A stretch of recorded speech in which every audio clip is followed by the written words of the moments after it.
Alright, it is that time again. Hello everyone. And yeah, this game has worked its way into my mind and refuses to leave, even when I do not want to think about it. It is a common occurrence now for me to wake up at like 4 in the morning with like one of the little musical cues from this game stuck in my head. I must finish this game as soon as possible so I can exorcise it from my mind forever. But yeah, let's get started.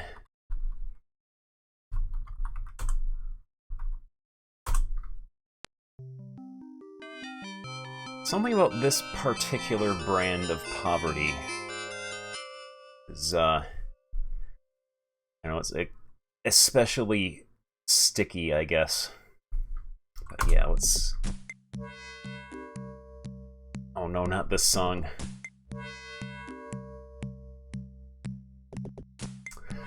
Alright, first off, let us look at our notebook. Oh yeah, I have discovered some new tech for this game, though. We thought before that containers could not be placed inside containers. However, I have discovered you can put bags inside of boxes. That is the only combination that works. There, Almacia. Yeah, that is potentially a game changer there. You can't put backpacks inside of boxes, but you can put bags inside of boxes. So we might do that to clear up some more room.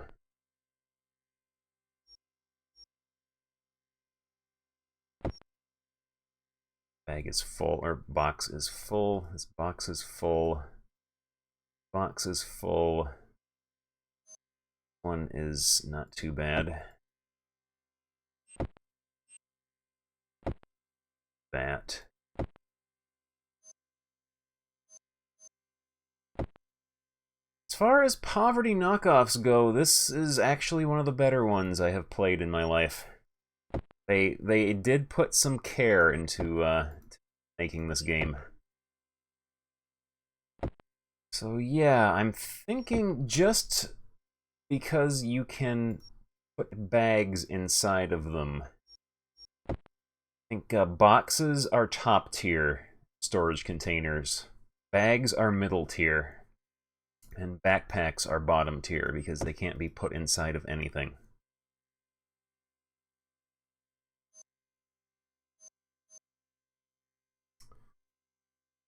Okay, so checking our notebook here. Broderick the Bard wants us to kill the centaurs who are living in the sewers outside of town. Yeah, bags are too big to fit inside of backpacks, but they will fit inside of boxes. And the governor wants us to find an alchemist. And looking back at my notes, we do know an alchemist back in the Gnome Town, or that area. So we give back your key here. We have our good friend Stapler, who lives in the Safari Zone. He's the only alchemist I know of in the game so far.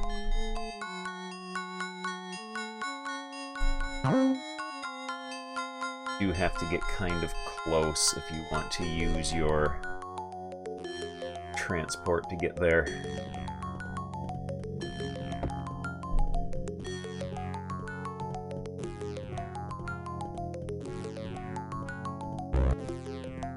Go. Talk to our friend Stapler.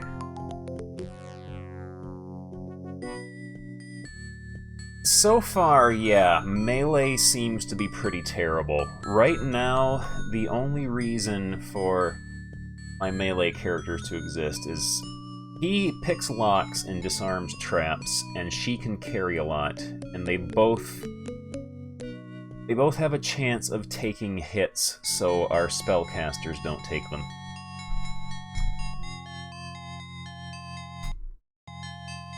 Good to see you again, says Senor Benjamin. Hope you're enjoying the thrill of the safari as much as I am. A potion.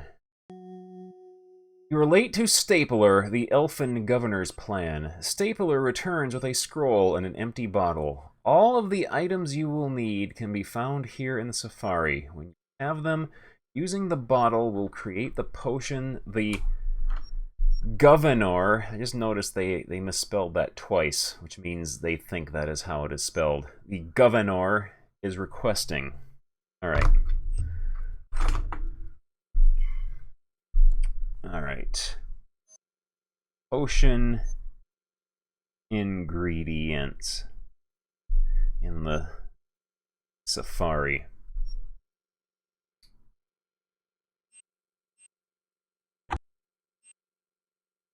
Stapler's recipe, or Stapler's recipe. Potion bottle. Alright. Membership. He found a membership to the Clerics Guild. Since I don't know where the guild is located, I'll sell it to you for only 5,000 gold coins. Well, I hope you are able to find the guild. I've spent my whole life on this island, and I have never seen a Clerics Guild. We must get going. So long. Alright, what do we got? To acquire the items listed below, stand at the map position and search in the required direction. When you have all 4 items, use the empty bottle. Moon 2410 west, feather 2610 south, flower 618 south. Oh man! Bagel! Upgrading to the tier 3 sub. Thank you so much for that. You are very, very generous, and I do appreciate it. Your exclusive Chubo Kong emote. Flower 618 south, orange 15 north. Let me write those down so I don't have to keep opening this up.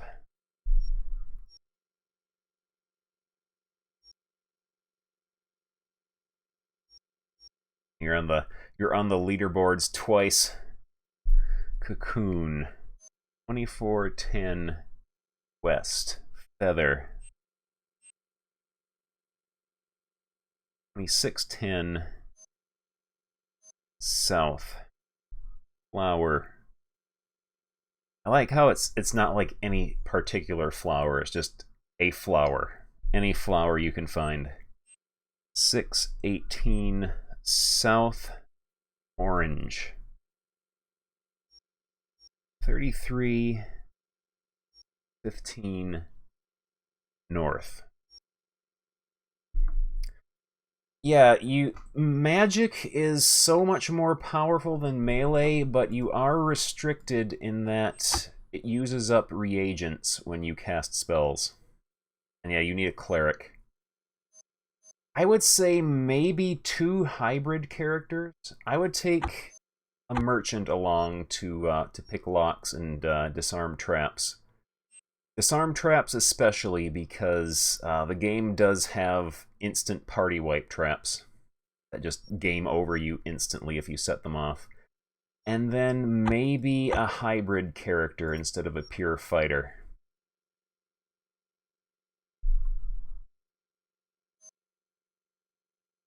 Also, you probably want a merchant for the bartering skill, because that gets you a lot of money. Okay, we got our position up in the corner then. 3315.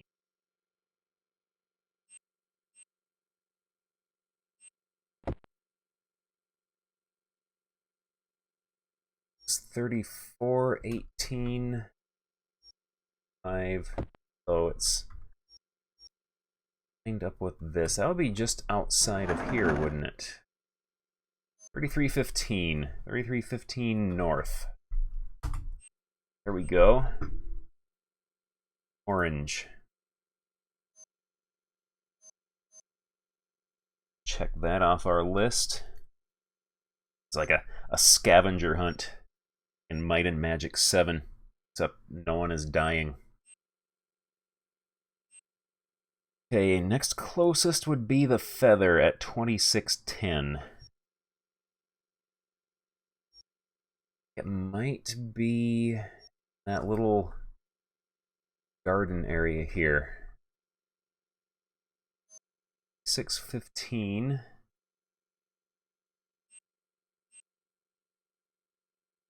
12, alright, so it's just on the other side there.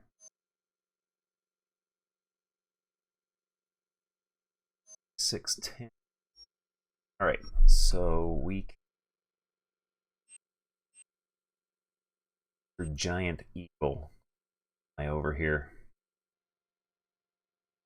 2610 south. It's either a feather or a half-cooked piece of bacon. One of those pans that's like really hot in one spot and then like cold in the other, so it only cooked on one side. Take your bacon. Alright. 2410 west. That would be just on the other side of this edge here. There it is. Little turd. Cocoon. Yeah, this game is pretty well put together for being poverty shareware made by like a dad and his son and someone else. Like, I think there literally was 3 people who made this game. Flower, 618 south. That would be way over at the beginning.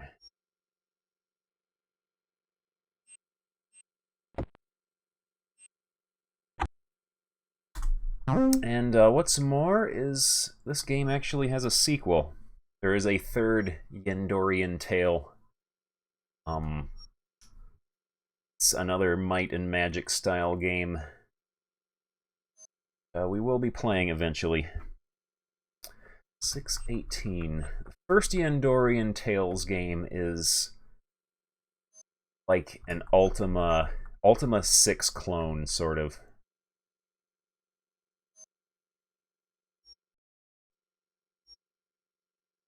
Ultima 6 clone with just the way it kind of scrolls gave me absolutely horrible eye strain. 618 south. Here we go. Got our flower. And we use... There we go. Alright, we got our potion.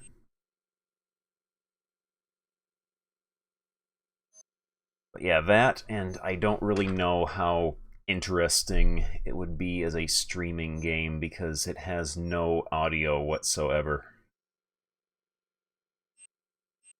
Alright, we can check that off. We got our potion. Now we go back.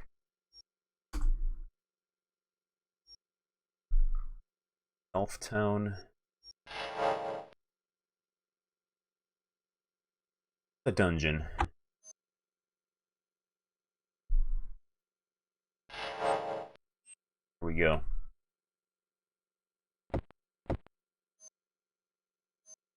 We governor who is in here.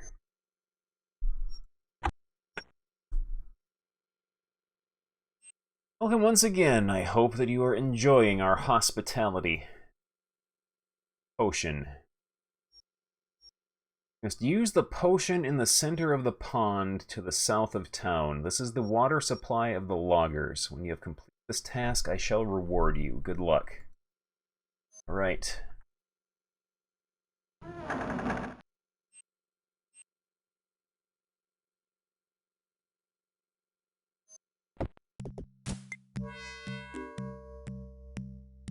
Where is the pond? That's what that little island is for.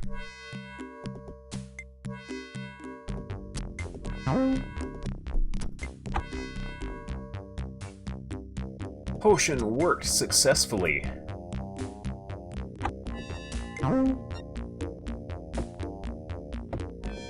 Get a reward.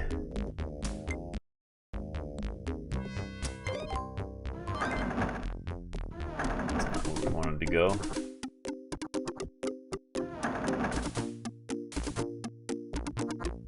Right. Reward. Should be a fair reimbursement of your service to the town. 50,000 gold coins, 1,000 magic ore, 1,500 new ore. That's a pretty good reward. Thank you once again. I'm sure that it wasn't an easy task. Now that you have taken care of some of our problems, perhaps we could share some ideas with your people.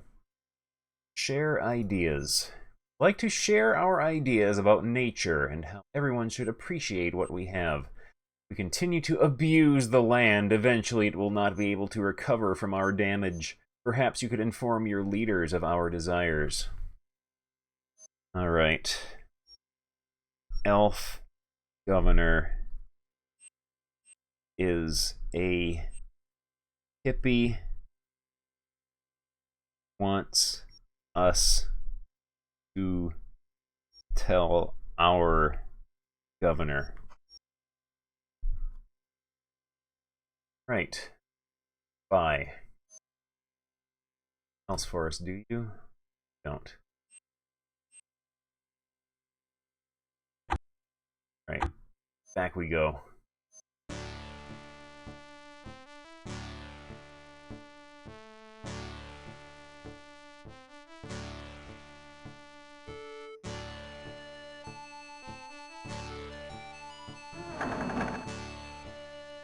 Hope you are having a great deal of success on your quest.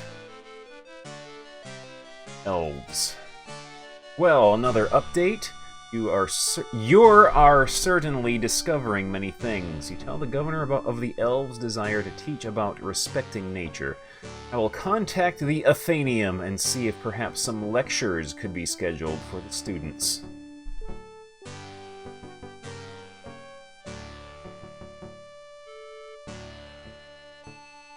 Right, that's everything we can do here. Let's see if we have...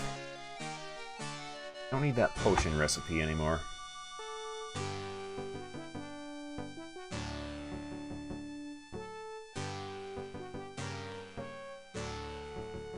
Yeah, this game is 1996. It is a tad outdated for the time it came out, but it's still a decent game. It's not like there were all that many dungeon crawlers rocking the world in 1996 as it is.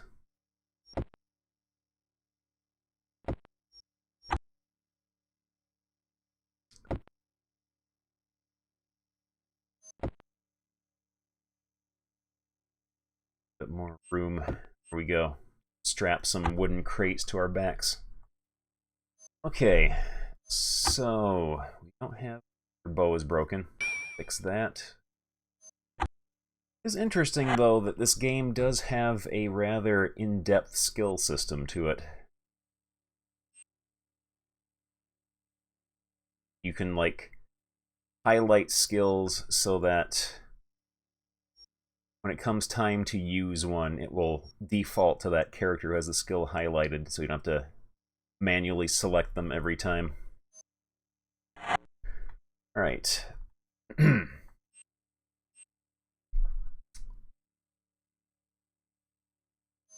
So, what we might do now... swing into the establishment here and buy some dungeon cheese for everyone.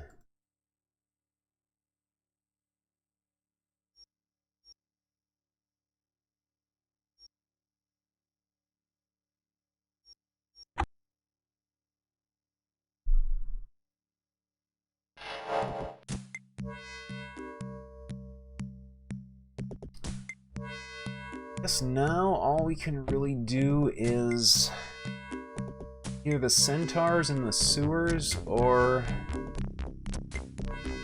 the mines of defense in the southeast.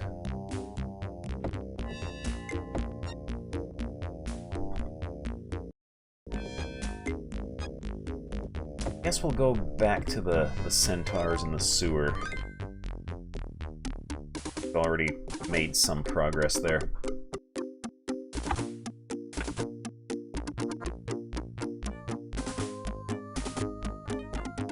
So I forgot to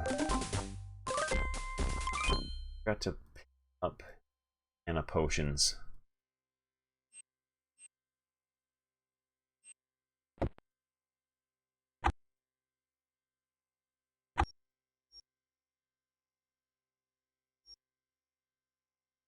Set a mark here.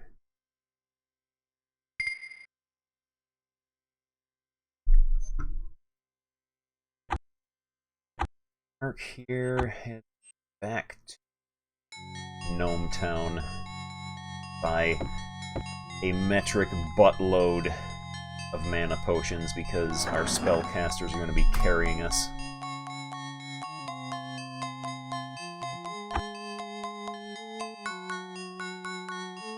That we need this.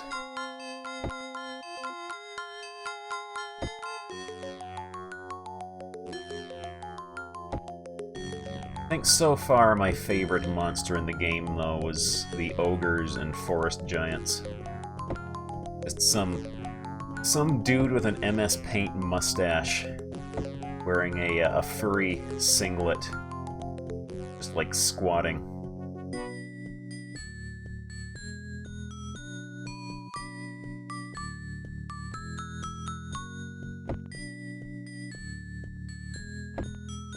Load up on as many of these as we can.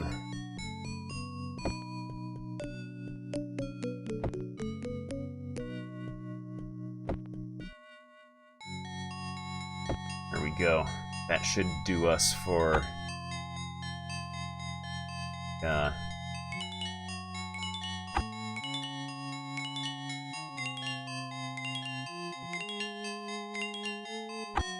the centaurs. And we don't have any equipment upgrades we need to do.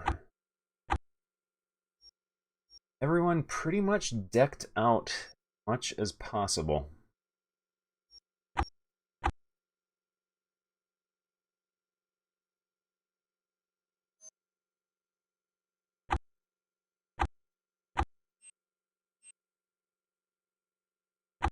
Before we go, see if those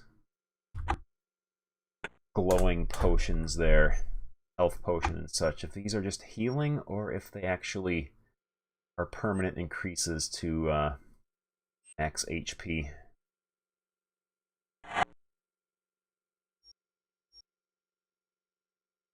Oh, those are permanent increases to max HP, I think. But we might as well use those.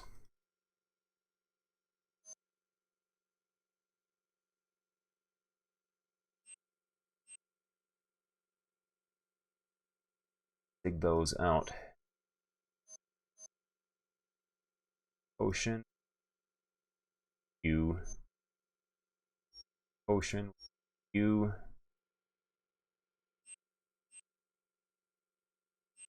At least I think that's what it's doing. It's kind of hard to tell.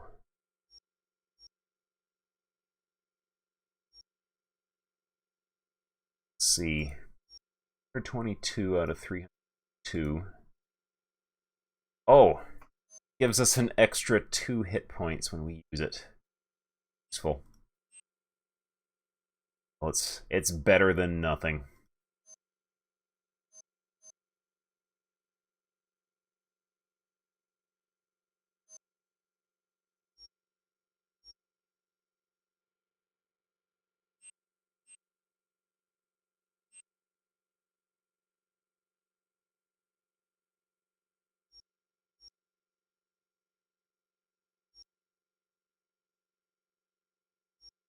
There, we got an extra 2 magic points out of that.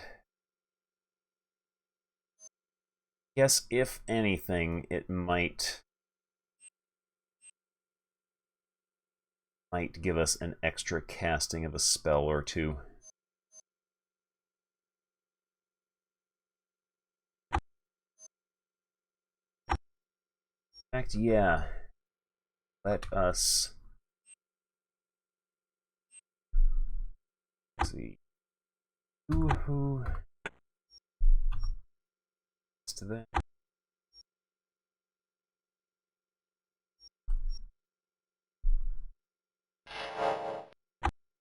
You. There we go. We'll camp out here.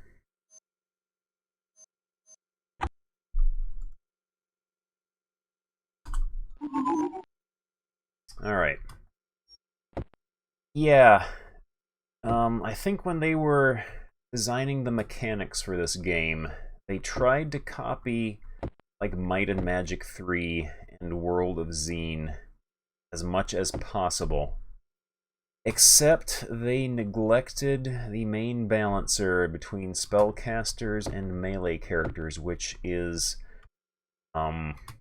melee characters gaining additional attacks per round as they go up in level, which in Might and Magic pretty much amounted to just a straight multiplier to the damage they did.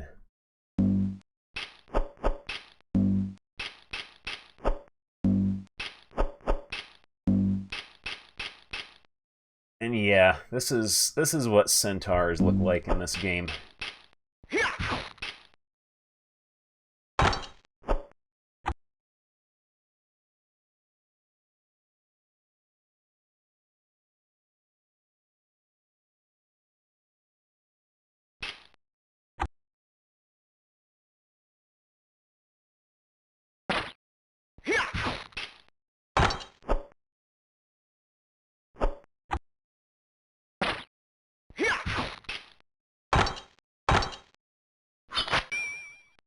We go. I'm gonna check something here. Swap that over to you.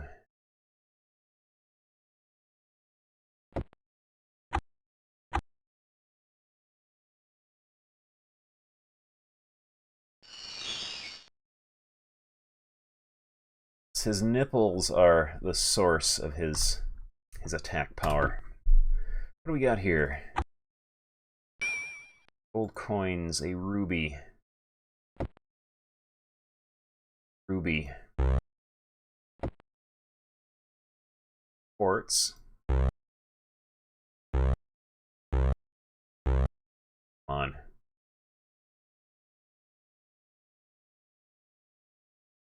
There we go. Chainmail gloves +5. This is a big upgrade for you. Steel boots +5. I think we got +7s. Yeah, so we can sell that.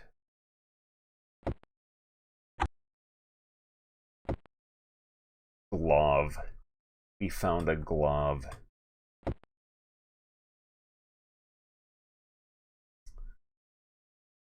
Yeah, this is going to be a big dungeon. It does not give a level number for it, so I think it might only be single dungeon level. Requires brass key. We've got that.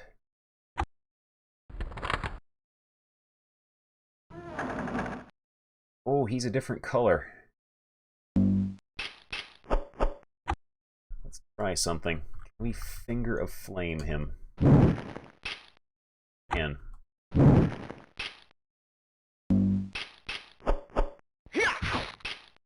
Centaur Mage. Alright.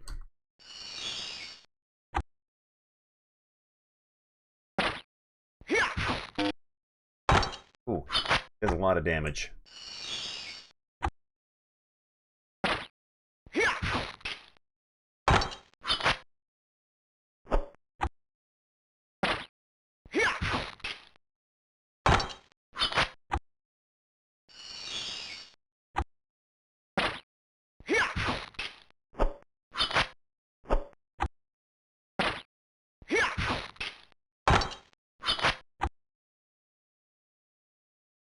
we don't have spell points. We burned through almost our entire spell point allotment. It's one guy because our melee characters are so useless.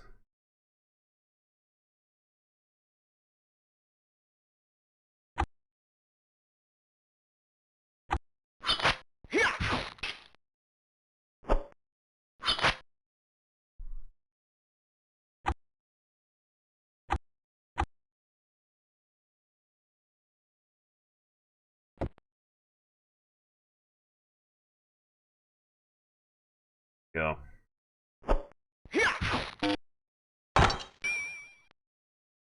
Alright, everyone can level up now.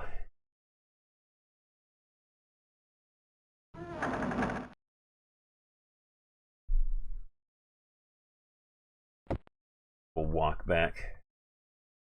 I want to waste a mana potion just to bootleg Lloyd's Beacon our way back.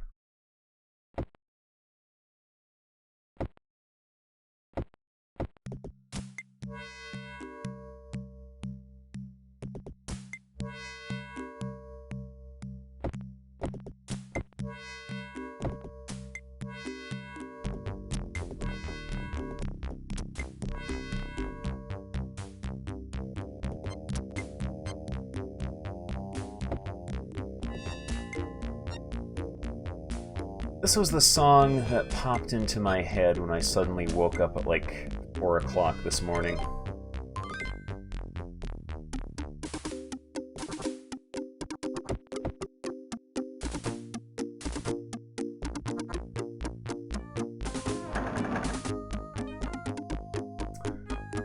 Alright, train.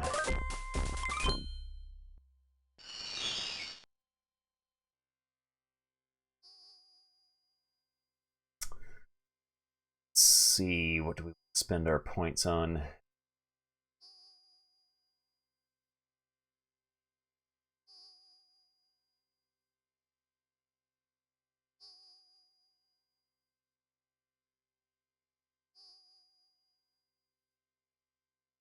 That, another repair. The whole spend our points on, so just stamina, rest into strength. As much damage as possible.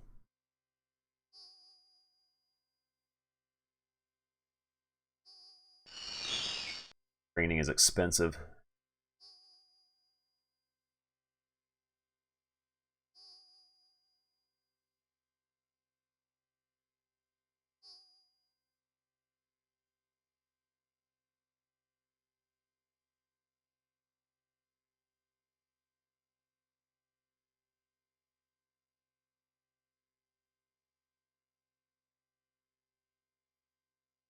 We'll put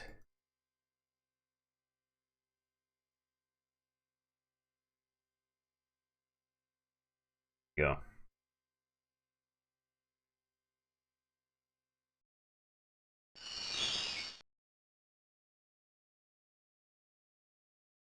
Okay.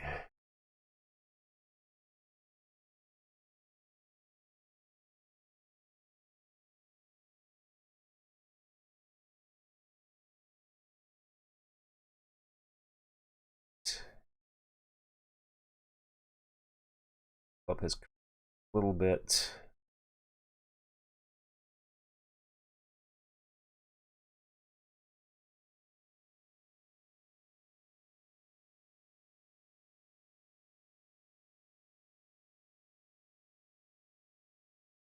Or malfunction. Some status effect here.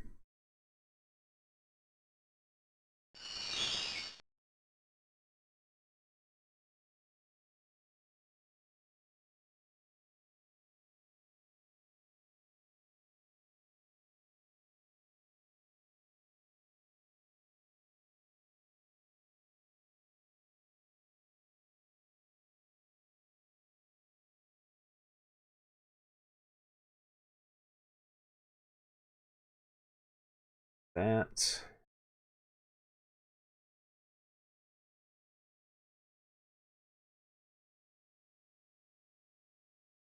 That down a bit. Go.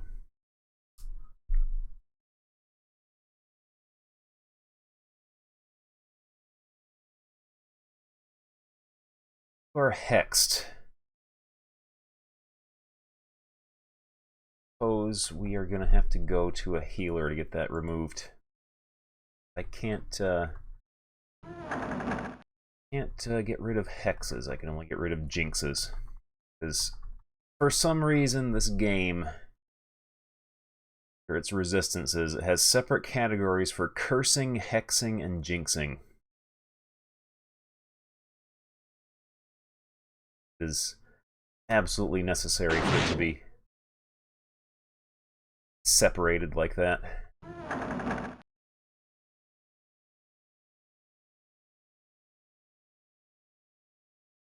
$4,590 gold. We don't have much of a choice.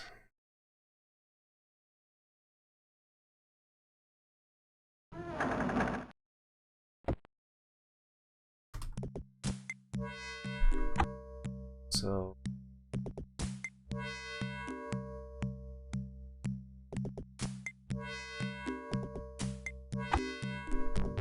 we do that. Someone here selling scrolls. We should see if we can memorize any spells.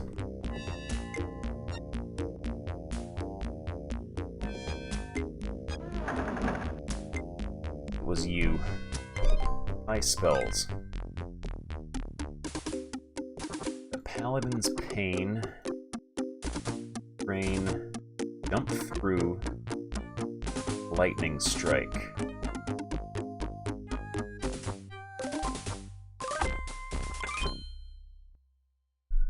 Save before we buy any of these.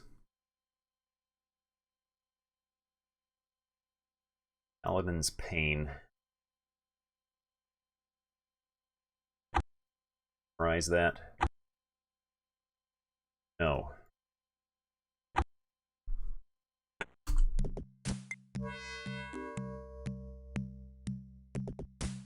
Acid Rain.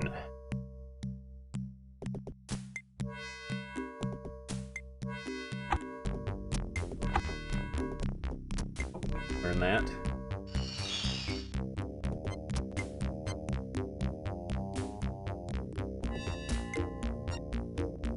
Just save first before we buy anything else. Jump through.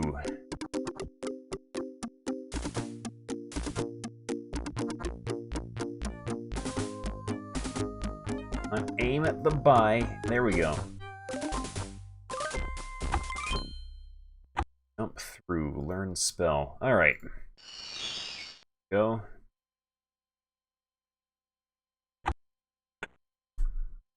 Jump through. Really handy. You can actually get past like mountains and stuff with that.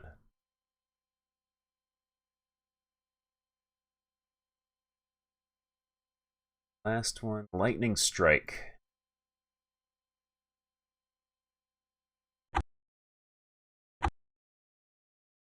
No one can learn that yet.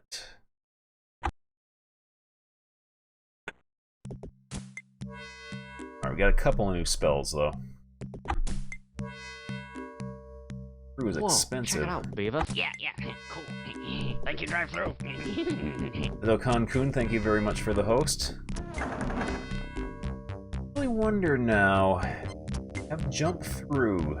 There was that one area in the dungeon beneath town that we couldn't get into and did not find any secret doors.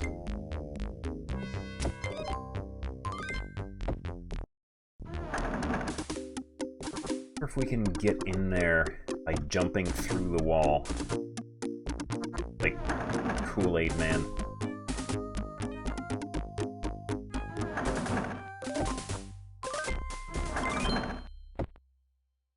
This area right up here looks very suspicious. Aha! Oh! Oh no. Uh-oh. Hmm. Wearing a purple singlet. He is new.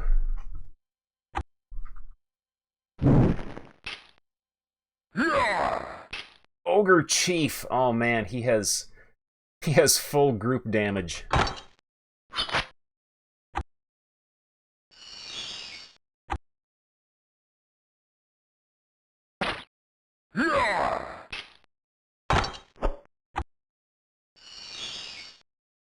He was pooping in that barrel. Lights went out.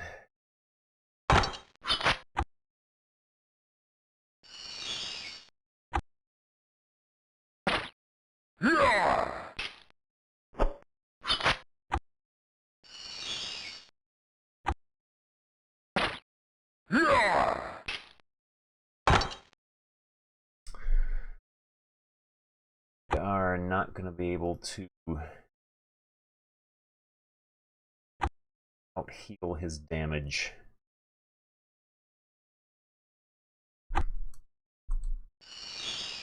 I guess that is also what our melee characters are good for in combat now, is feeding potions to our spellcasters to keep them going.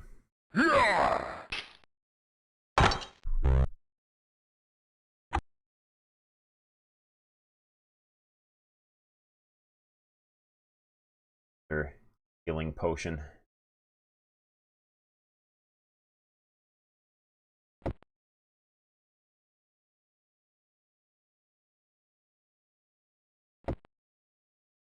I'm carrying silver potions around anymore. We know now that they are useless.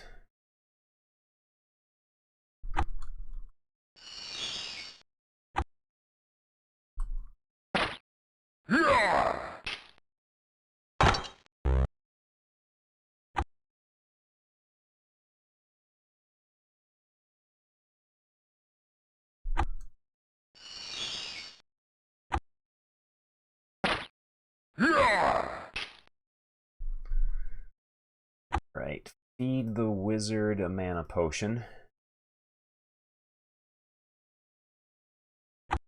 Eric a healing potion. One.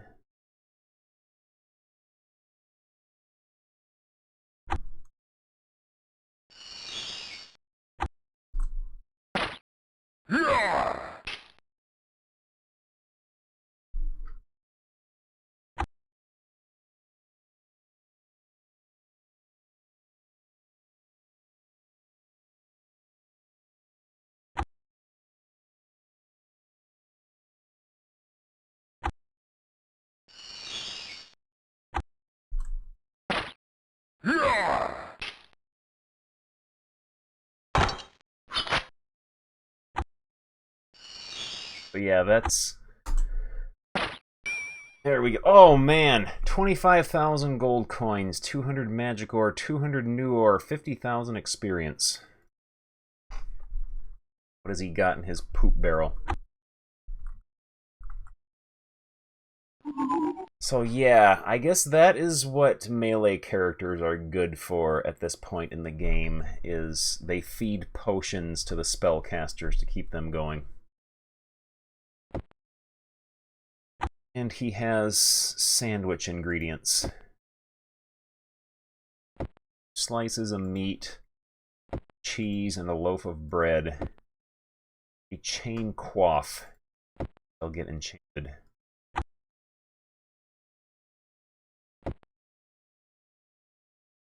Under his bed. Oh, here's where he kept the good stuff. Elfin crystal. Scale mail armor +7. We've got that. We can sell it though. Leggings +7. Scale. Boots +7. Helmet +7. Are all decked out in +7 gear though. Whip +7. 16. Flail is better. Longbow plus 8.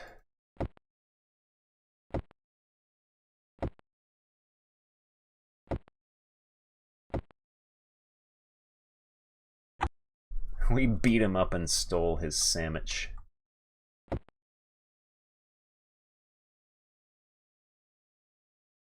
Password.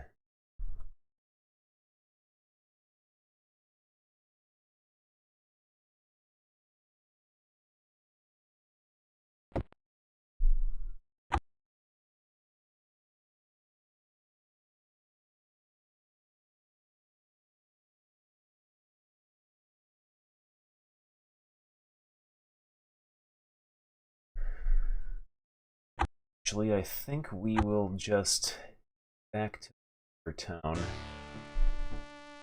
Sell our stuff we don't need.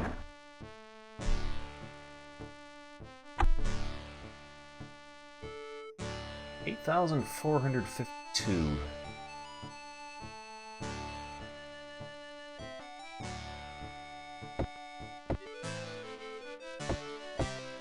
Plus 7 boots.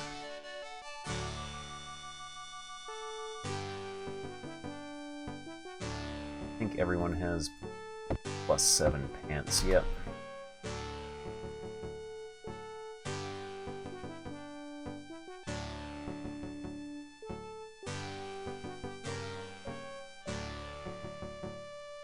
Get our chain coif enchanted while we're here.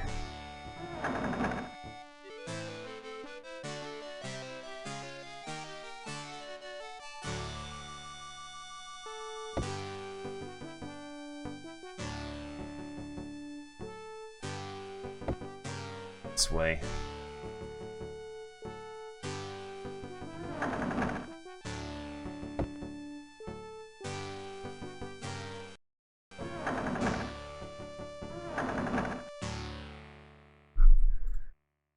We'll enhance.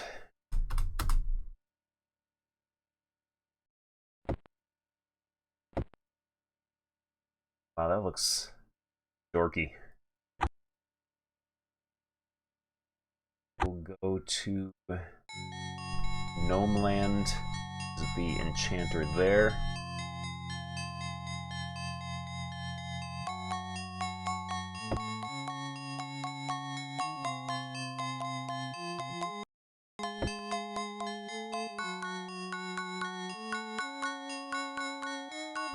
There we go. Talk to the magic sword here.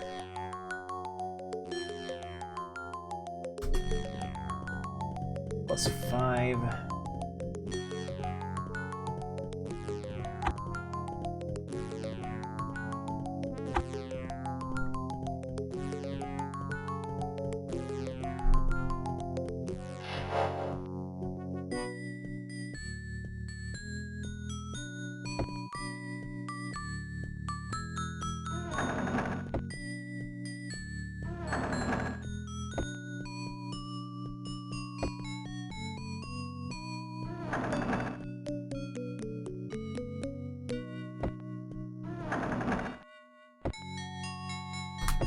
Alright. The enchanter here.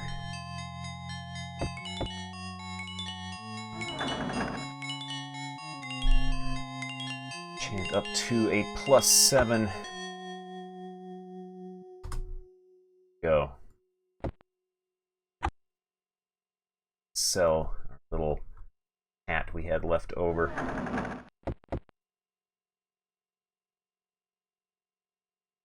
Go beat up some more centaurs.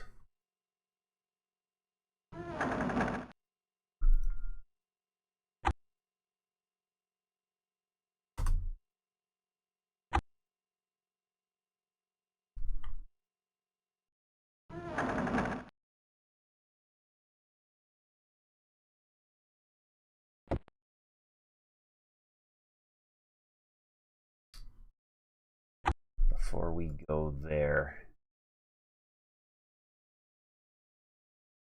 set a mark in here. Set a mark in town. Back to the gnome village again. Pick up some torches, I think.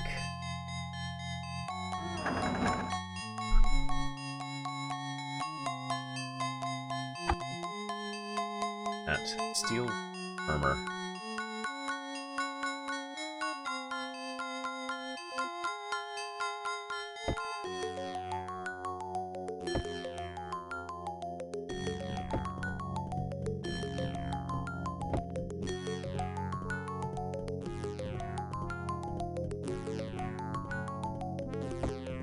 Load you up with torches.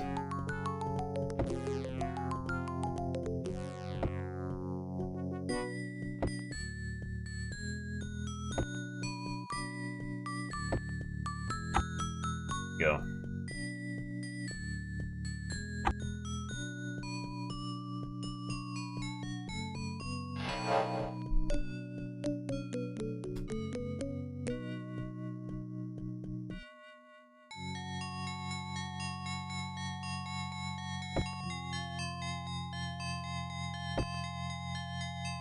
So I wonder if we can use our flying eagle indoors.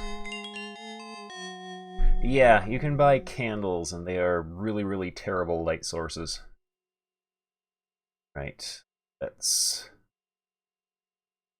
our dungeon sandwich and nap.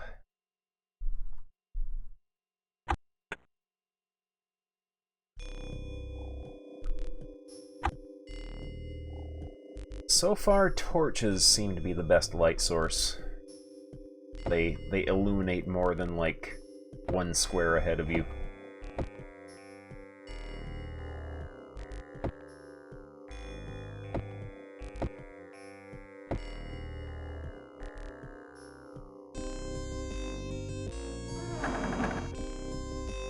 Got friends in there.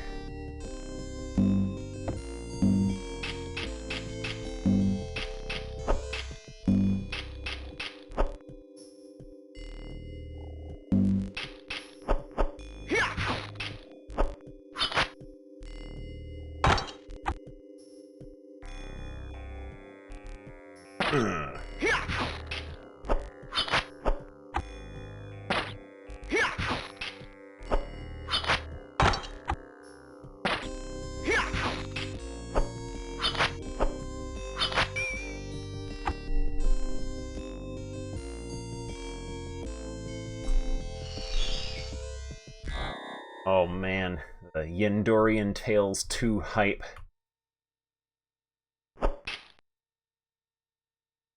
Hit me. Oh, you hit me. Oh, there are lots of dudes in here.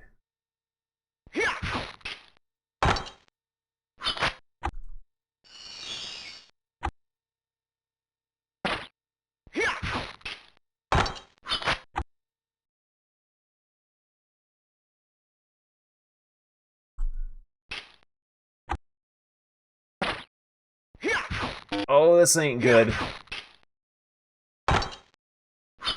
This ain't good.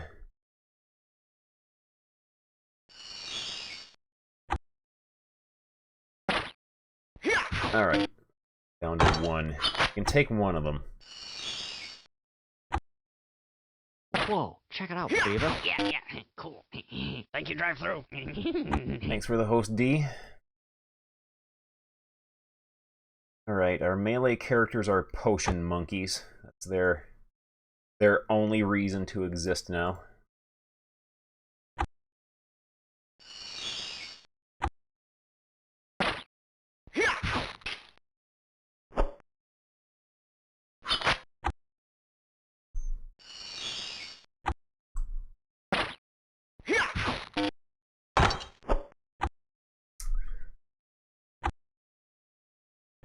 Good.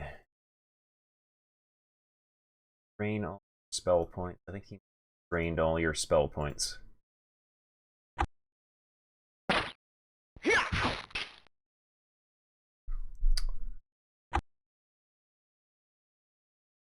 Here.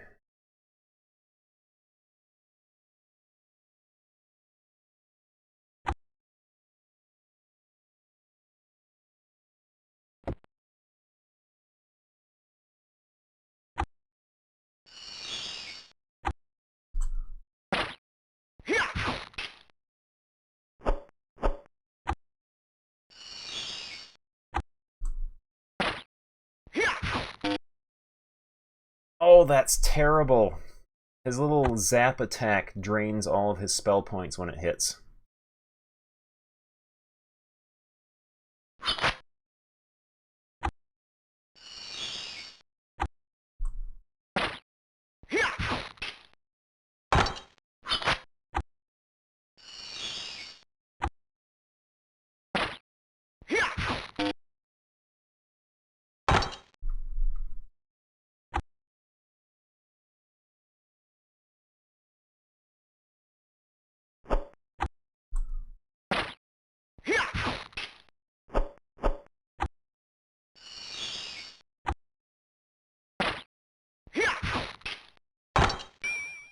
All right.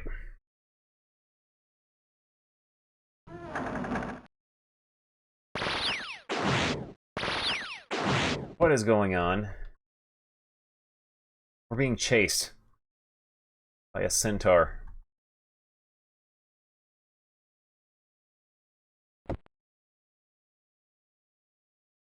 Wouldn't be so bad if at this point of the game, with massive physical stats and the best equipment possible, melee was not completely useless.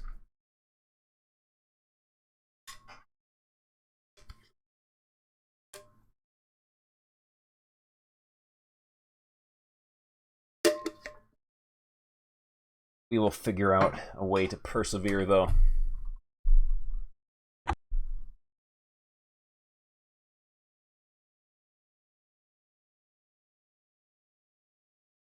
That our melee characters to act as potion monkeys, that's all we need.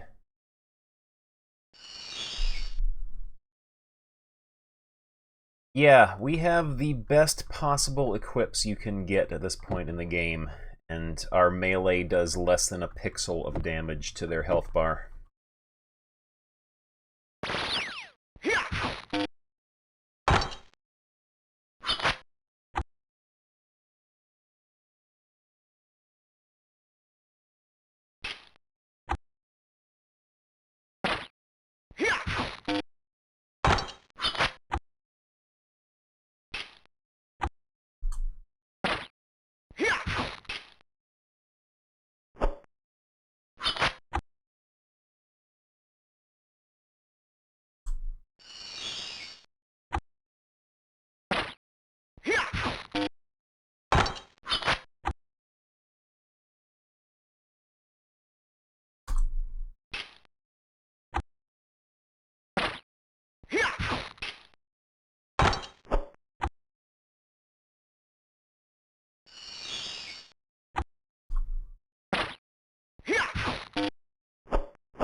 Yeah, this is some pretty bad game design here, making melee classes absolutely worthless once you get into the second half of the game. Like, all they can do is feed mana potions to the casters to keep them going.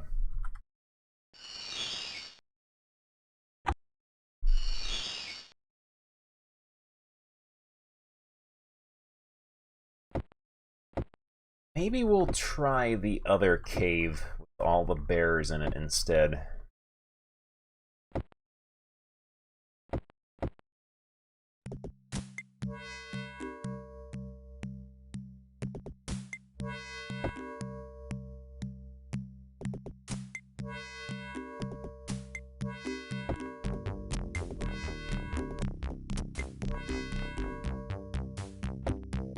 At least bears don't cast spells at you and drain your spell points.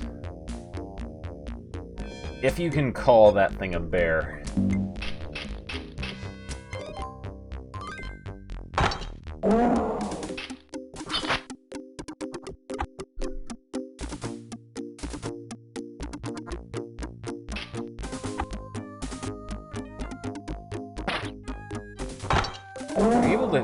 We're able to do some damage to him now. I wonder if this is where we're supposed to go next.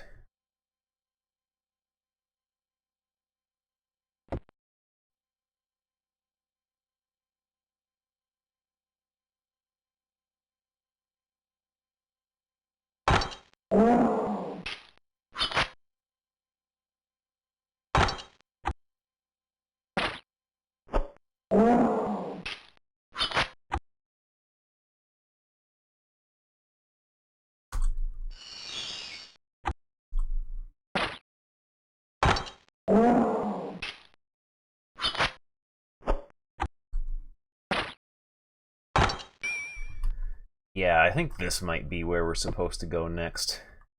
These guys are more... Oh, we got a gentleman back here waiting for us.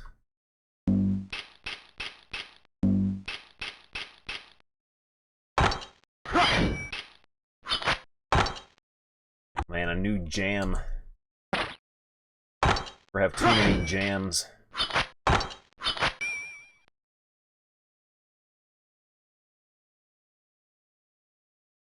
Got a wizard. Wait for him. There we go.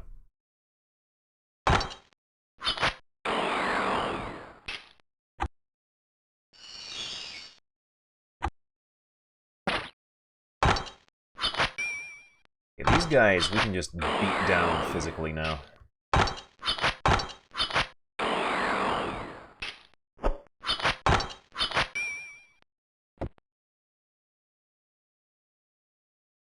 Another one.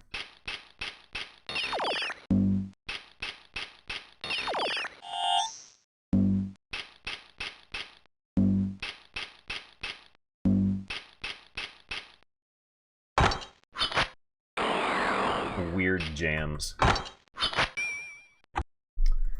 Alright. Heal up.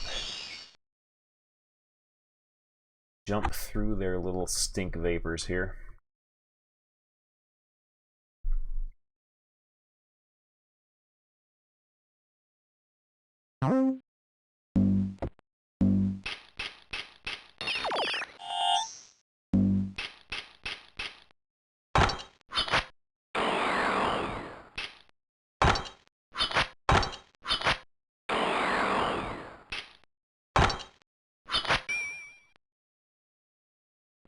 What have you got in your barrel? A full mana potion. We'll take that gladly. Just quartz. It's a lot of it, so it must be for something. Gold nugget.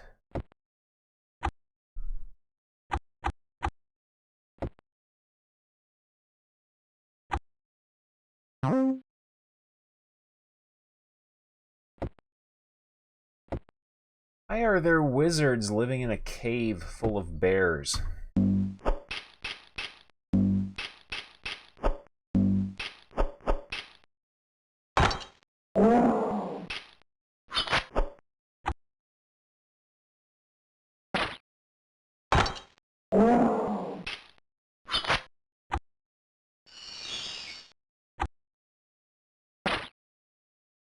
Uh-oh.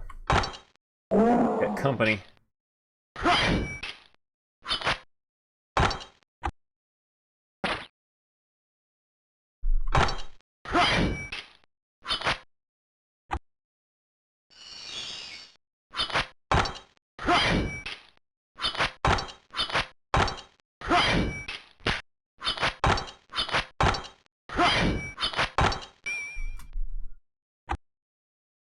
Go.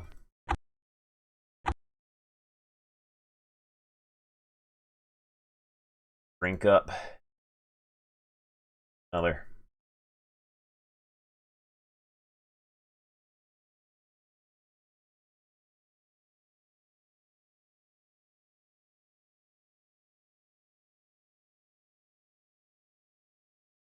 We have gone through our potions already.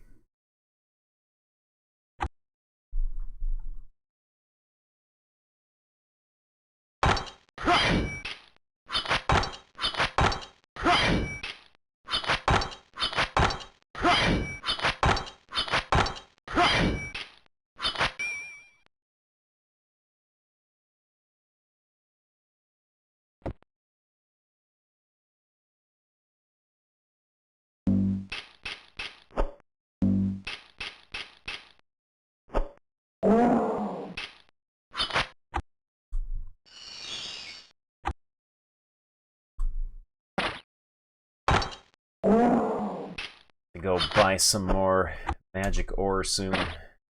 They're really burning through this stuff fast.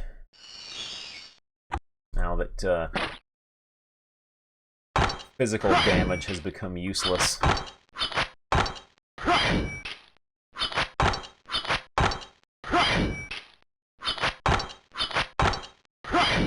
They're cutting down all the dungeon trees.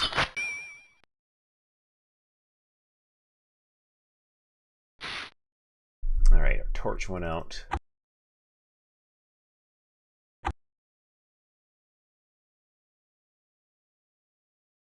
So they are hexed, but I don't think that does anything to them because they don't have any spell points to lose.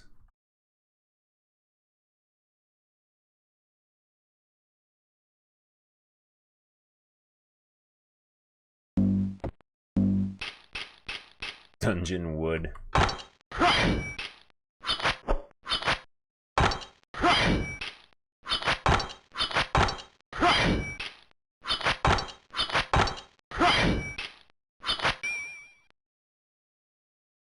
Ooh, he had a barrel. What have you got in your barrel? Casting parchment, navigation parchment, bartering parchment. That to you. Have that.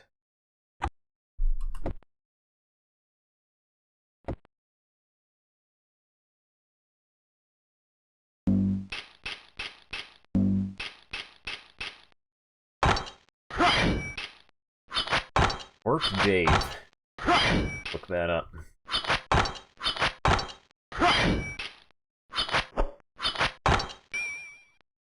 I do like me some orcs, though.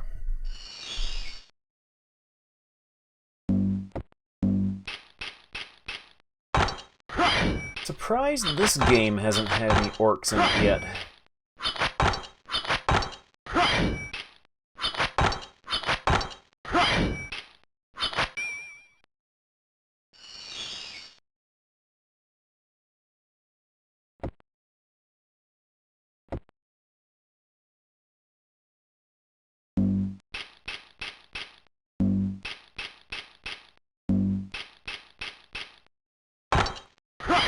I would be very, very eager to see this game's interpretation of what an orc is supposed to be.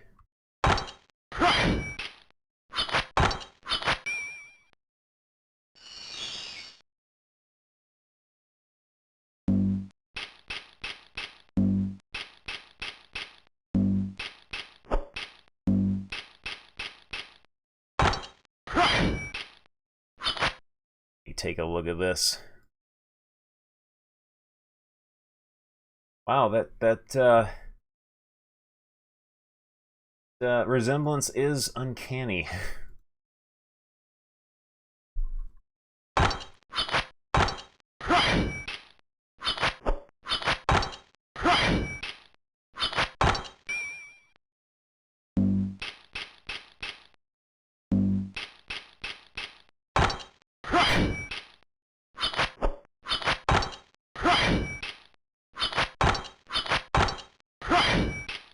Their binary spirit. Some more exciting and thrilling dungeon action going on tonight.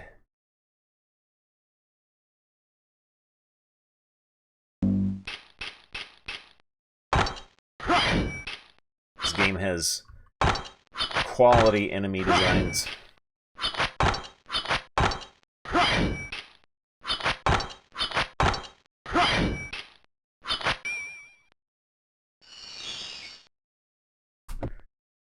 Okay.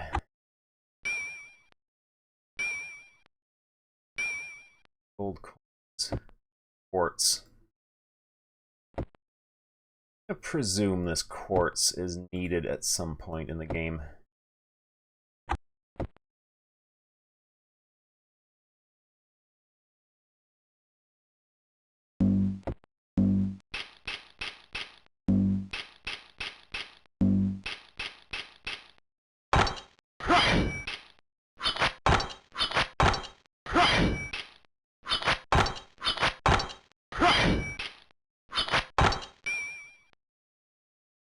I do so dearly hope, though, that the developers of this game kept all the original photographs that they made the enemy sprites from.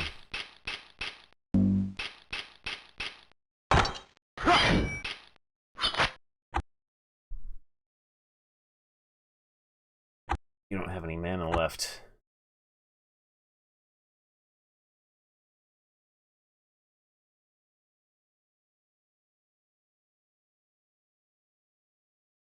Go. Drink that down.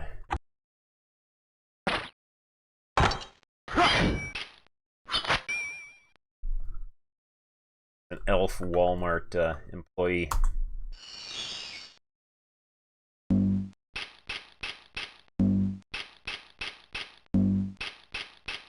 Whenever let us know there's no waiting on aisle 14.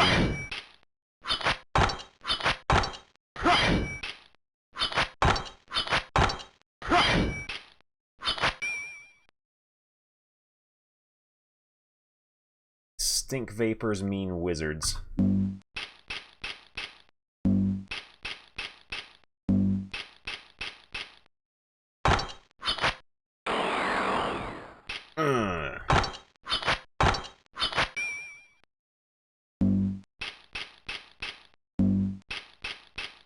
Yeah, apparently, for some reason, they have all the different fantasy races in this game color-coded. At least so far, it seems that way. Elves have green skin, and gnomes have orange skin. I guess on the next island we'll be encountering halflings. Really wait to see what Crayola hue they will be.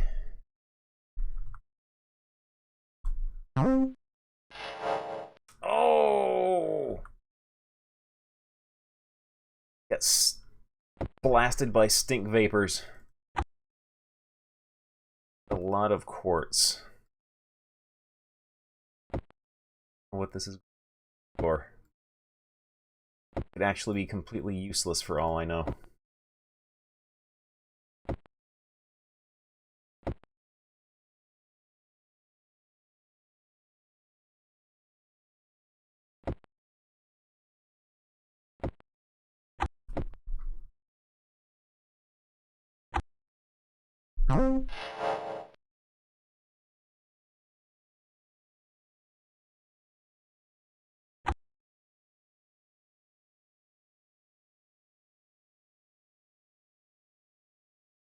Do that.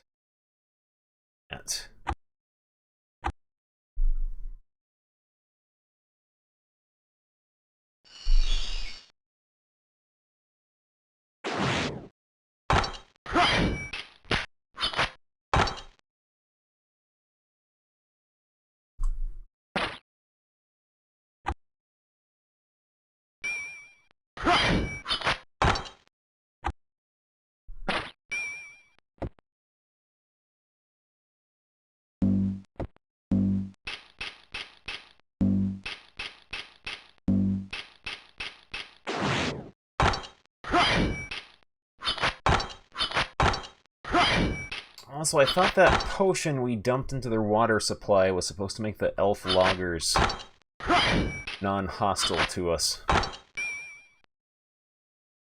And something they weren't able to implement.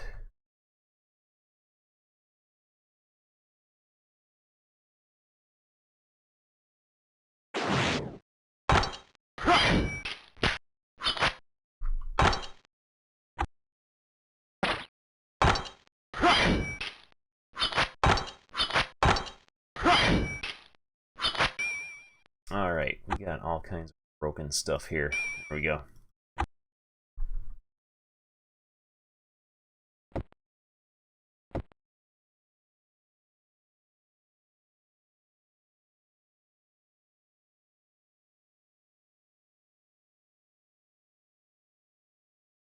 Hello there.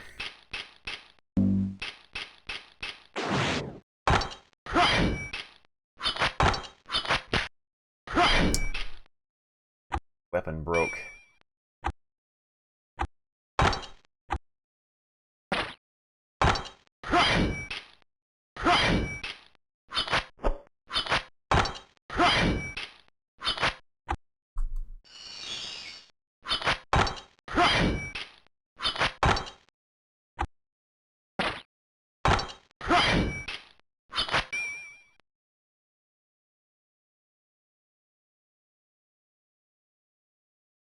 Stink vapors always mean there are wizards nearby.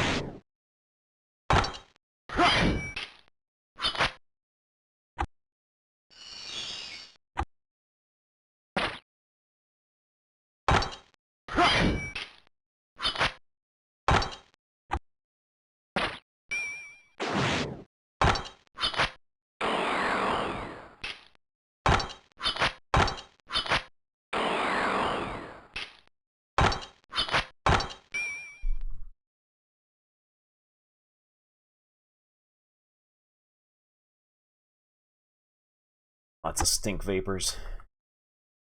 They're a barrel full of quartz.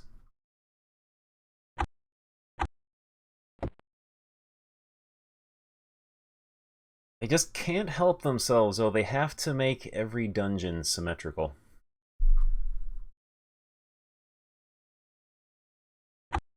Out here.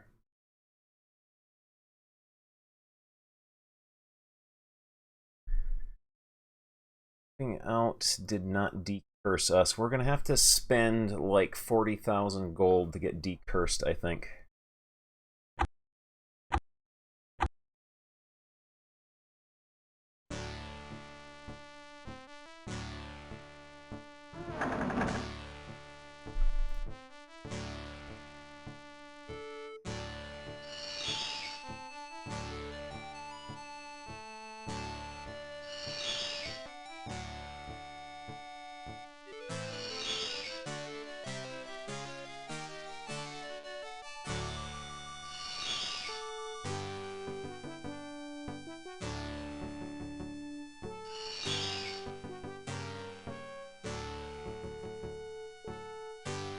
Guess while we're here, we might as well walk over to the little village.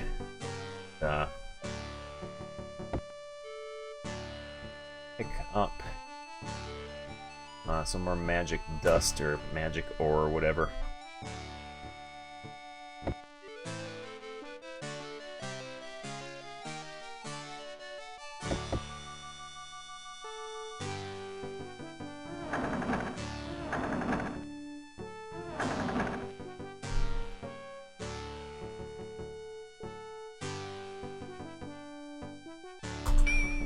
Go.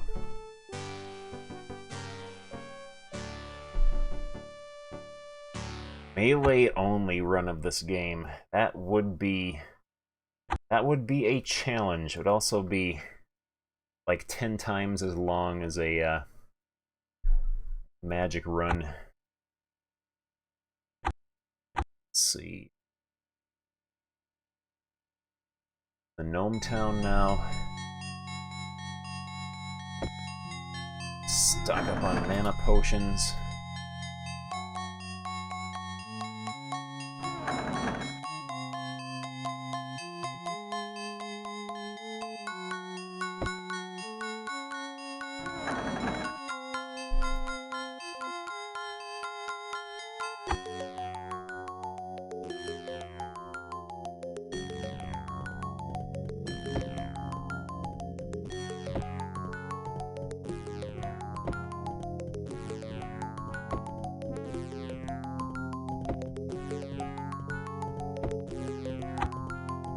Go.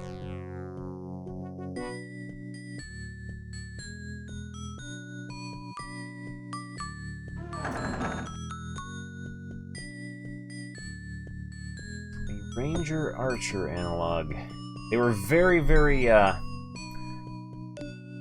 creative when they named their Archer analog. Instead of an archer, he is a marksman. Yeah, it seems to me that melee has a massive problem in this game. Maybe we get some better equipment that can do more than a pixel of damage to a standard trash enemy. But I'm not entirely sure.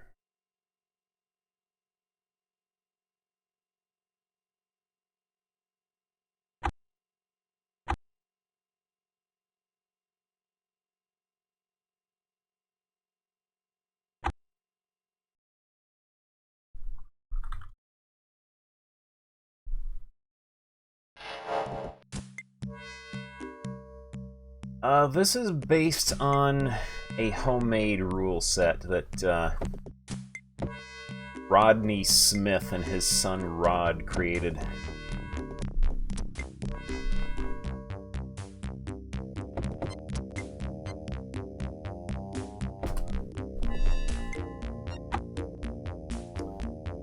Let's see, someone had a bunch of torches. Ooh, yeah, it's you.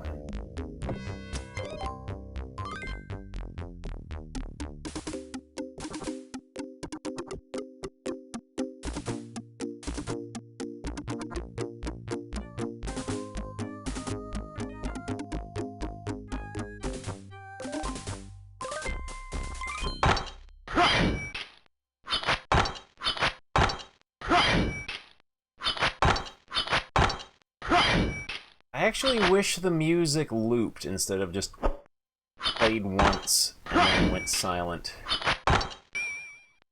Because it is shockingly good quality music for a game like this.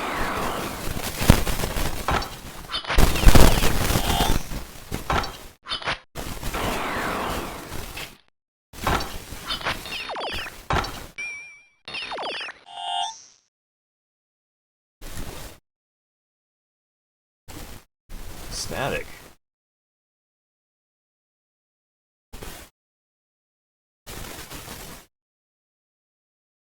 Oh, must be fiddle with some USB stuff here. Cat was rubbing his face up against stuff.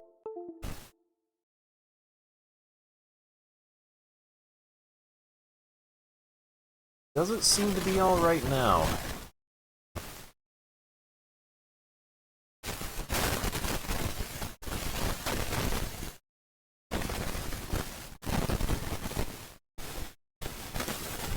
Oh, what's going on?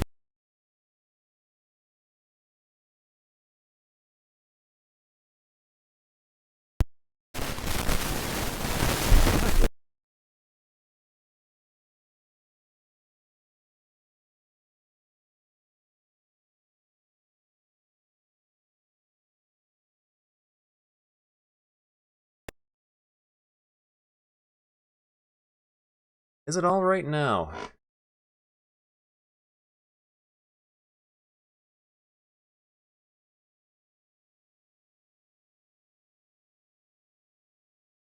Alright, hopefully... Oh, the timer. I always forget about the timer. I haven't... a timer started doing this. Let's see, hour and 25 minutes. So... 6...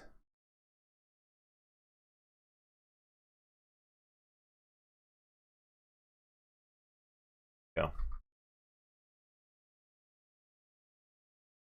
Yeah, cats like to rub up against stuff.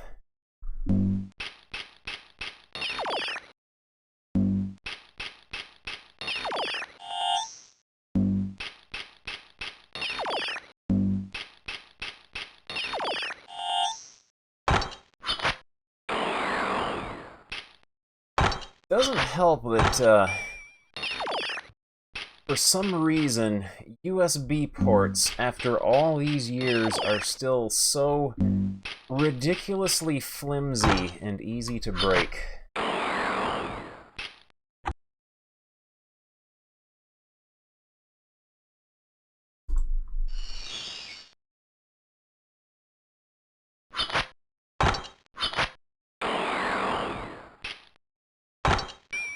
There we go. Oh, I see Wizard way back there. We're outside of his aggro range, though.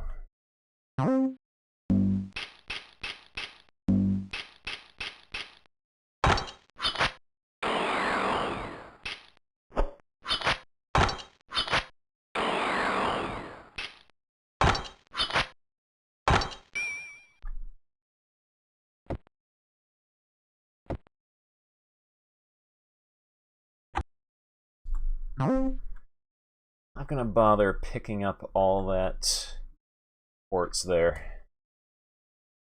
leave it. I'm going to need it later on in the game, then I'll know where to get it.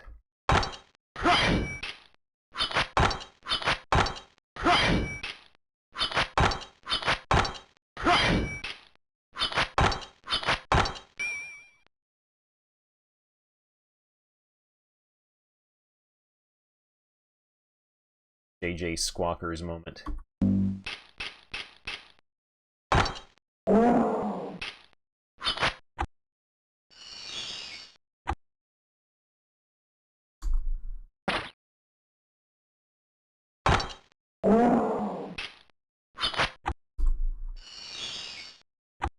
Yeah, USB ports, there is no excuse for them to be as flimsy as they are.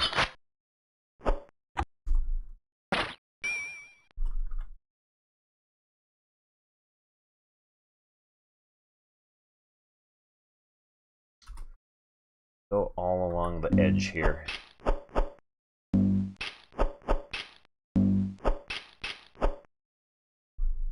Now, the bears were drawn by someone who kind of had an idea what a bear might look like, but they didn't have any reference material to work from, so they just did it all from memory.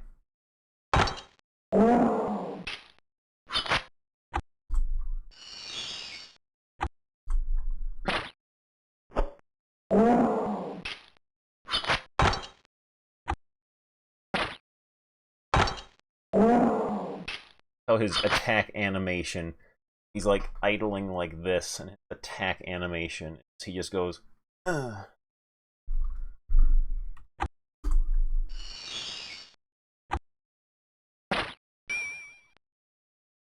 Alright, there is the exit.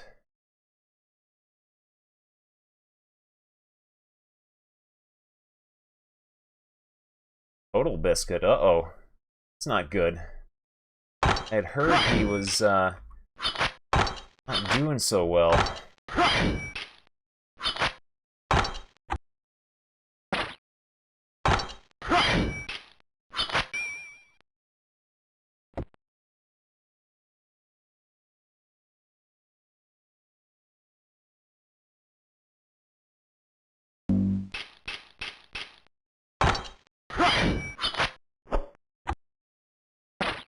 That is true, then, really too bad.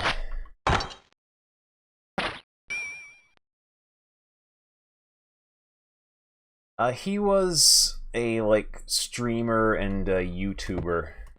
He used to do a lot of, like, PC game reviews and stuff.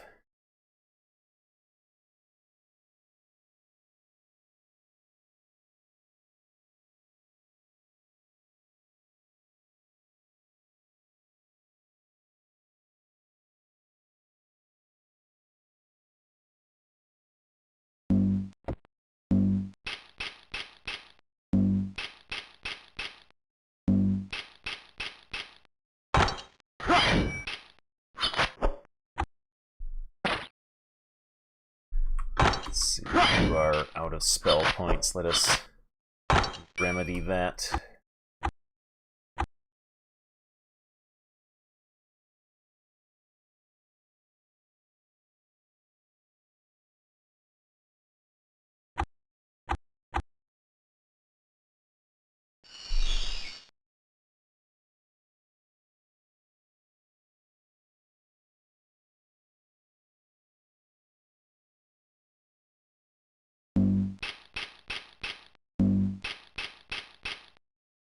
I don't think this game will ever end.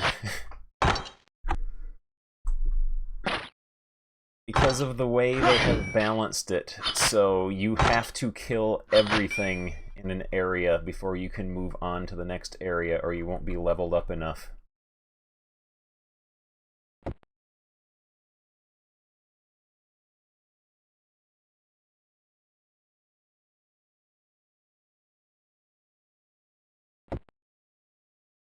I think there is at least... Check it out, Beavis. Yeah, cool. Thank you, drive-through. Red Mage, thank you very much for the host. I think there is at least one more continent left after this one.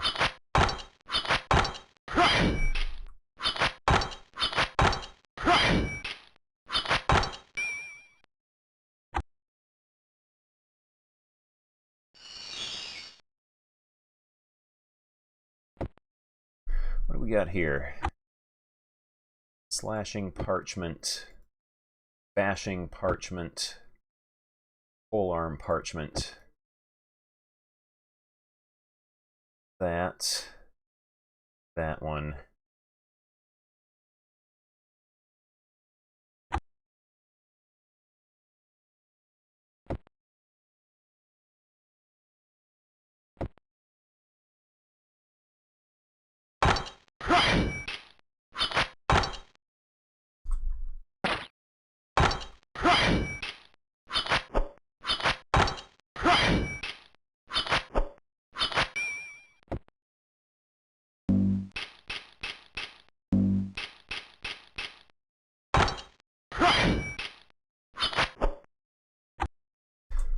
There actually was another chapter. There is a sequel to this using the same engine.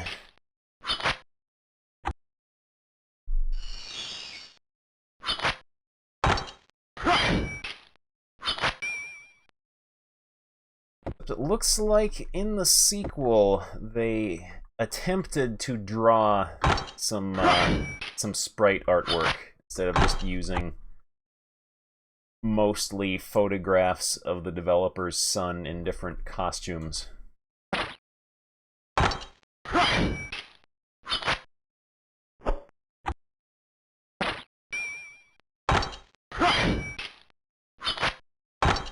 One of the screenshots I saw has this like enormous blue floating G head as a monster.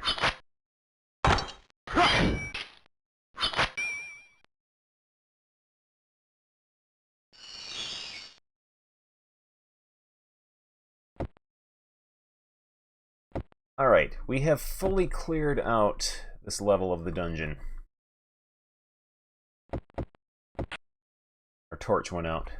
That's okay, we can navigate with our map.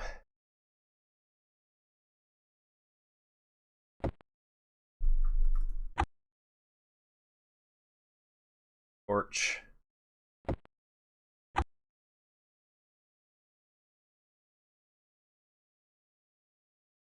This was slashing parchment. Have that. There. Oh, he's waiting for us.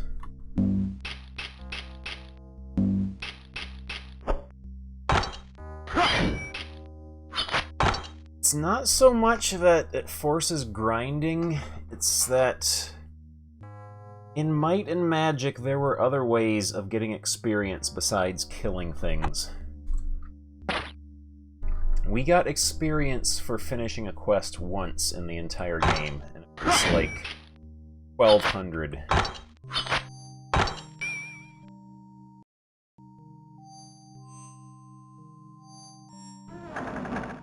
What is this? Welcome to the Paladins Guild. There is no membership required to enter. Question. We have a question we would like you to answer. When you feel like it, we will be ready. We'll save before we mess with that in case we only get one shot at it. What is the second word missing? Ogre poetry. Ooh, I'm gonna have to go check the VODs for that one.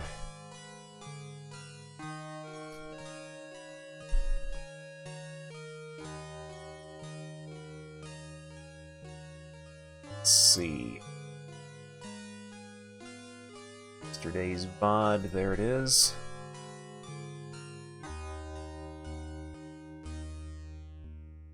The Book of Ogre Poetry. Thought I had it written down, but apparently not.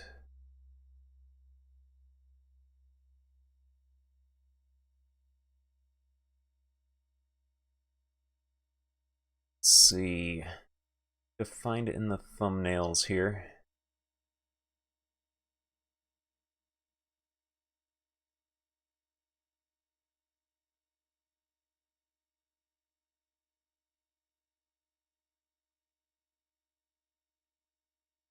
Let's see.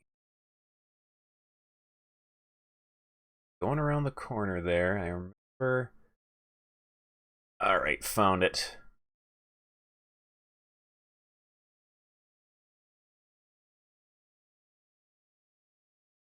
Alright, so let me write down these poems here. Forest is where I long to be, to dwell with the beasts and tear down the...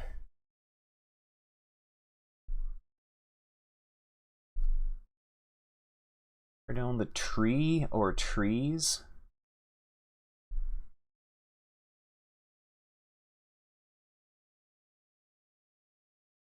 In the depth of the woods my heart will remain, to me 'tis not loss but gain. My home's now a jail on this horrible day. I have to escape. I must find a way. I'll return to the surface and face the elf. This is where I'll avenge myself. Alright.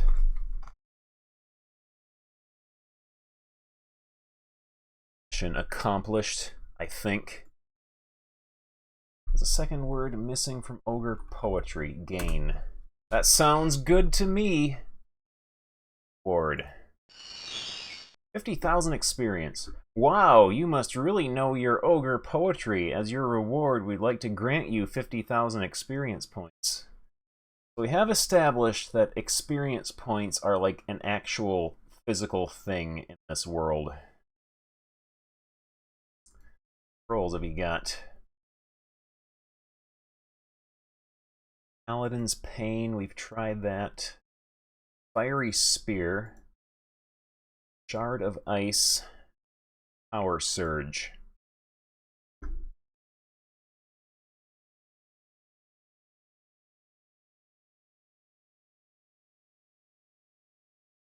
Let's save our game.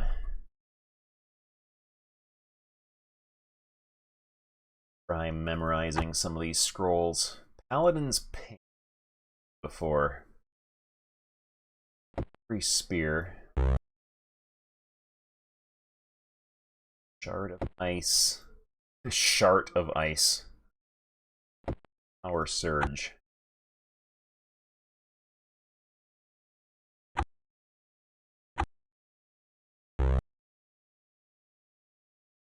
I can't learn that one. It's Fiery Spear. That. Shart of Ice. Learn that. Power Surge. That. Alright.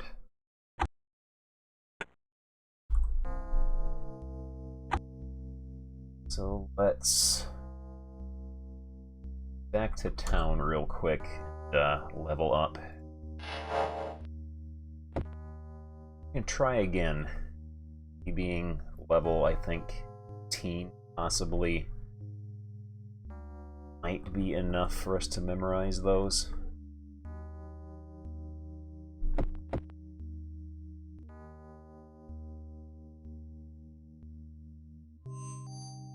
I think in Yendorian Tales 1, there's an NPC who actually says, I get experience points whenever I kill a monster, and then I can level up and become stronger. The NPC actually comes right out and says that. Train now.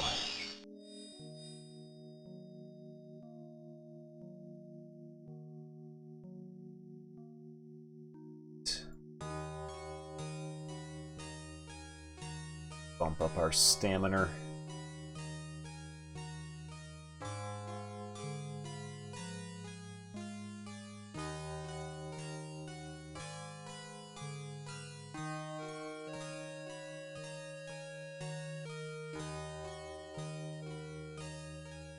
Good enough.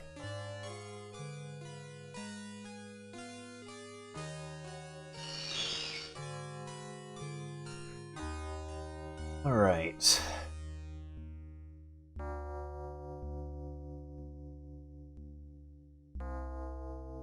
That's projectile slash bashing pole arm. point into 3 and a point to bartering.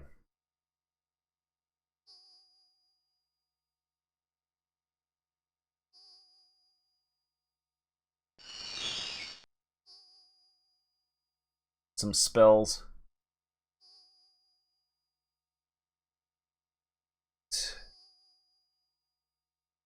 Point our weapon skills. Chemistry, I think I might have wasted points in that. It is only used when converting brown potion magic ore. Is all it is used for.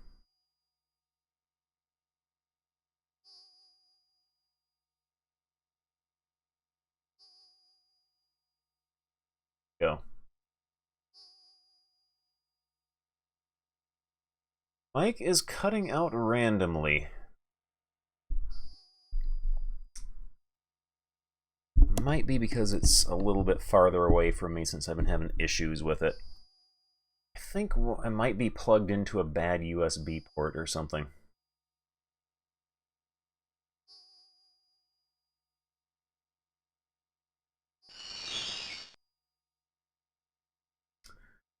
Learn some spells. Oh boy.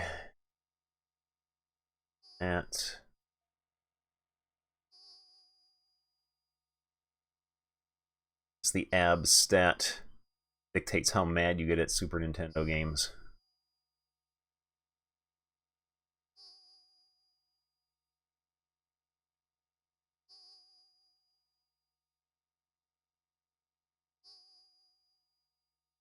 Go, and 2 points into charisma. Alright. All leveled up. Let's see what new spells we got. Party Rejuvenation. Holy Roller. Get Ball of Electricity and Lightning Strike.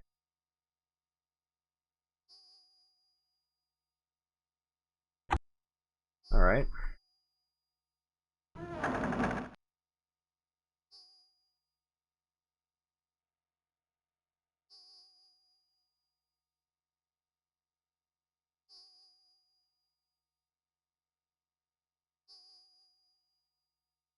So we head back.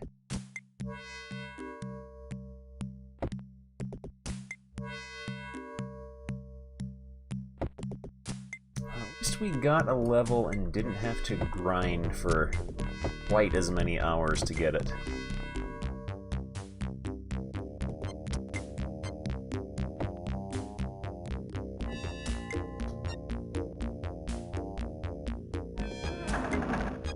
Right.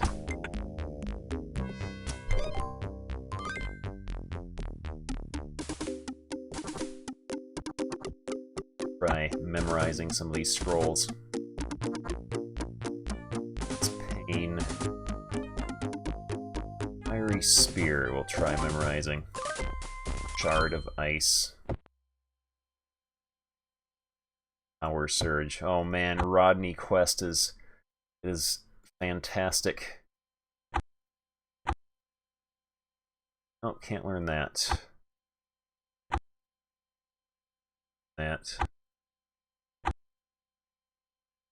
Can't learn any of those.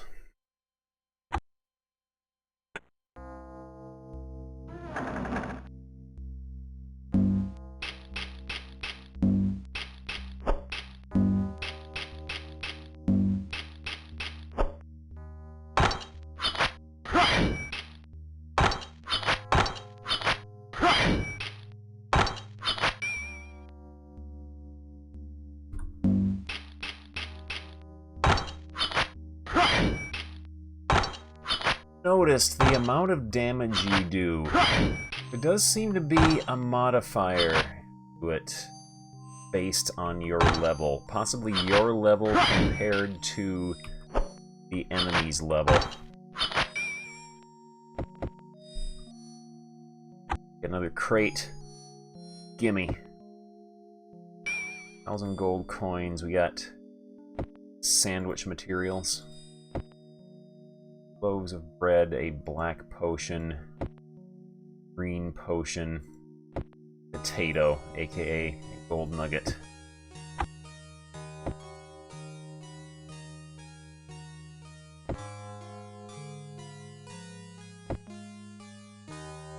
I have a feeling this dungeon is going to be symmetrical as well.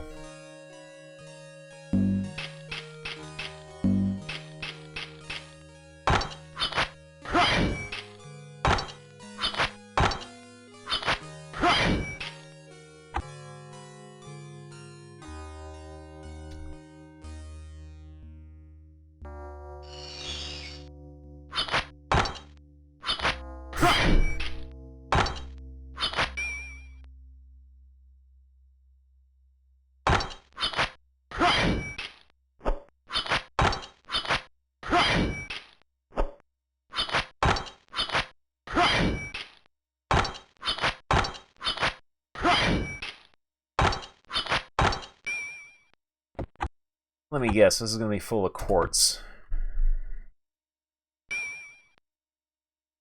Ruby. Let's put that in a box. A box. There we go. Ore, new ore, pink potion.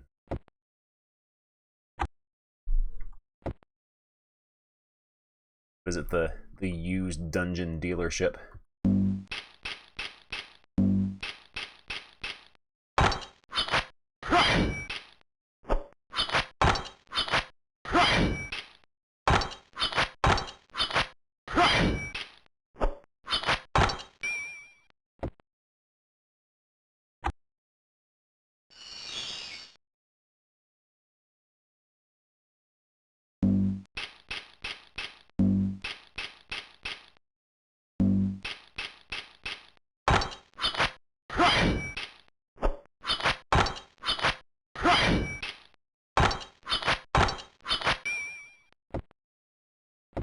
Oh yeah, having looping music in your dungeon would really run up your electric bill.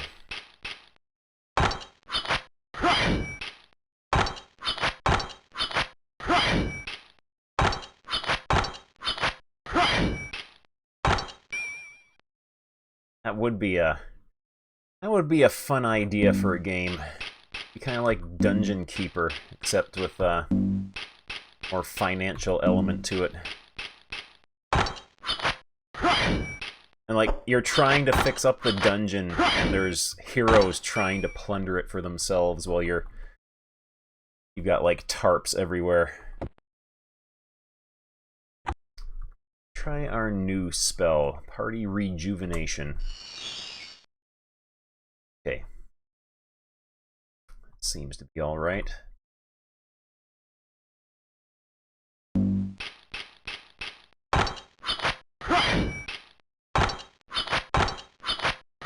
You have to like hire orcs and goblins and liches and stuff to guard your dungeon while you're fixing it up, to keep those pesky heroes away.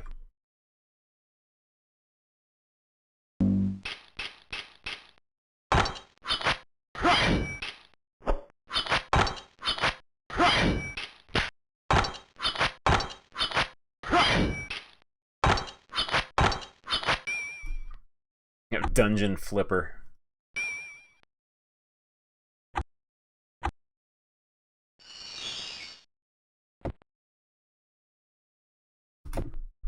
Ooh, got some pants. Big apple, we will just use right now. Scale mail plus 7. Else carry that. Plus 7 pants. 7 helmet. 7 boots. I don't see how you could even make it this far without already having this. Nail gloves plus 2. Go.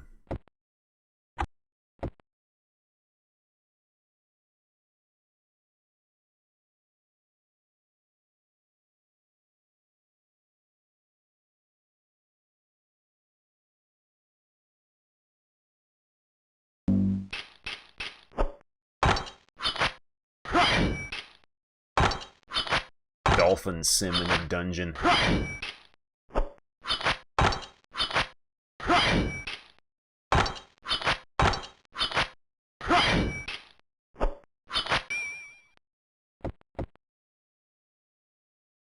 I bet on the other side of this dungeon, on the right side, there's going to be another little building just like this one.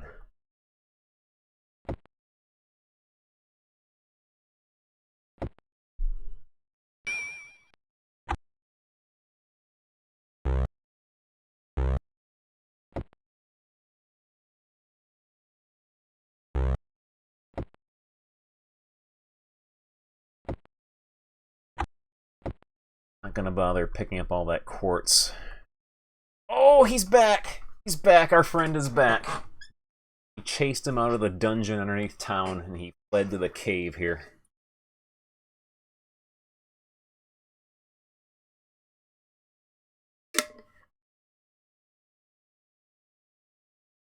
He's my favorite.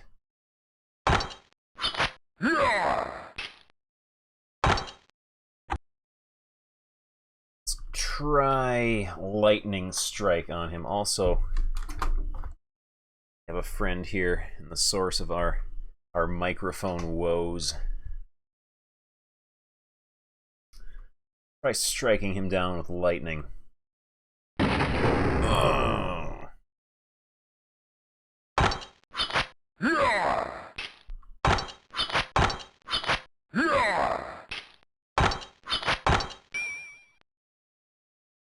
All right. Are you going to move so I can use my keyboard? There we go.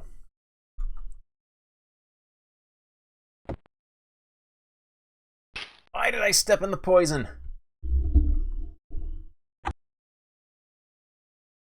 Got potions we can use for that.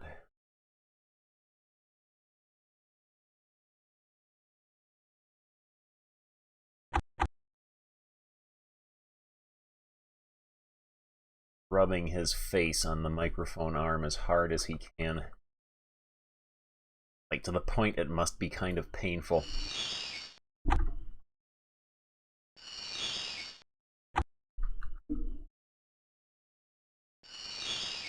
There we go. We're fine now.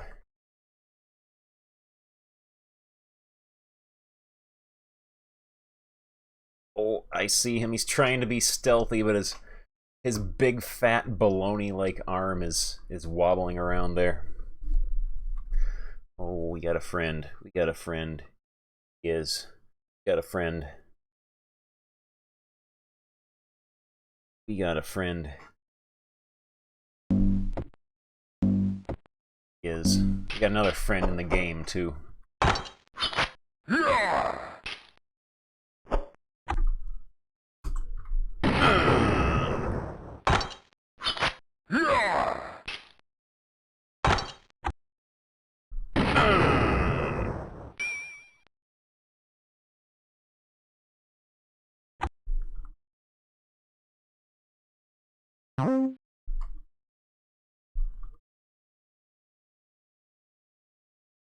Ooh. I think we might have to take the poison from this one.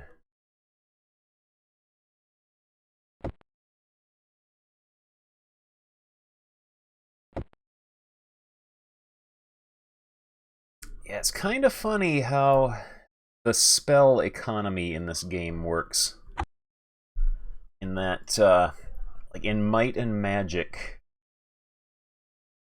as spells become more powerful, they also become less and less efficient on a spell point basis.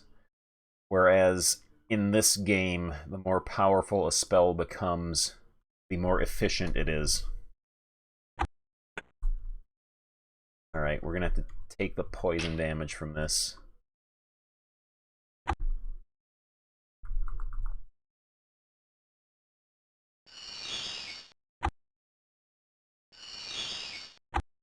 You cannot destroy ground tile traps like that, or the flaming coals or anything. The most you can do is use the jump over spell to get past them. but you can't jump diagonally, only in a straight line. So when they're in a corner like that, you have no choice but to take the damage.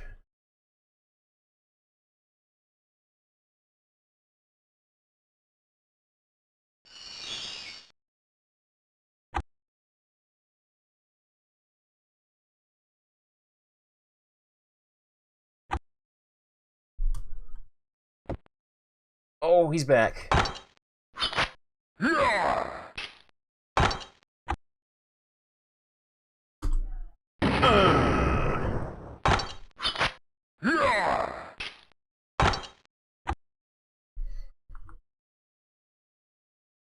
Let's see. Get by with a blast of power instead. Lightning would be overkill. It's like he's teetering on the edge, trying not to fall into the puddle here.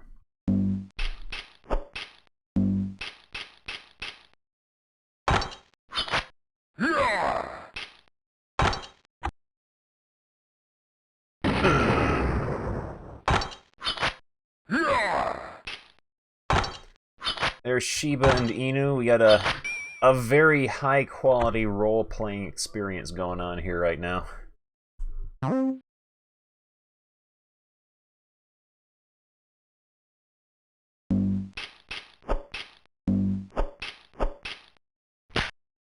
Oh, your weapon broke.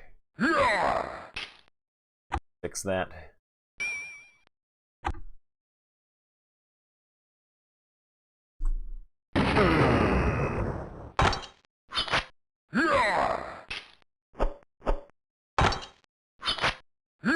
I am enjoying this game. Part of that is because since I started playing it, for some reason I cannot stop thinking about it. It's like taken up residence in my mind. This is an interesting development. Is this the first non-symmetrical dungeon level? It might be. Probably the first and only.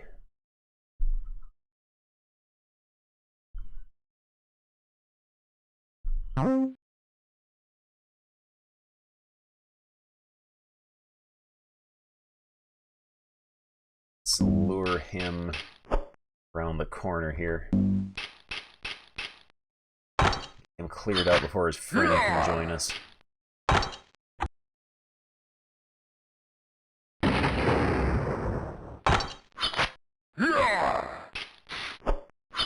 No, our torch went out. It's dark and spooky in here now.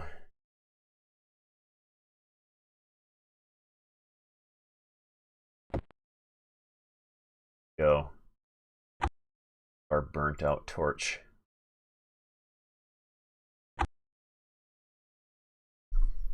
And ocean. This for go. For a like poverty mid-90s shareware RPG made by a development team of 3 people, all of whom were related. This is actually a pretty decent game.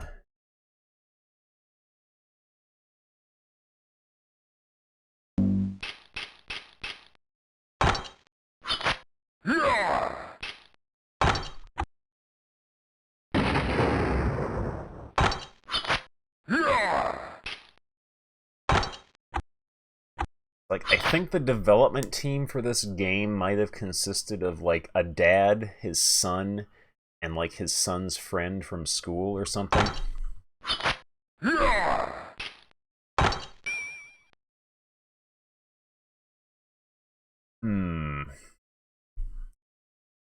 That looks suspicious.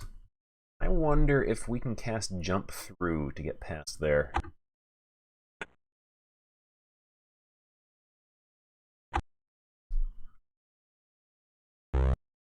Spell has failed.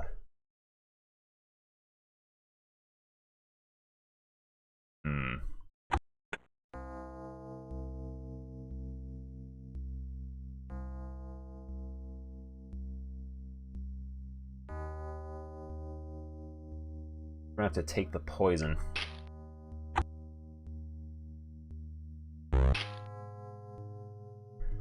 Nope.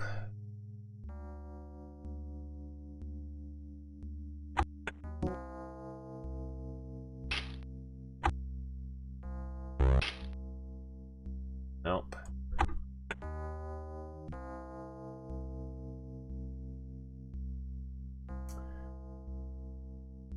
One of these might be an illusion.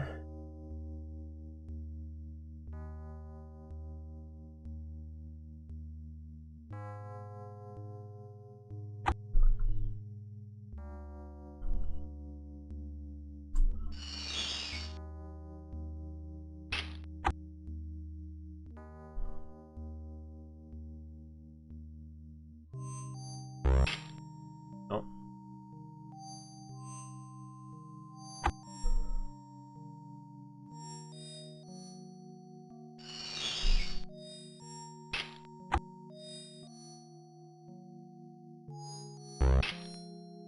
No.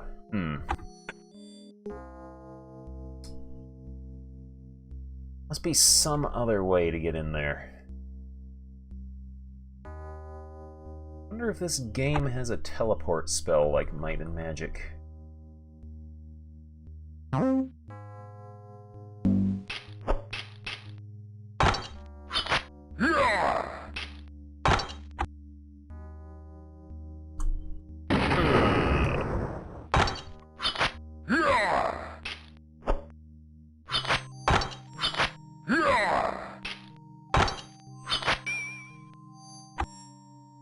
Go up a level again.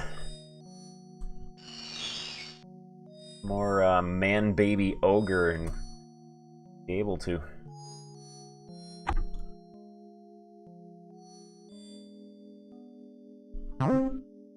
Oh, he was waiting for us.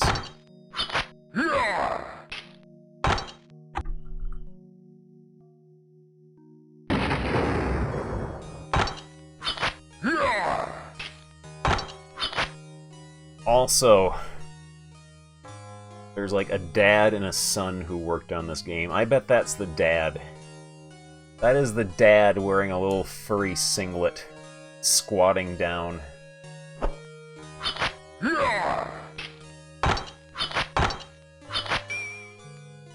There we go. What we're going to do now is set a mark here.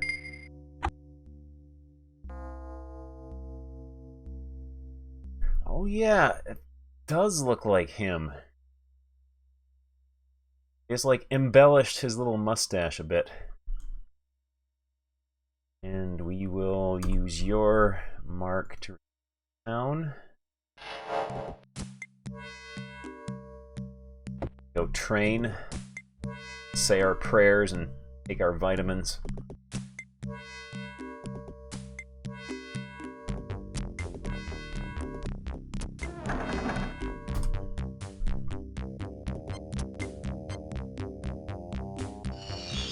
Level 19.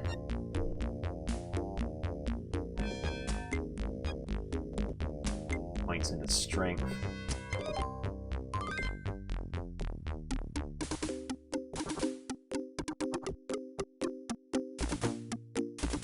Go.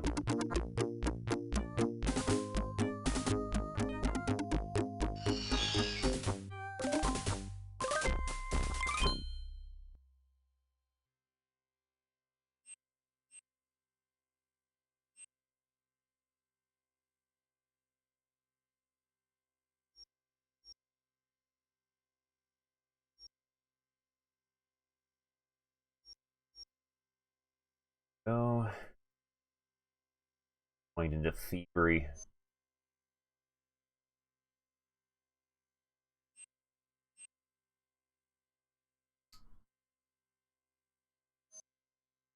Go.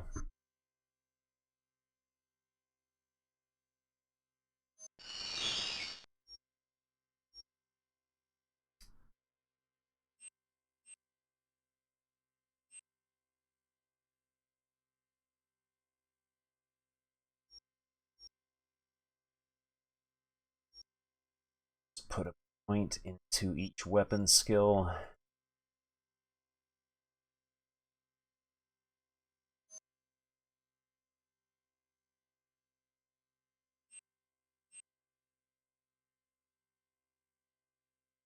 Into wisdom.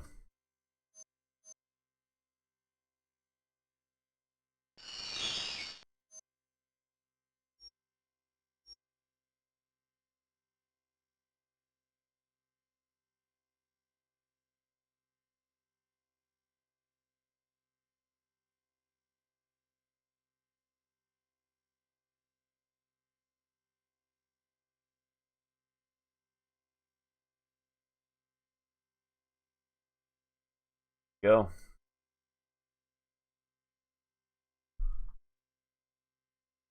Man, those ogres ain't gonna know what hit them.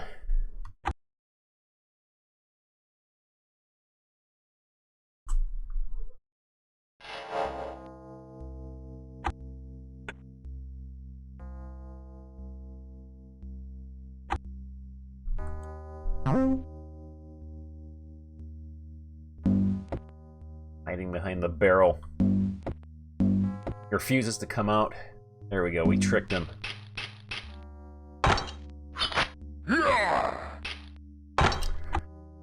Wonder if the music is stolen or if they actually either knew someone who could write decent music or like hired someone to do it.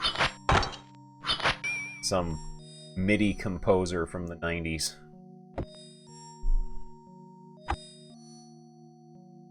Thievery parchment. Chemistry parchment. Roll of dexterity.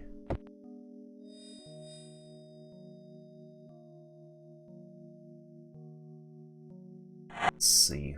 Dexterity.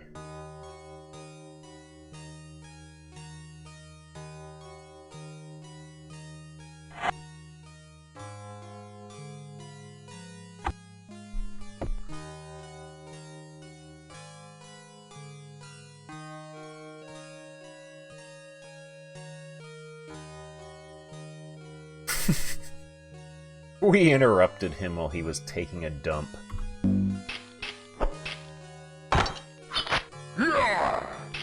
Like how they drew little beady black eyeballs on him, too.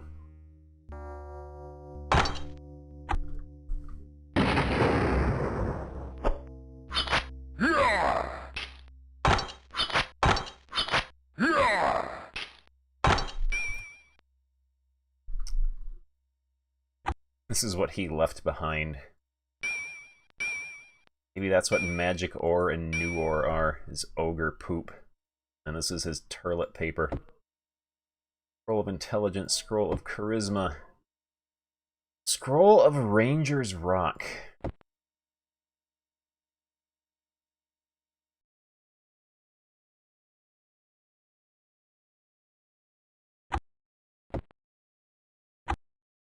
Right, who needs charisma?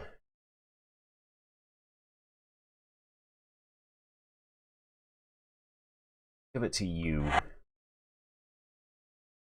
You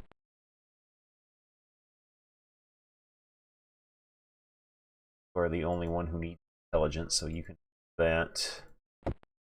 Here's Rock. No one can learn that spell.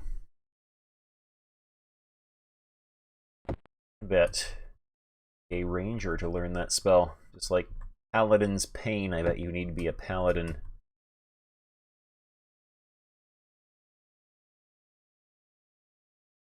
Right. Gotta go around again. Why did I step in the poison?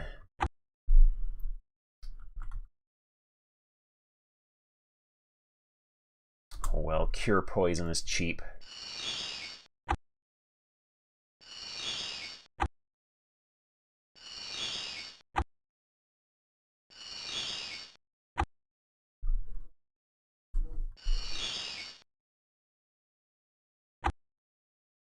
Will not step in that one, though.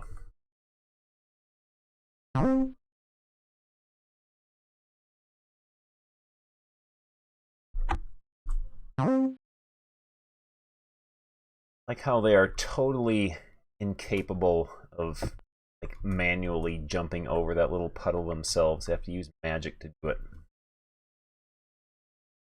Despite being adventurers, they are all woefully out of shape with bad knees and ankles.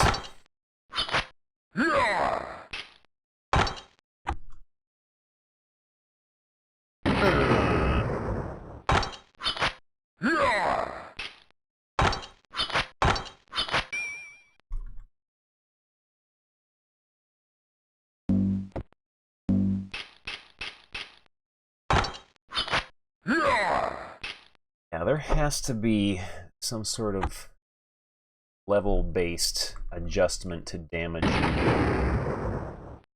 Our bows are actually doing a fair amount of damage to these guys as they approach.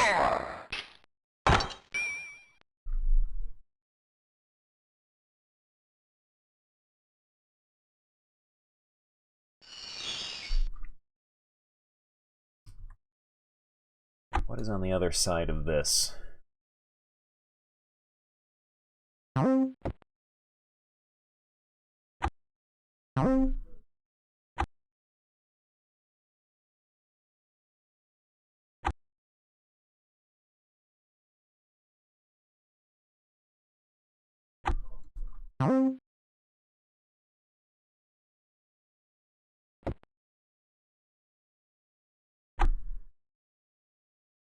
Full of dexterity, full of health,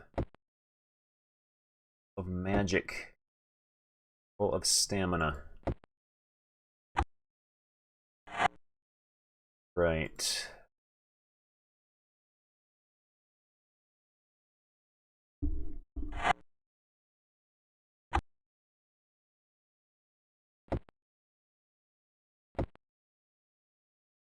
Have that. Oh, stamina. Stamina.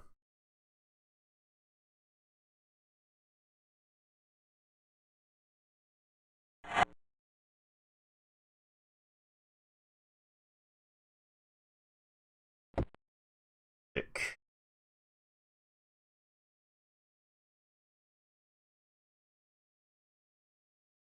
Oh man, it gave him a whole extra 4 magic points. Full of health.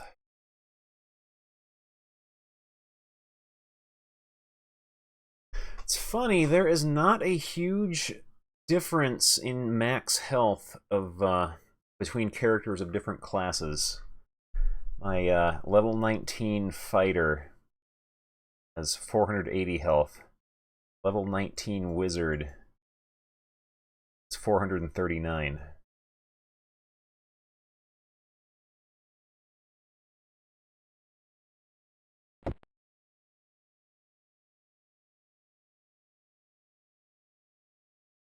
So you can have that.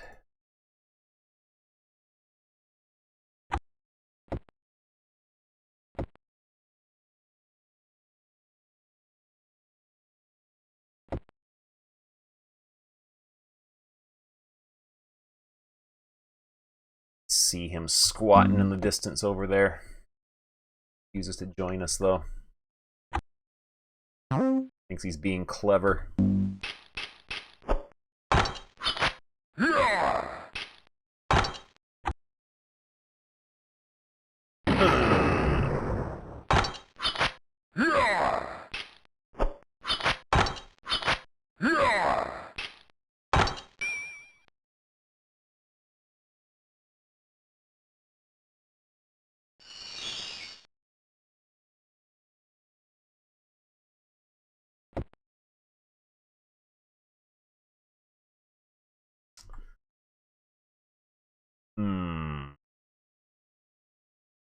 Mandatory poison damage.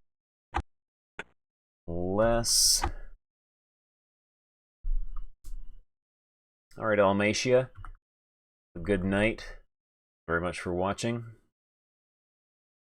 Jump through here. No, we can't. Why can we not jump through?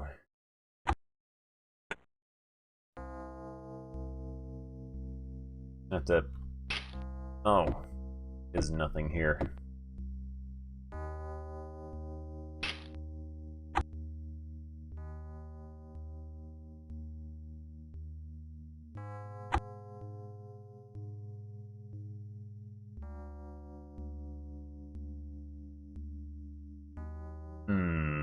Very suspicious looking places on this map.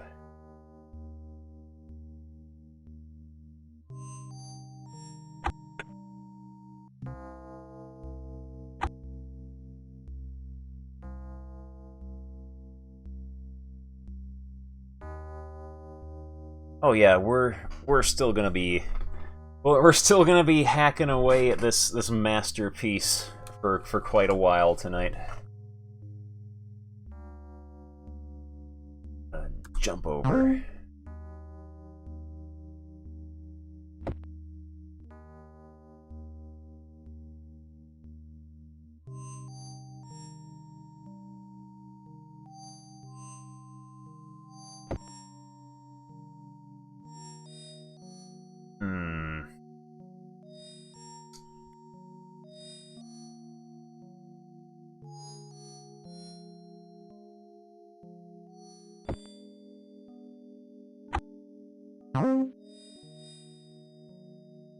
I am eternally suspicious of this area.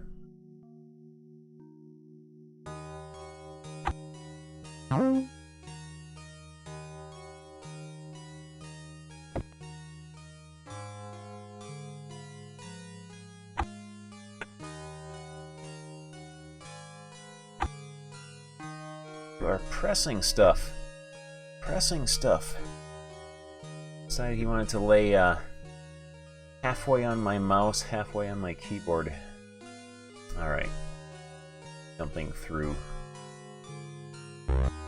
All has failed.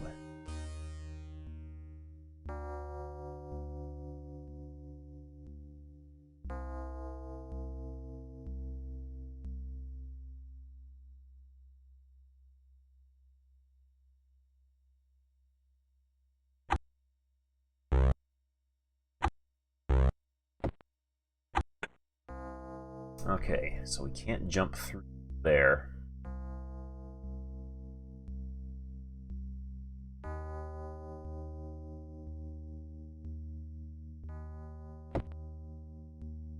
Guaranteed damage here.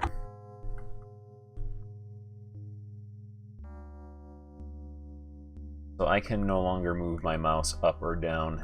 It is being held in place.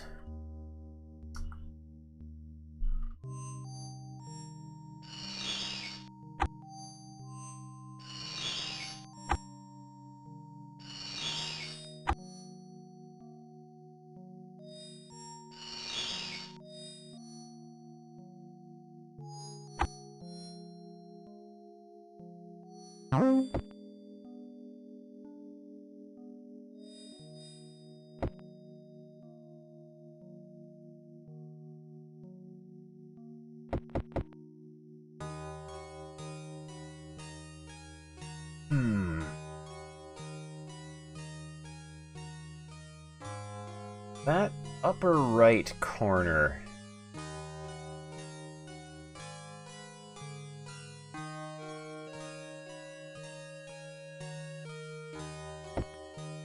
Dare I work my way back there?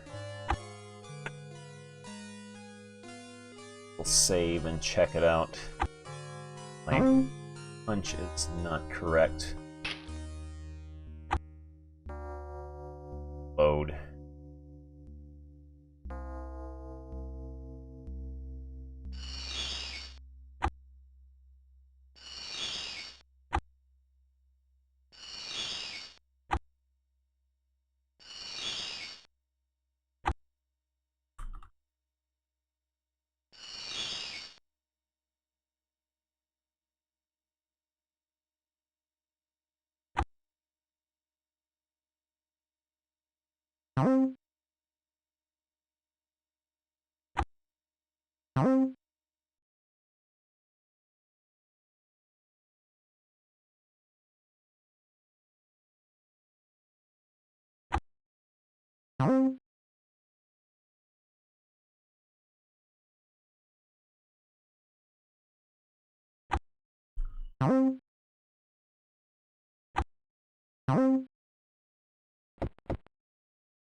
Alright, is there anything in here? There is! Alright. That was worth it.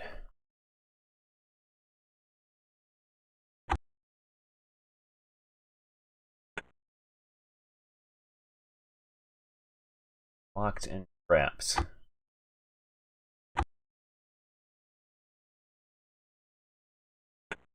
Lockpick broke. Got another one in here somewhere. Here we go.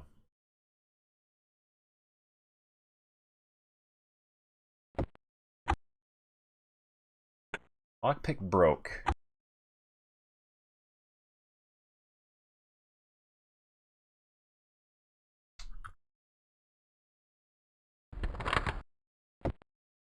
Ooh, what do we got here? 5, 10, 15, 20, 25, 30, 35, 40,000. Alright, that was worth it.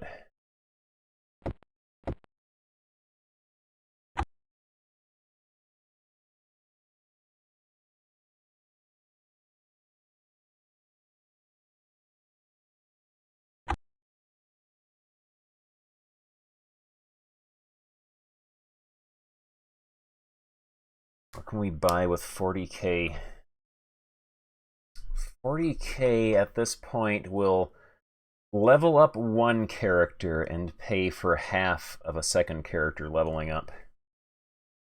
So yeah, 40k actually is a welcome amount, but it is not exactly a fortune anymore.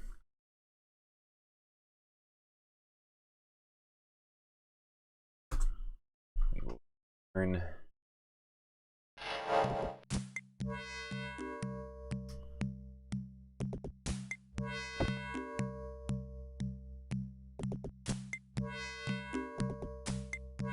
guess the next place we have to go, pretty much all that's left actually, is centaurs.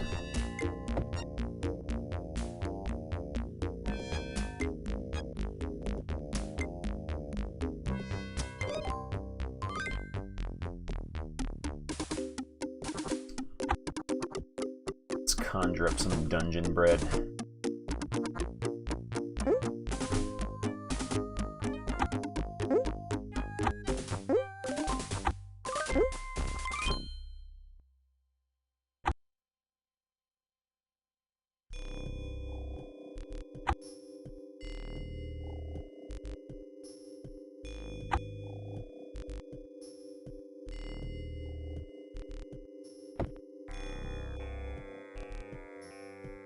So yeah, hopefully being like 3 levels higher, be able to have more luck against the centaurs. If not, we are kind of in trouble because it's not like we can go off and level grind anywhere.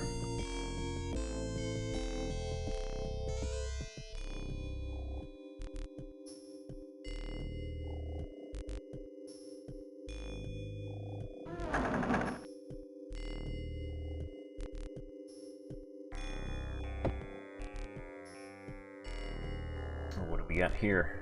Locked and trapped.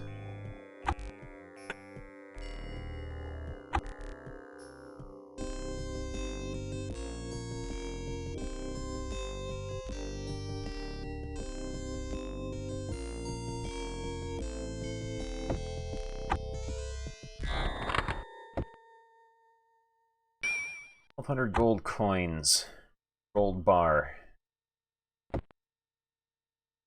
Elfin gems. Steel ring of armor.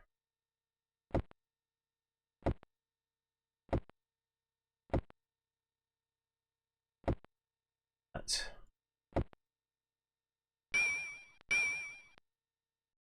Pants. Longbow +8.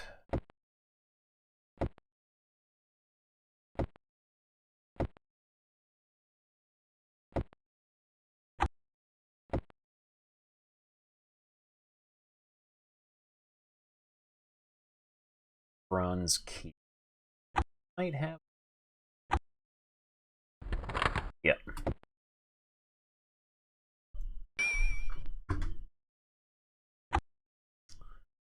Their longbow +8.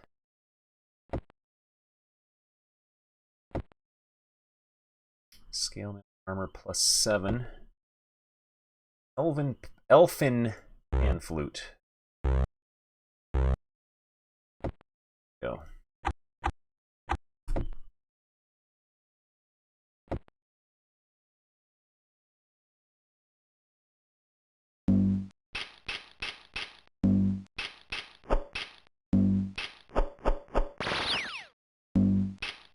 See how bad this guy is now. We're actually doing a bit of damage to him now.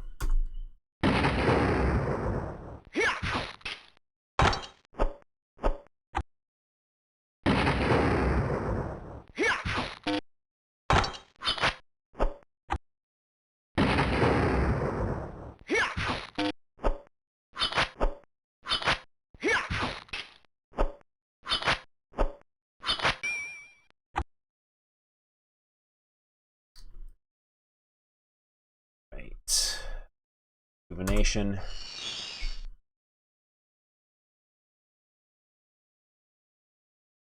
This guy was guarding nothing.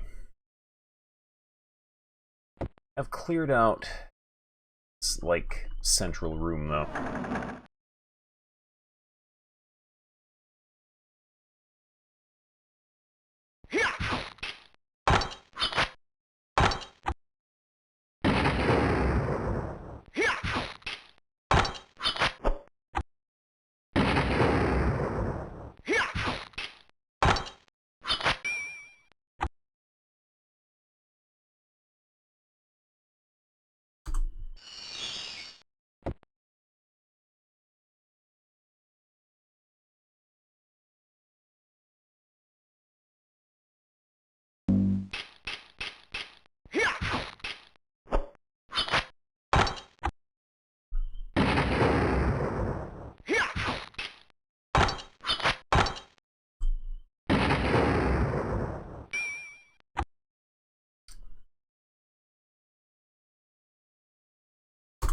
Go.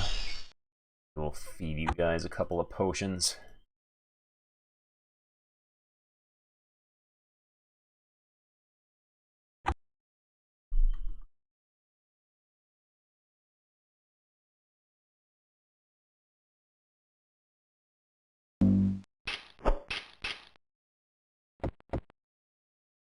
We're being chased.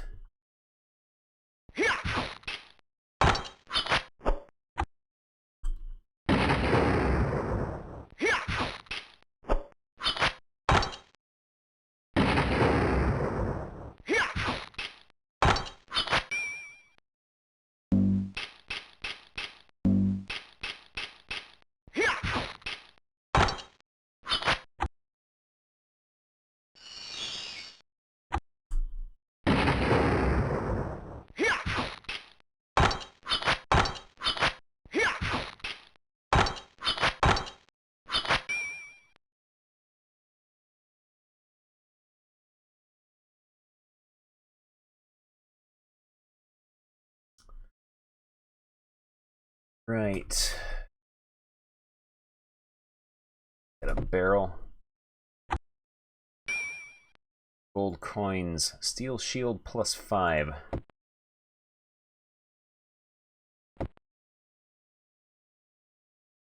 Elfin gems. We'll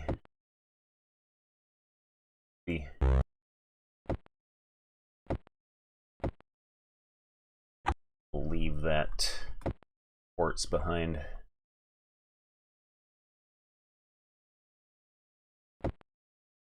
Inventory is actually getting rather full, so I think I might set a mark here.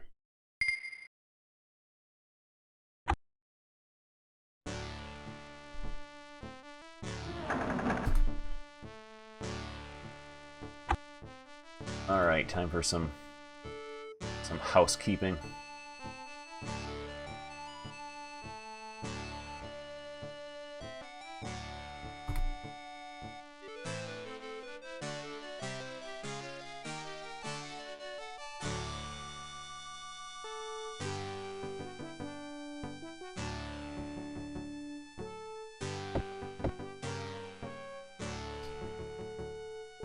Okay.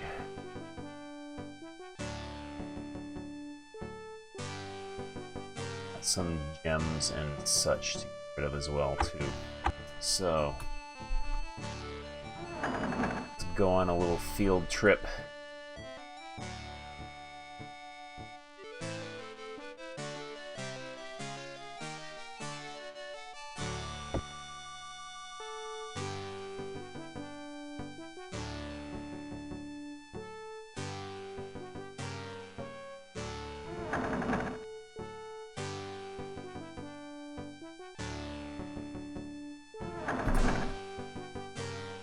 There we go. Alright. Sell that. Sell that. Sell that. That.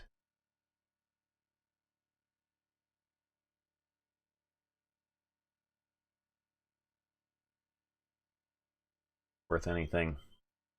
3.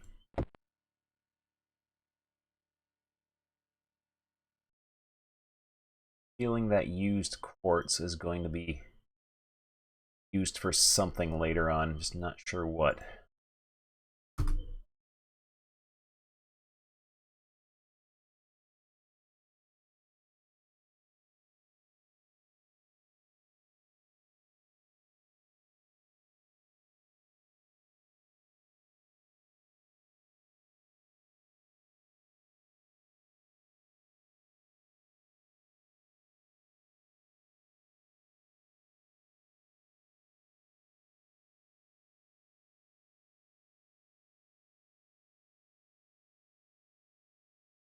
Alright, good enough. I only play retro games, yeah, pretty much. That's pretty much all that I stream, yeah. And return dungeon. Drink a potion.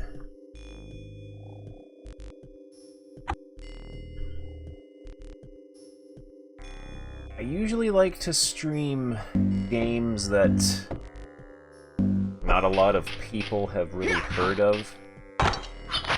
More uncommon stuff.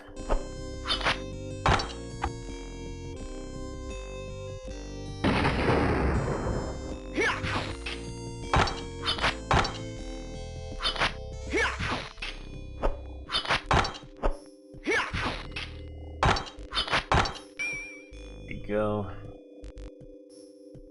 Heal up.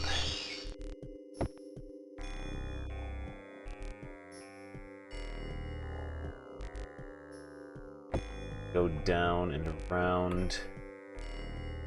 It's going to be symmetrical on the other side.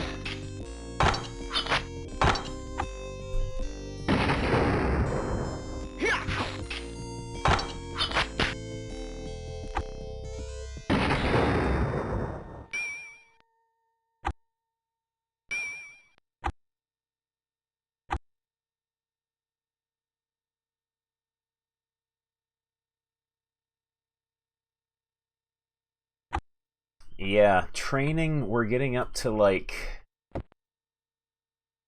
minimum 25,000 per person to train up one level.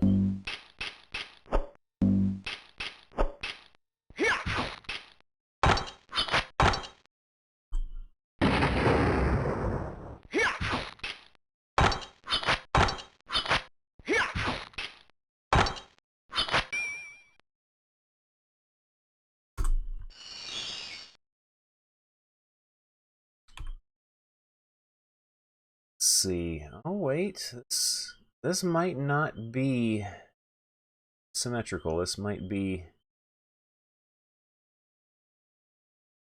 They might have varied up their game a bit.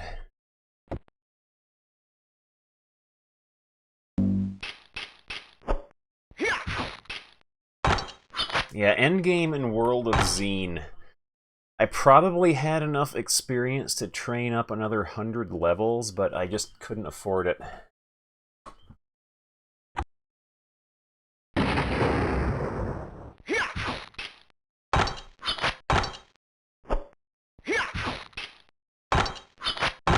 The Mega Dragon, though, was the only enemy in World of Zine that couldn't just stomp all over by the time I was done with the game.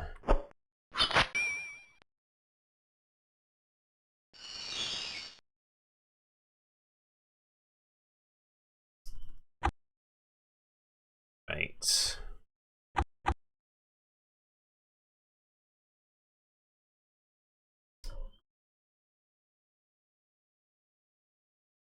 Let's see, we'll... Party Rejuvenation, let's Party Heal. A couple of potions.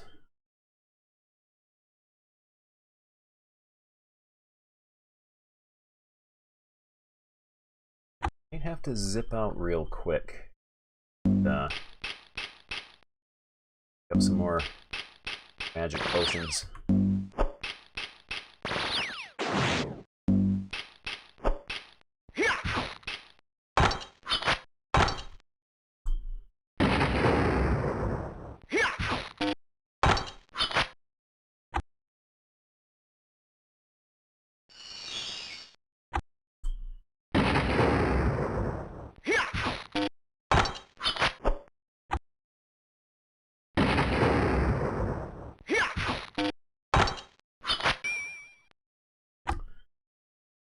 Okay. Pretty heal. Those are our last two potions.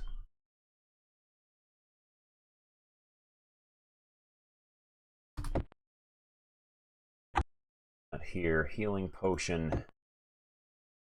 Full arm parchment. Parchment. Bartering parchment.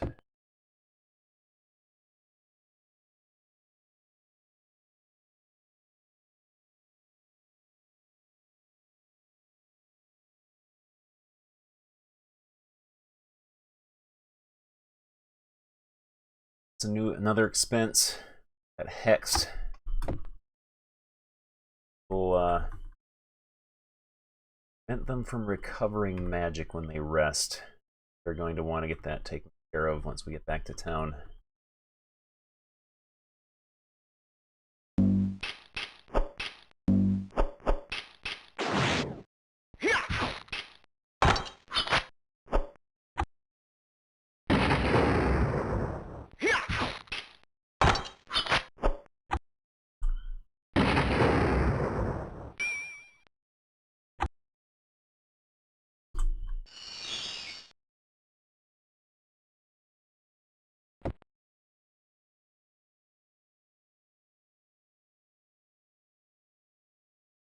Yeah, I think we might have reached the point in the game when they realized they were making all of their dungeon levels completely symmetrical. They decided to vary them a bit.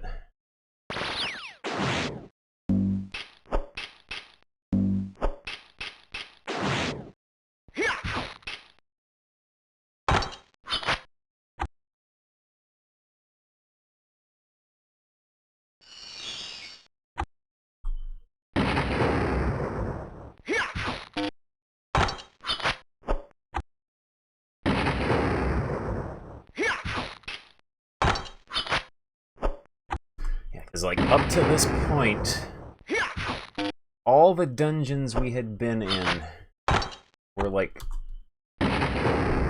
four-way symmetrical.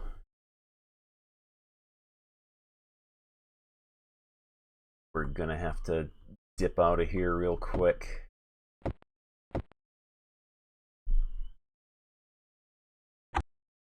Head back to the gnome town, I think.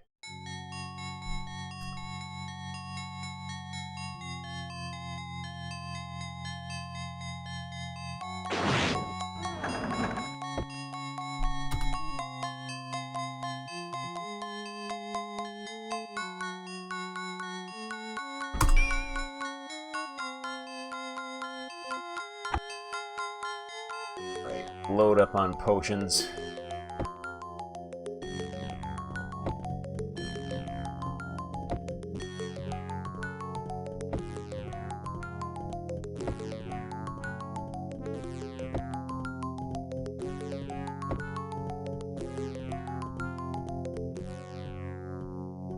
We had a few extras of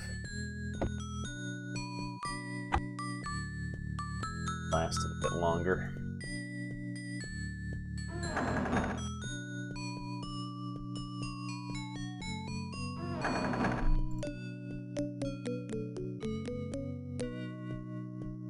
$6,840 gold to remove his hex.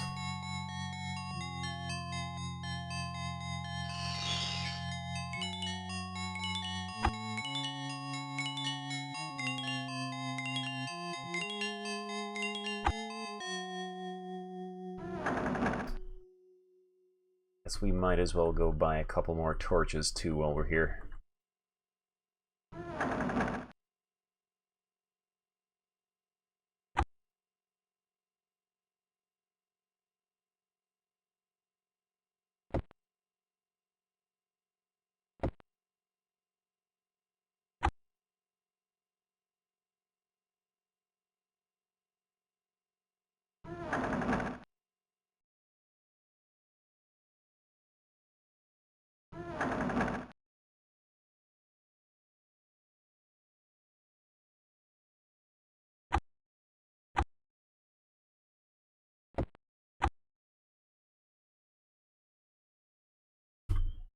There we go. And we will return.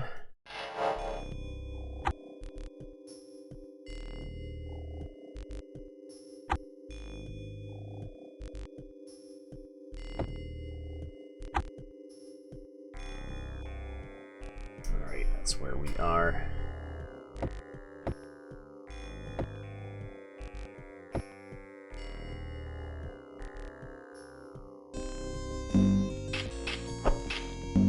I think our quest we had was to just kill all the centaurs in this cave. Do that, we should be able to go back our reward.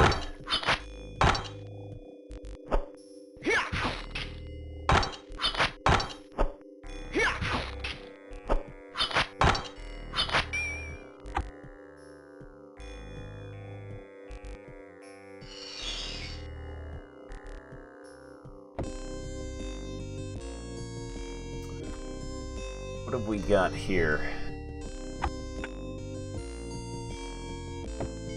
There's a brass key.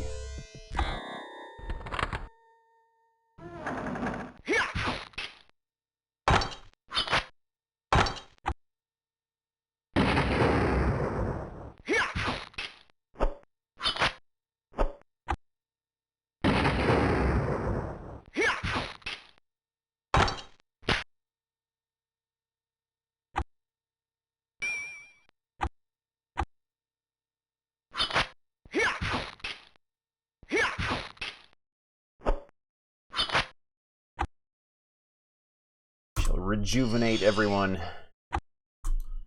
Strike this dude with lightning. Their abs. Oh, he drained our spell points. That's unfortunate. Does this have a main storyline?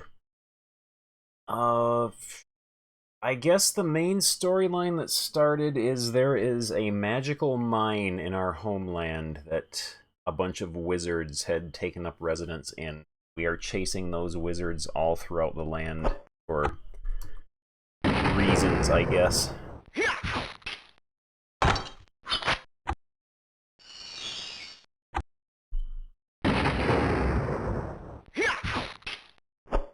He is really picking on our mage.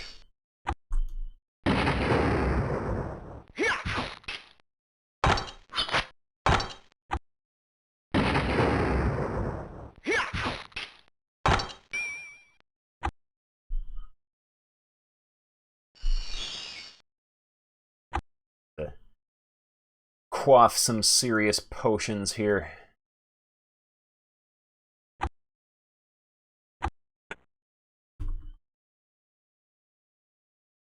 Better be guarding something good here. Gold bar. Silver bar. Potato. A cranberry and olive.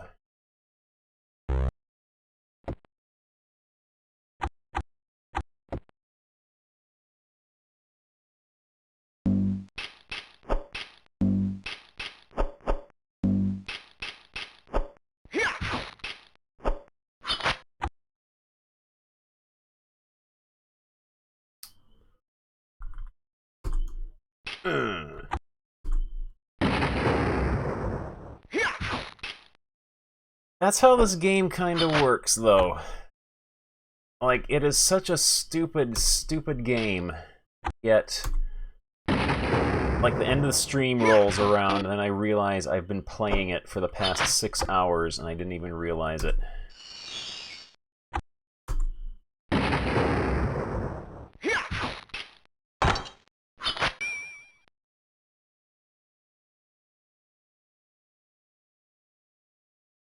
Oh, there's a lot of these guys. Let's see if we can lure them out one at a time.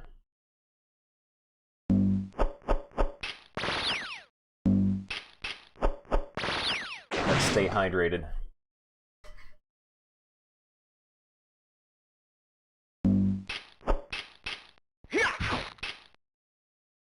Ooh. Will Ferrell was gonna die.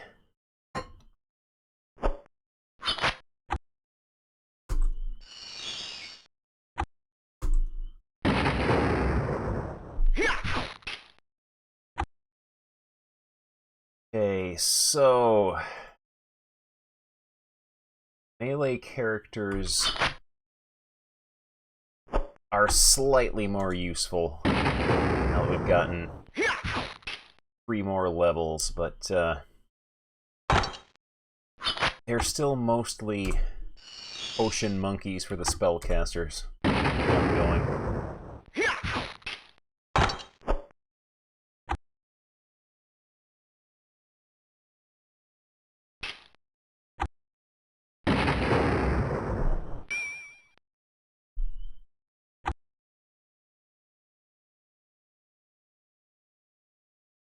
We got like 3 more levels, and I'm pretty sure the game does something like comparing your level to the enemy's level and giving you a modifier to your damage based on that.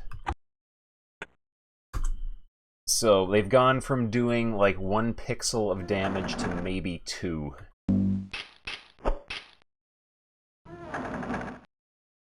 Still very much a melee characters act as meat shields and feed potions to the spellcasters while they do the real work.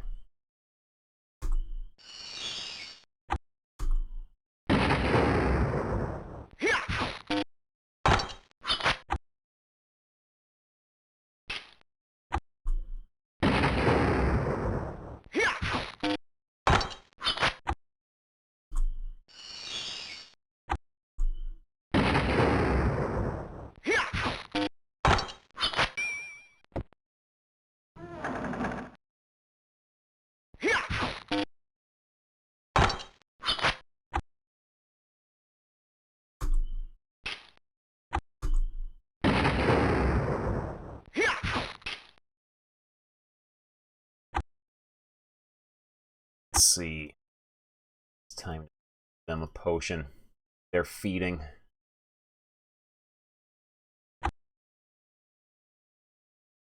Give them their magic potions in a baby bottle. One of those hats with the little things on it to hold the beer cans, except just put a magic potion in each one.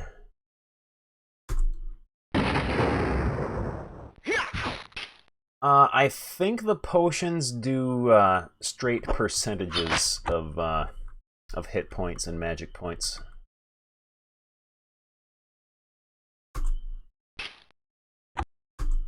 Like, I think the pink ones do 50% and the purple ones do 100.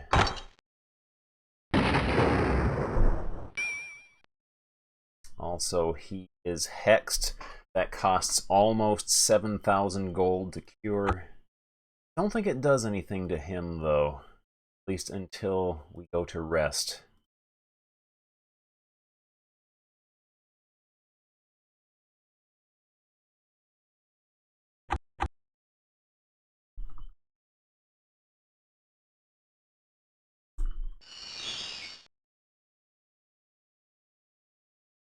Yeah, even with the best gear for this part of the game, melee is proving to be absolutely worthless. Except against stuff that is so outclassed that it poses no threat to you anyway.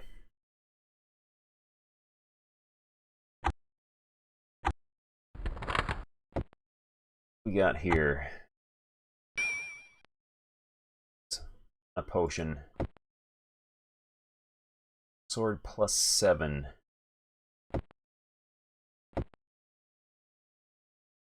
+5. Upper shield +5. +8.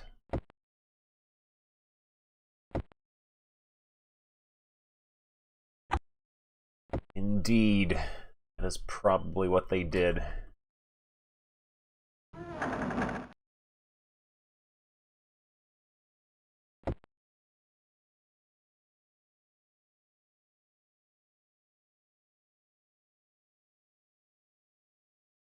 It looks like we're about 2/3 of the way through this dungeon.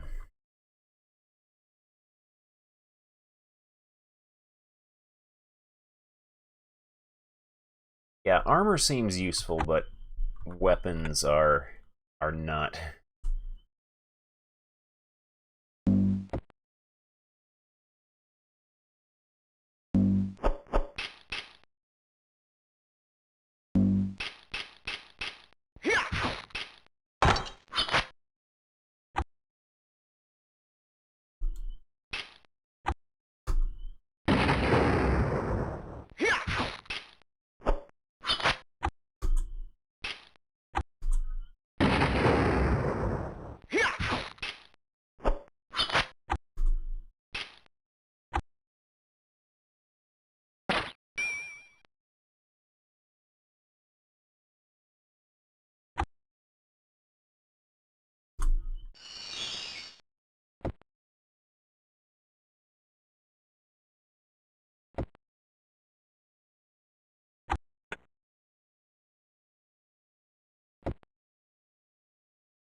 Also, one of the problems is, other than Arms of Giants, which is almost useless, there are no spells you can cast on your melee characters to their damage.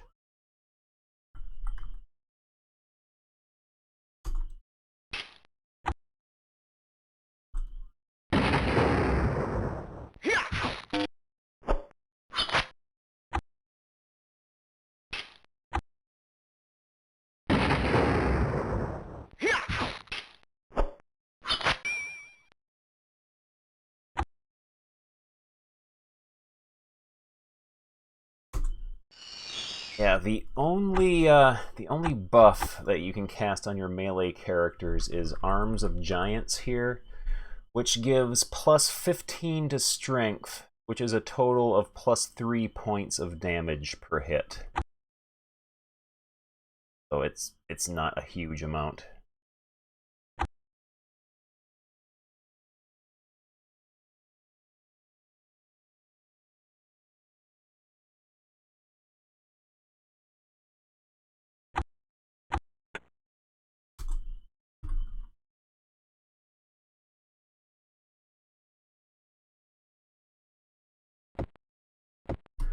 What do we got here? Brass door key. Bronze chest key. Projectile parchment. Yeah, she has 145 strength. And with that and her current weapon, her like a +7 or +8 longsword, she only does 32 points of damage per hit.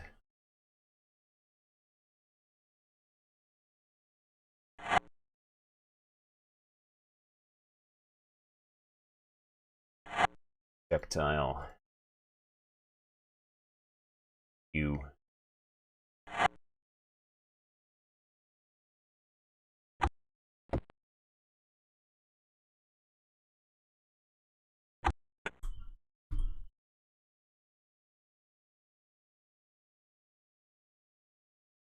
Yeah, like, I looked at the spell descriptions in the online help for this game, and there's ones later on that are like, does 670 points of damage to all enemies on screen. Stuff like that.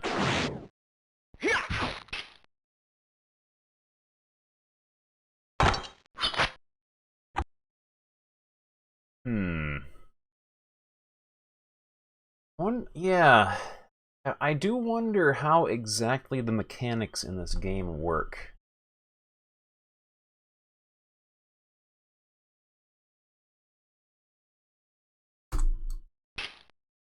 Like what dice rolls it actually does to determine stuff.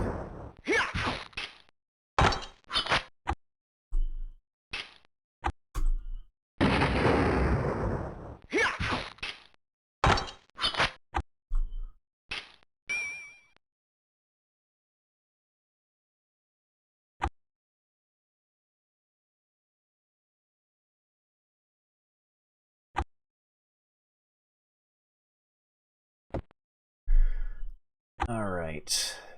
This thing. Morning Star. Base damage of 14. Yeah. Morning Star +3 is the equivalent of the longsword +7.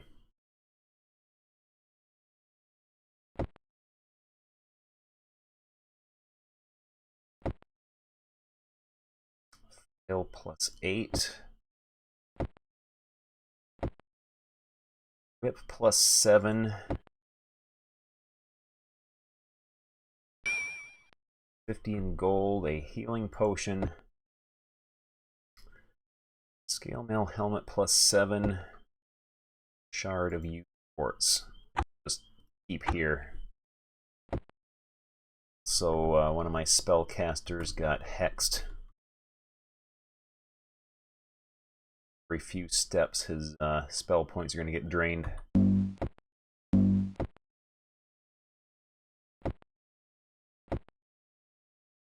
We got 2 of these guys chasing us. Let's see if we can maybe lose them.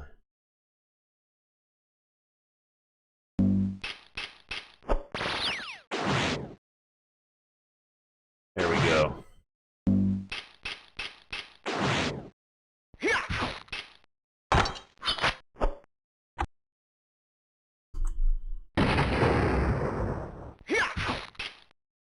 Oh, he's almost dead.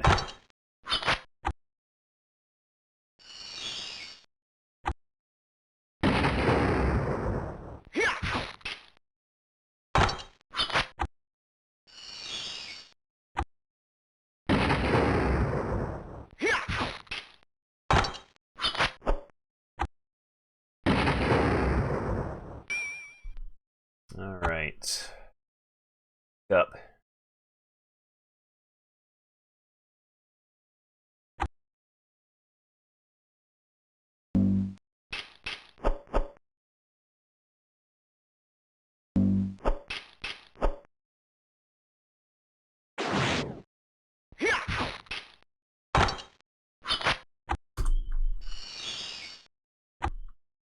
The group healing spells are so much more efficient than the singular healing spells. There's no reason to use anything else. Magic turns you purple.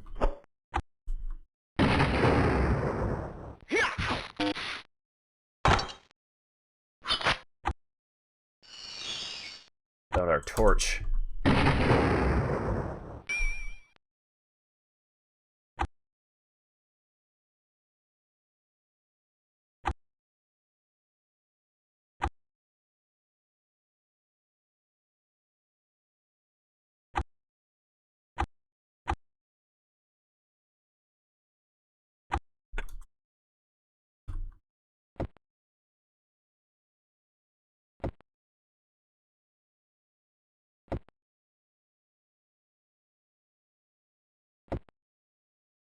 Hey, we are coming up on the last area of this dungeon.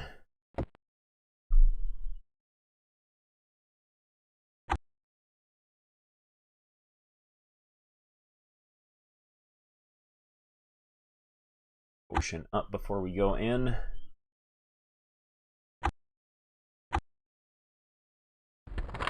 I can hardly wait to see what the sprites on the next continent are going to be.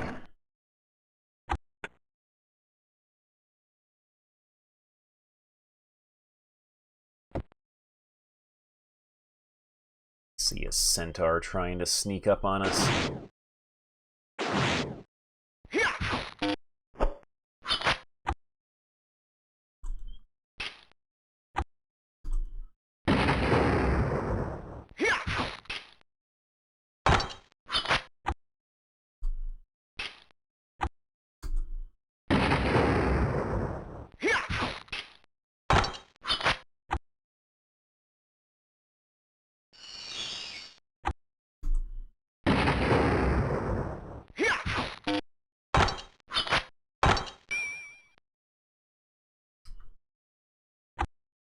Battle takes a entire potion.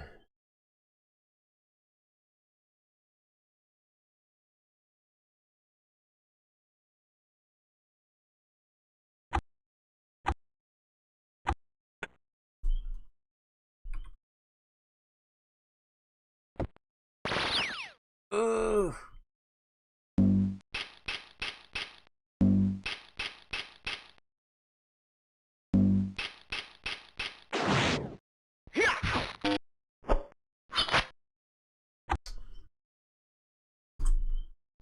Yeah, these guys, it seems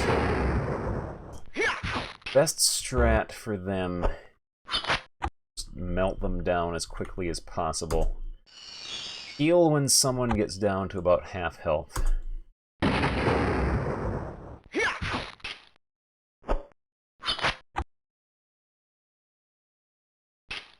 And, like, hope they focus their attacks on the melee characters. That's really all they're good for.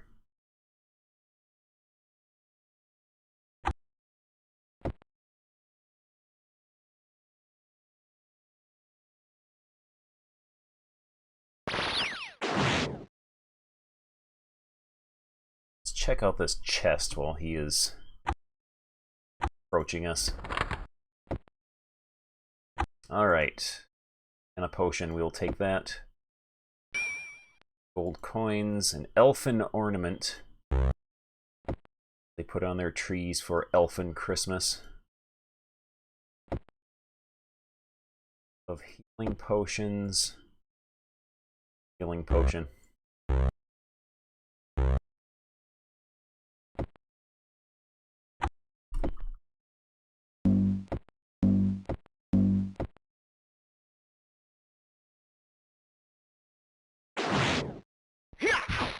Santa brings him a big paycheck with lots of overtime.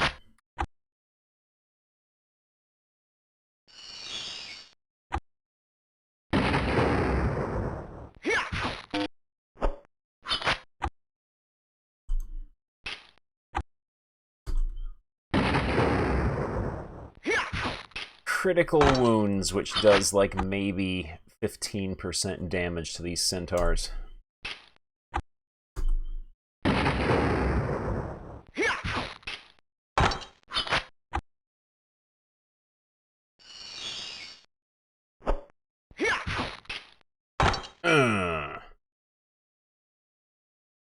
Ooh, a magic locked chest.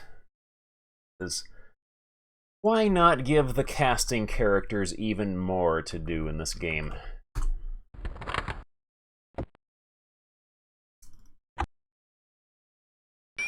1900 gold coins, a gold bar. Gold potion is worthless.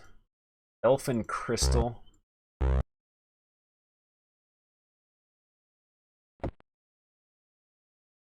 Potion.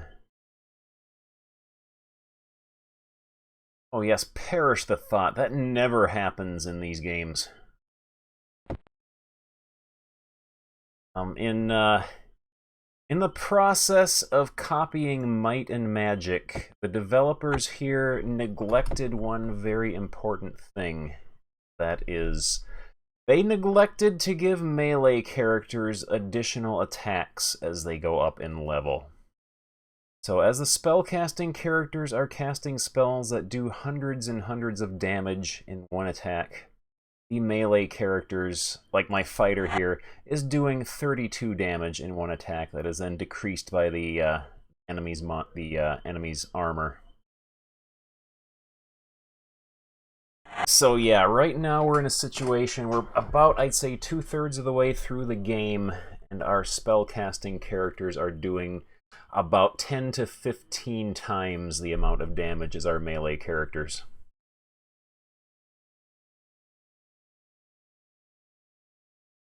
So yeah, our melee characters are there to absorb hits on the random chance that they get attacked instead of the spellcasters, and they are there to keep them on a constant IV drip of potions standing. And this guy is here to pick locks and disarm traps.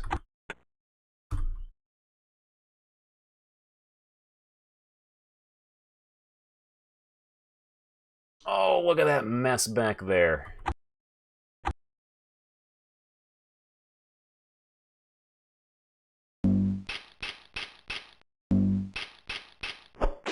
There's a purple one behind him.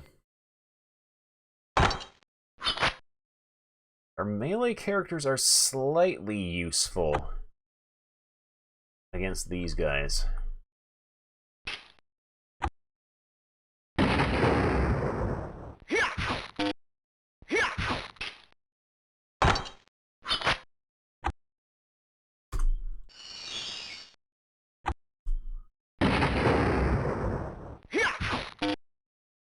Alright.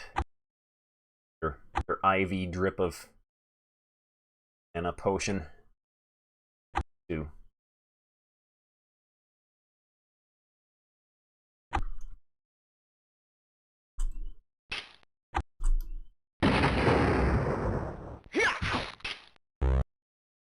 And I did discover a very, very important bit of tech for this game. You cannot put backpacks in boxes, but you can put bags in boxes. So you could theoretically have a box that has 8 bags in it, each one with 8 inventory slots.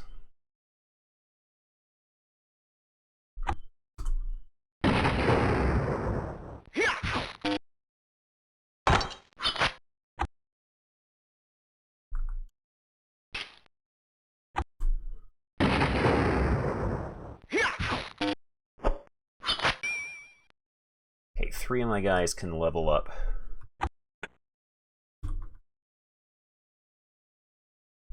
Oh, we get their bottles to feed little baby Babu. Go. Grow up nice and strong.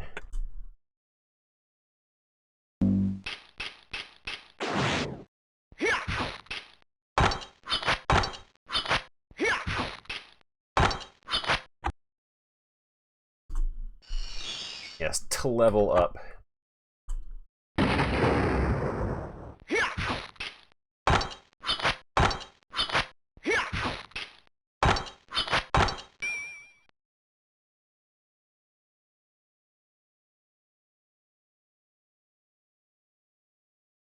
And we have also reached the point in the game where they realized they were making their dungeons all symmetrical, and they finally decided to mix things up a bit. It only took them 2/3 of the game to finally realize that.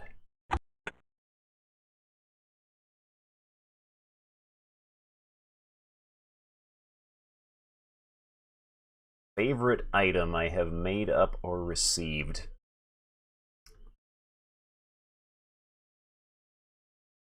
Or the last one. The last man standing.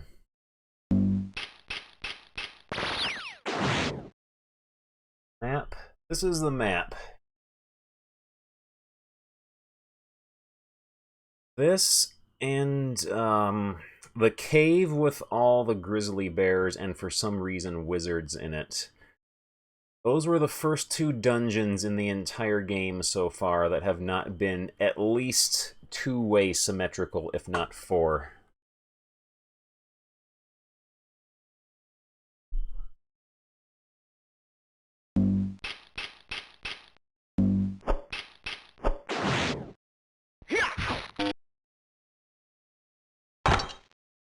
Also, these guys drain your spell points when they hit you. Little static electricity attack they do is.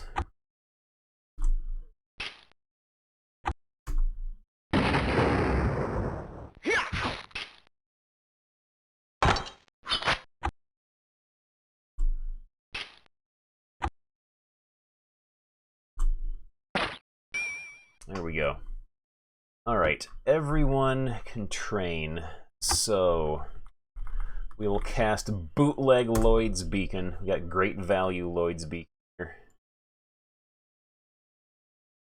On, go.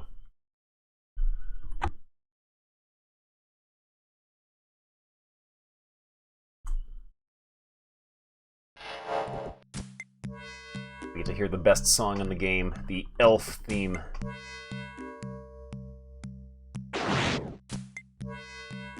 We gotta visit the healer.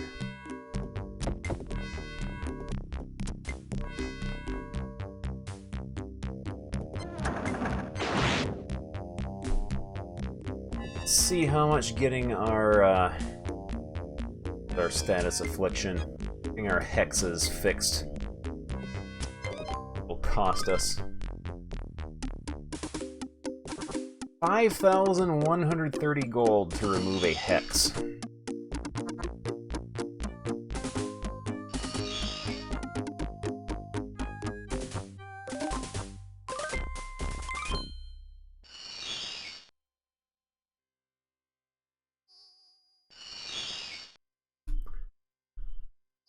Alright.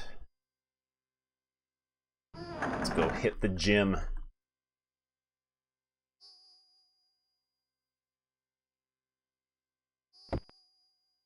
Also, I am gonna try something here. Guy has a gnome helmet of charisma. Try having her wear that. Charisma affects the number of skill points you get when you train. Normally she's been getting like 12 to 13.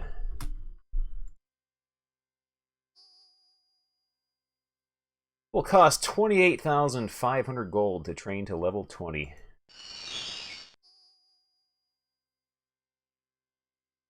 Yeah, she got 15 bonus points. So we'll just pass on the gnomish helmet of charisma to everyone as they want to level up.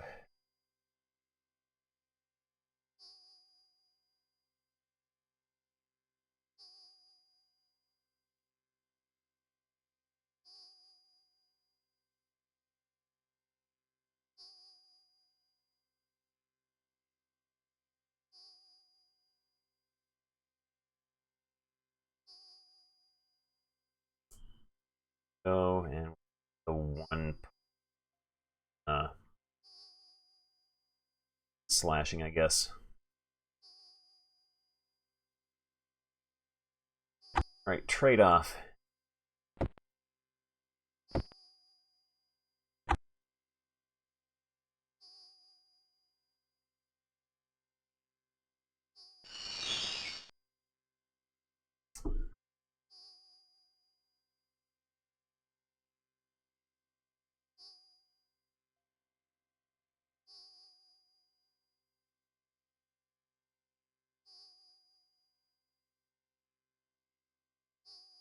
You will gnome more than before. Points into thievery.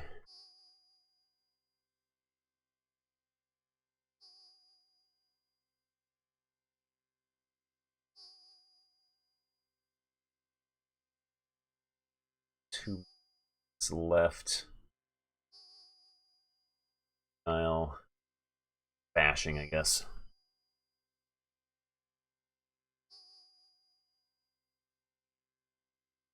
Right. Up to this guy.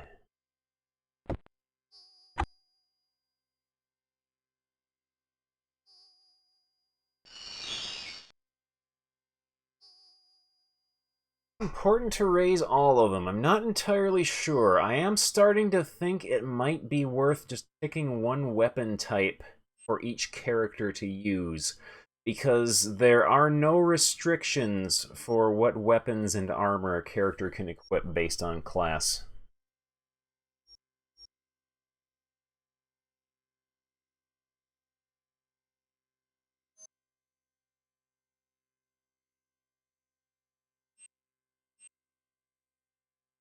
Might just make this guy my polearm dude.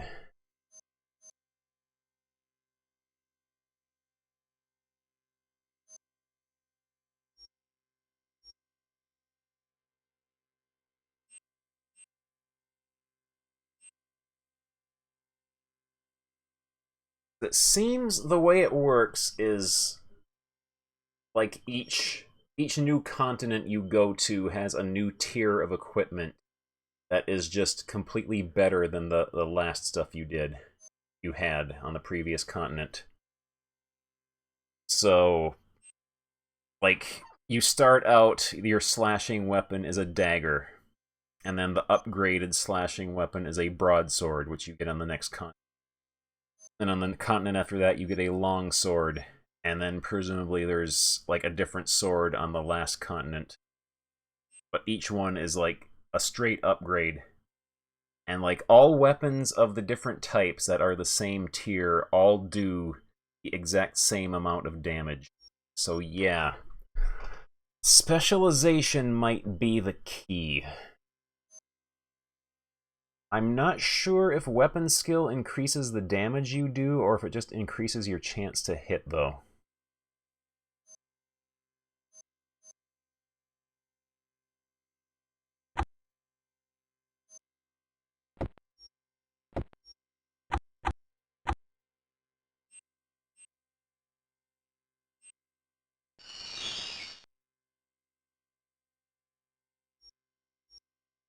The way stats work, I have figured out it's like every 5 points in a stat above a certain number. I think it might be like 60 or 70 or something.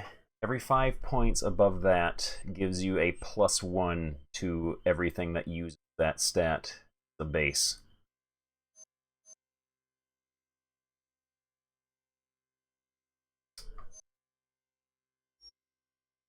Yeah, slashing skill is the highest. Although for him, he is a spellcaster, so he is going to do the majority of his damage through spells.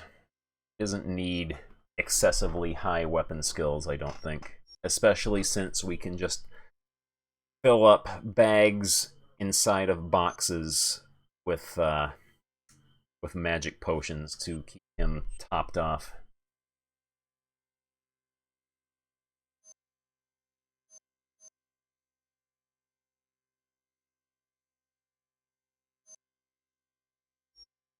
Put 3 points into slashing, though, just in case.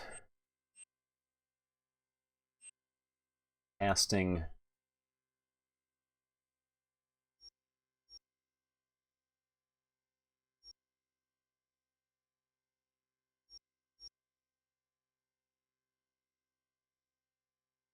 Point, I guess we'll put into strength. Carry more.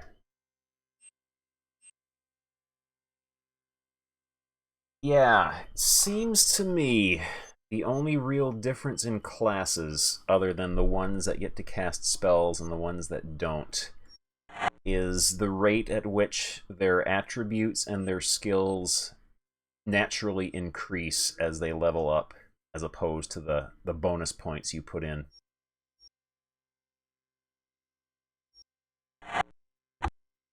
Alright. Also, I have also discovered you don't have to go to a blacksmith to identify items or see their attack values or defensive values. You just double click on them and it shows you everything. You can equipped.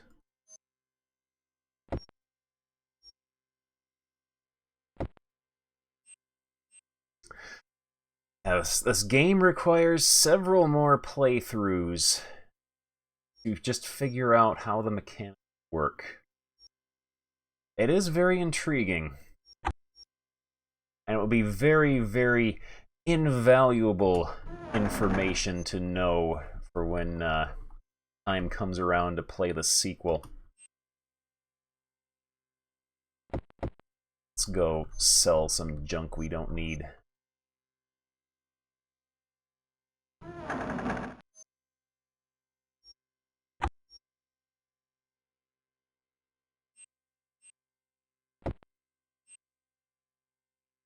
Fail plus 8 we don't need. 7 we don't need. Get rid of the shield. Long swords plus 7 we have lying around. Yeah, Morning Star here. This is a weapon from the tier on the next continent. It is like the upgrade to the flail. Because like flail plus 8 has a damage rating of 18. A mundane Morning Star has a damage rating of 14. Like a Morning Star plus 4 would be the equivalent of a flail plus 8.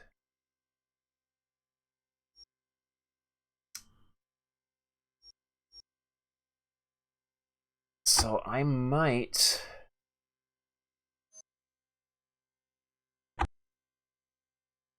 Oh, I forgot to sell that shield. Might head back to the starting town. Start getting that Morning Star enchanted.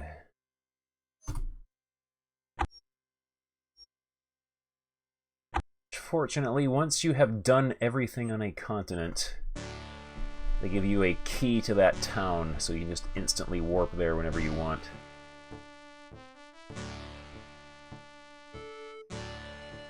The UI is pretty good. The mouse is just very unresponsive. And the keyboard controls are sort of half-implemented. Like, you can mostly get around just using the keyboard, but then they throw stuff in where there is no keyboard command for it. You have to click on the words with the mouse to get it to work. Alright, we shall talk to the talking sword. Yeah, the Morning Star plus 3 does 17 damage, so it's only one off from the flail plus 8.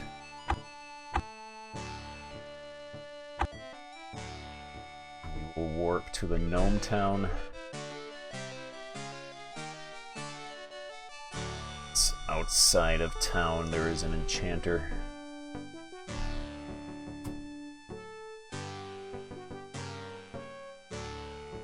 But yeah, I think from here on out, I'm gonna experiment with just dumping skill points into only one weapon category for each character. See if that helps out. Say plus 5. We'll bootleg Lloyd's Beacon. Actually, no, we won't. We're gonna go buy potions.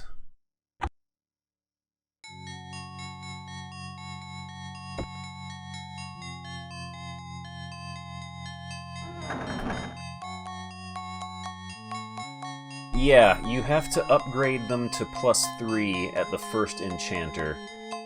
And then plus 3 items and above, that guy can take up to plus 5. And then in the Elf Town, there's an enchanter who can take plus 5 items up to plus 7. And then presumably in the next continent there will be a guy who can take +7 items to +10 or something. Alright.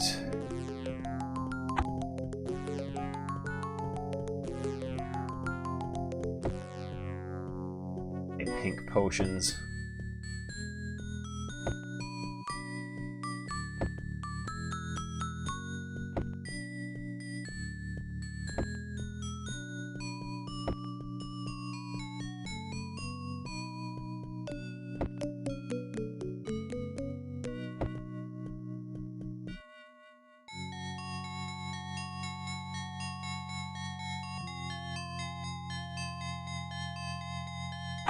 Got room for any potions in your sorted satchels and pouchels.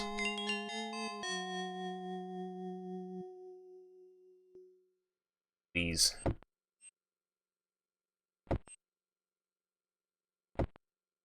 Alright.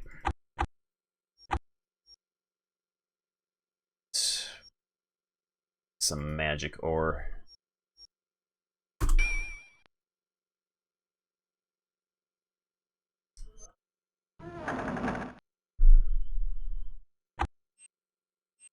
Yes, everyone carries a box on their backs, and they also carry several other boxes in their arms. Those boxes are filled with bags, and they also have backpacks, which they carry with them.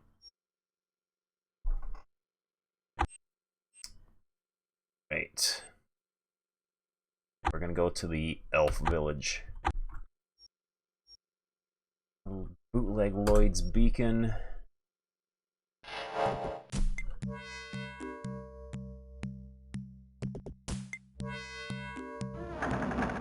Not here.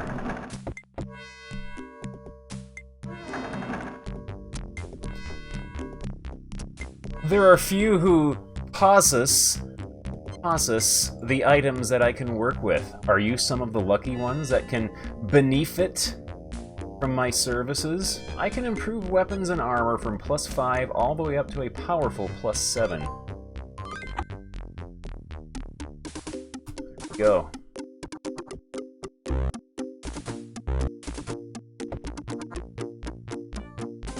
Unequip that. He cannot equip that for some reason. Oh, is it two-handed? Is that a two-handed weapon? That is a two-handed weapon, alright. In that case, you can have this shield.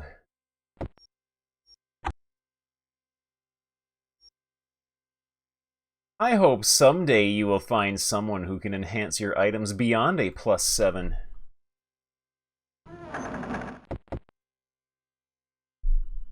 Alright.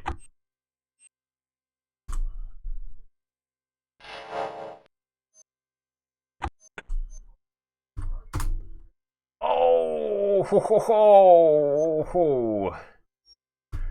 Oh, where are we now? Let's survey our surroundings. Ooh.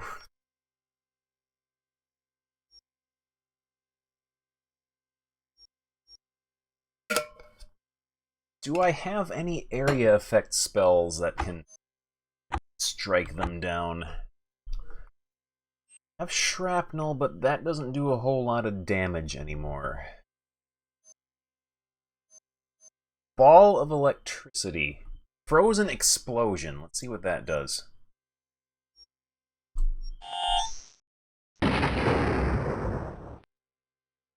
Hit one guy. Try ball of electricity.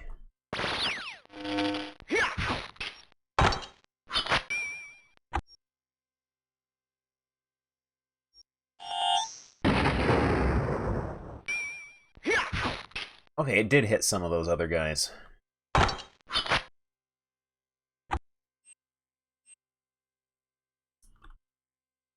Yeah, fatal wounds. Oh, we can paralyze him. Of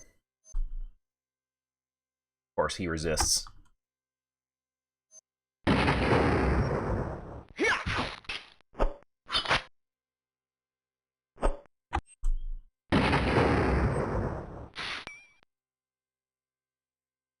Alright. torch went out. To add to the realism, burned out torches, stubs in your inventory, and have to clear out.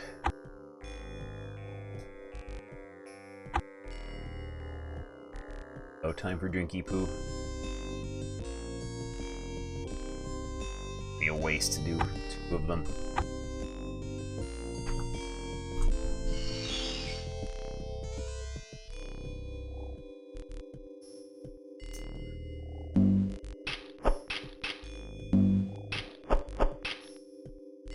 Actually, our ultimate quest, as far as I can tell, our quest in this game is our homeland. There was a magic mine that became infested with wizards, and we beat up the wizards, and some of them escaped through a portal. So they went to a different continent, where we found them again, beat some more of them up, they escaped through another portal, showed up in the elf continent, and we beat up a few wizards. I guess we have to follow them to the halfling continent after this. I'm actually not sure if the developers even know of the Amulet of Yendor, because the main developer's name is Rodney, and also one of the sub-developers is his son, whose name is also Rodney.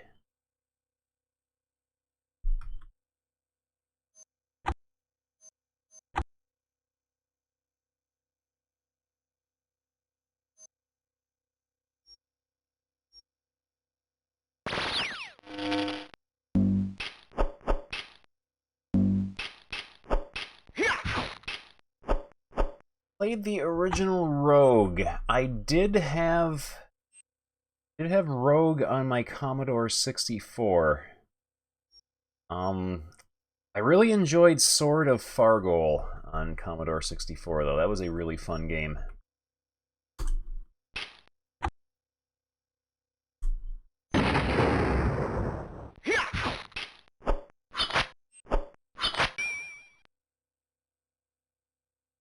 Guy hiding behind the mountain there. And lure him out to join us. Oh, his friend is here too.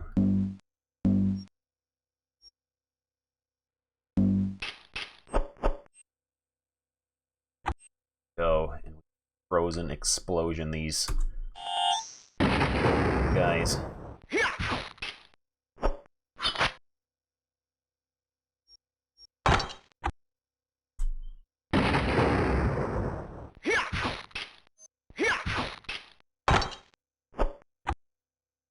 Party rejuvenation, which I think is also spelled wrong.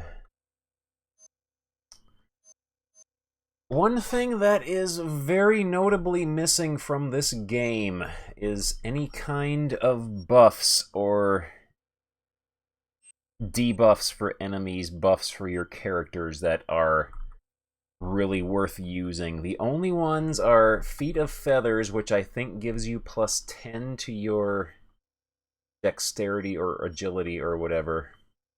And Arms of Giants, which gives you plus 15 strength. Plus 15 to strength is a whopping 3 extra points of damage. It is not worth using.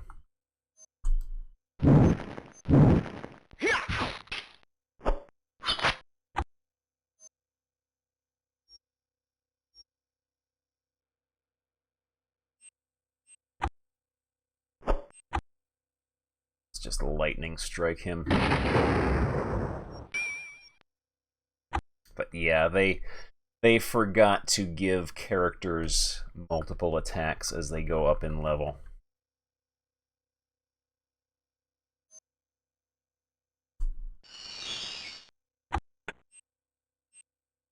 Rod and Rodney really blew that one. Oh. Wait. Ah ha ha ha!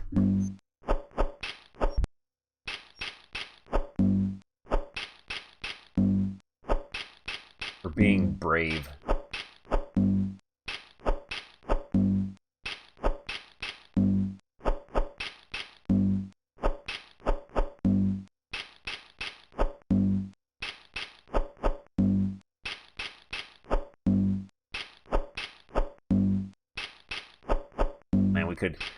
we could possibly get a little damp if the water were to splash up against us. Funny thing is, there are no skills or anything that allow you to pass through forests or water or mountains in this game. Forests, waters, and mountains are impassable obstacles. They might as well be solid brick walls. If you have previously stood on a square before, you can fly back there with a Pegasus or giant eagle. You can shoot through them, but your characters absolutely refuse. Also, I just noticed these guys are giving us 10,000 gold coins each. Yeah, your guys will absolutely refuse to even attempt to swim or climb a mountain or walk through a forest.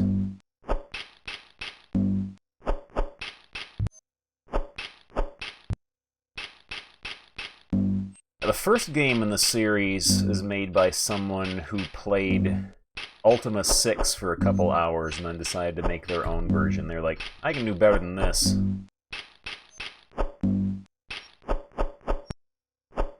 The first one has amazing NPC dialogue, like one guy you talk to, and he says, I gain experience points when I kill a monster, and if I get enough experience points, I can level up and become stronger. It is a very immersive adventure.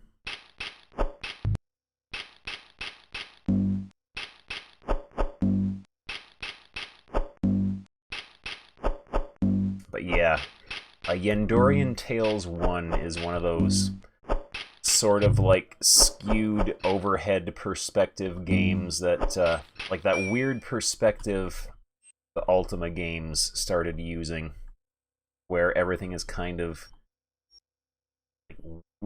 not exactly looking straight down. It's like you're looking straight down and off to an angle a bit.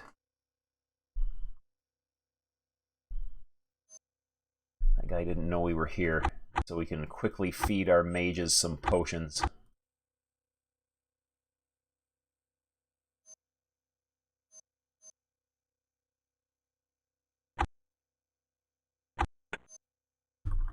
Let's get his attention.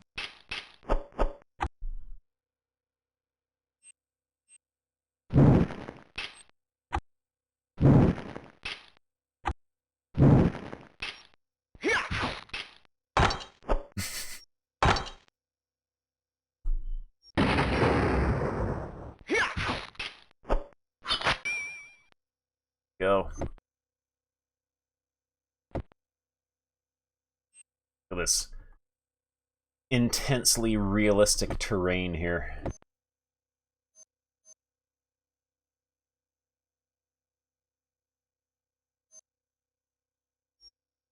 The very evocative names they give to all the areas you visit, like Lost Isles of Yendor Map 3. Oh, he was guarding a little house. Perhaps it is a little house on the prairie.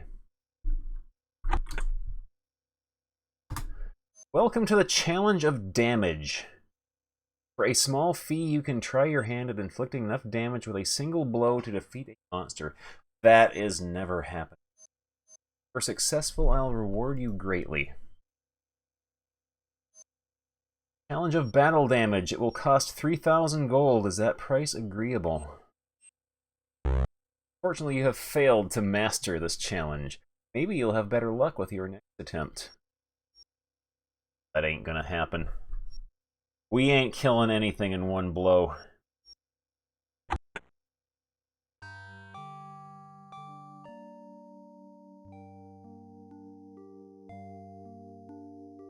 We could give her the two-hander. Let's try that.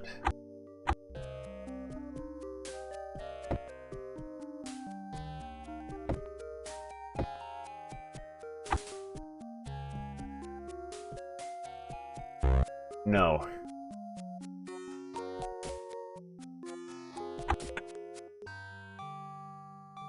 We must have to come back once we get, like, endgame gear or something. We're too wimpy for that right now.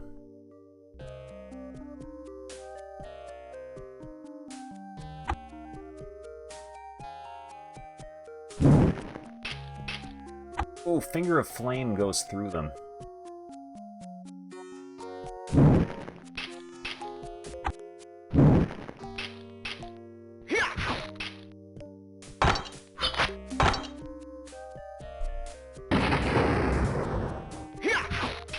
Ooh, time for the potion mule to do his job.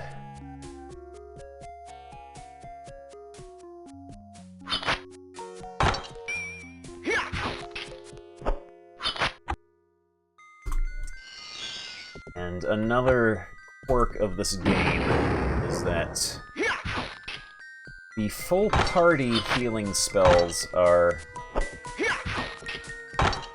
much more efficient than the single character heals.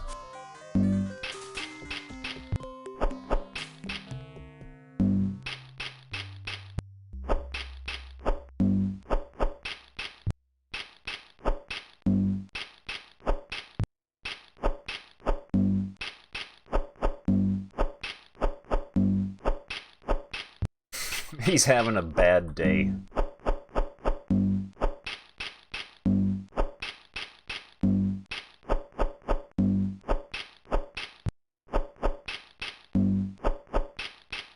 Being brave.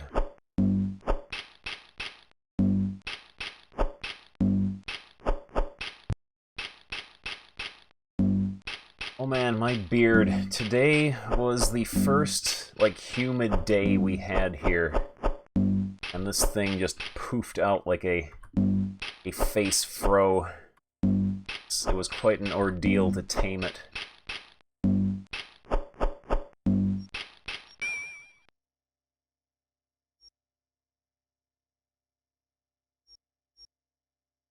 First human day, yes. Saw a little guy waddling around here. There we go. Got him lined up. I am right on the Canadian border, so almost Canada, yeah. In fact, it just poured down rain here for like 30 seconds and then stopped.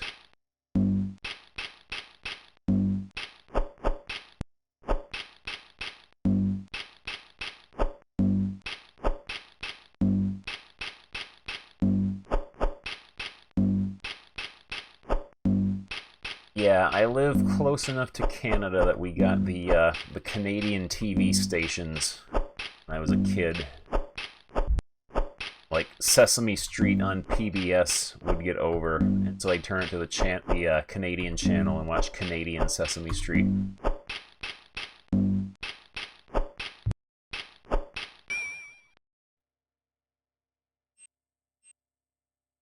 I have always lived here. Like living in seclusion. Okay. Let's be tricksy with this guy. Can't jump over 2 squares of water. Where'd he go? Oh, there he is. Turned invisible. Twere he was tricksy with us. And yeah, this game has issues with visibility sometimes. Your characters have blind spots where if an enemy stands there, they do not show up on the viewport. We can handle this guy.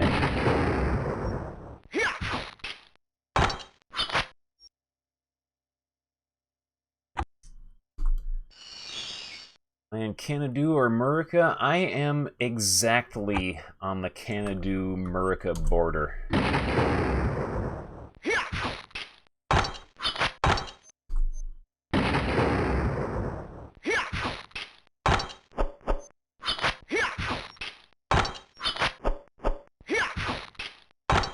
Oh, ho, ho, ho! You are a lucky gentleman. Let's get you taken care of, and then your potion mules can feed you your little bottle. Burp you. You have the magic pixel.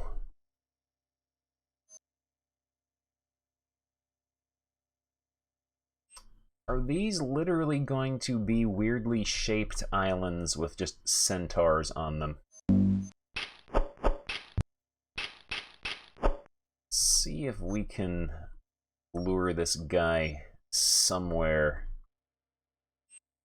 where we will be brave.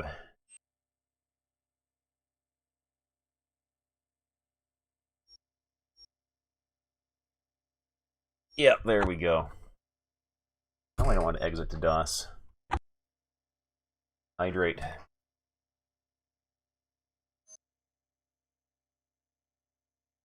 How bad is death in this game?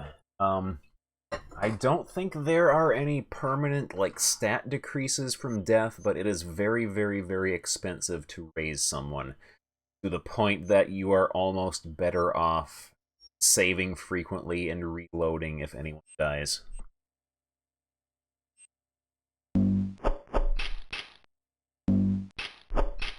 Oh man, you gotta listen to Hydrate Bot. You could dehydrate and die.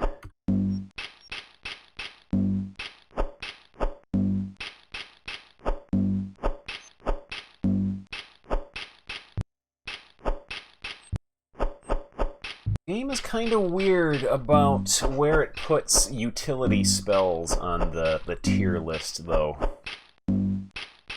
Like, the standard starting light spell, the weakest light spell in the game. We did not get that until like 3 or 4 hours in. You have to be, I think it's level 6 or level 7 before you get access to the weakest light spell in the game.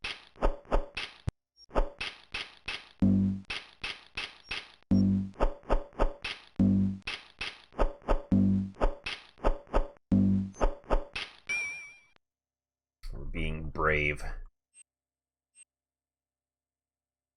Got another little house on the prairie. Ooh, barrel of stuff. What do we got? Elfin Boots of Stamina. Fortune of 9.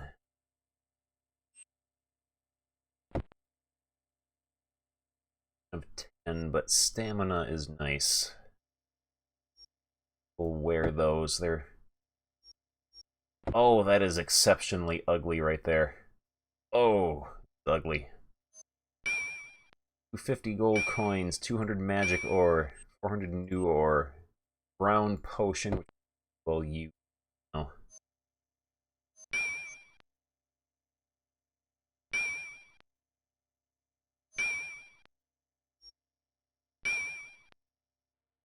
The Key of New Magic, which will teleport us back to the elf town whenever we want. Star plus 5. Skill. All fairly high. This. That's a two-hander. Mind. Skill mail plus 7 we can sell.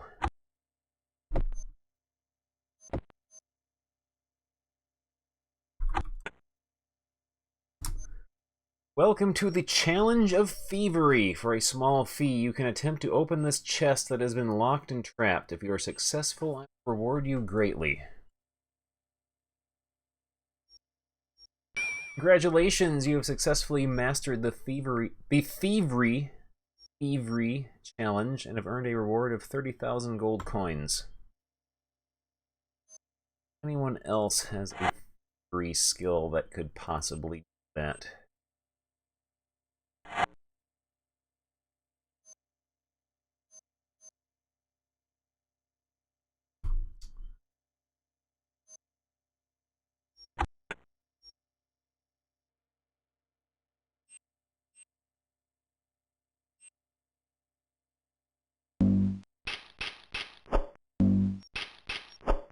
That one guy back there is shy. He's just gonna stand there and watch.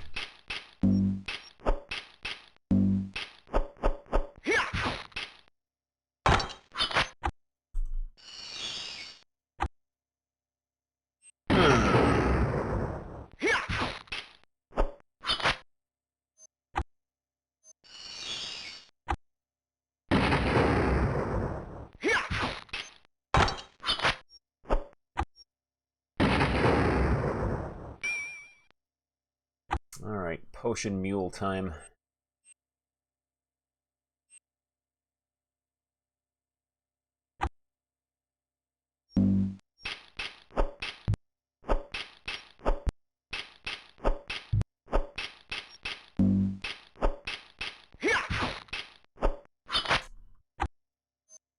Yeah, main difference, at least in combat, between this and Might and Magic is in this game you are not hacking through the enemies like one hits.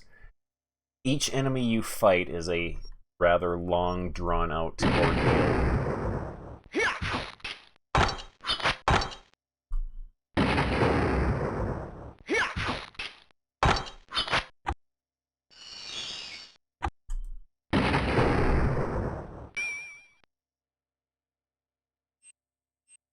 Ooh, he gets to be brave.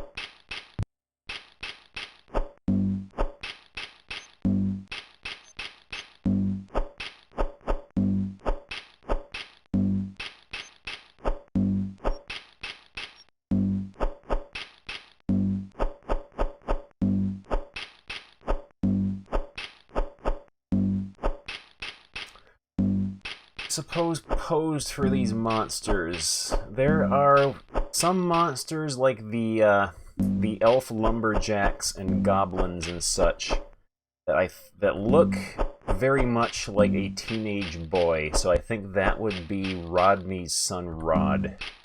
So the centaurs and ogres and giants are probably Rodney.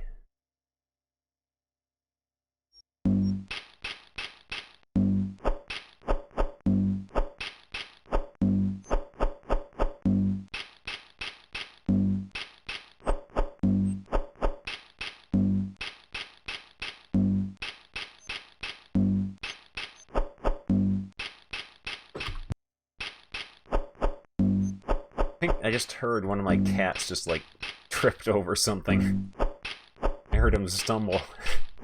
I really think of cats tripping and falling over things. Oh, he overused his bow and it broke.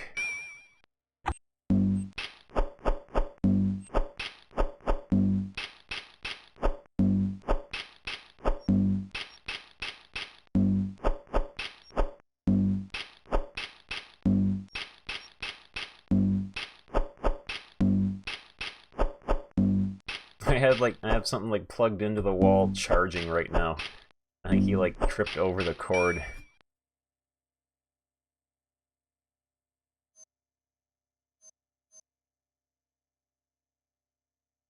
Oh, a purple one! We can't be brave with this one. He shall strike us down with projectiles.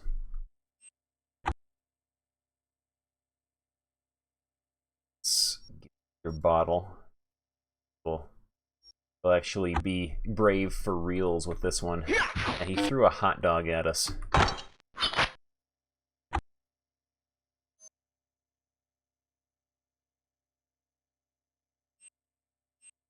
Two of them up here now. That is how much damage Fatal Wounds did.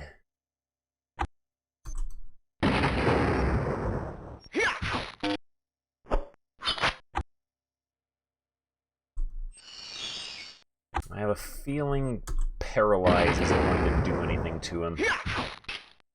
His debuffs don't seem to actually work.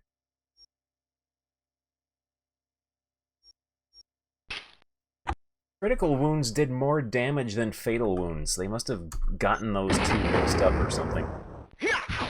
And yeah, that is very obviously the same guy who was the ogre. Just MS painted a purple beard onto him.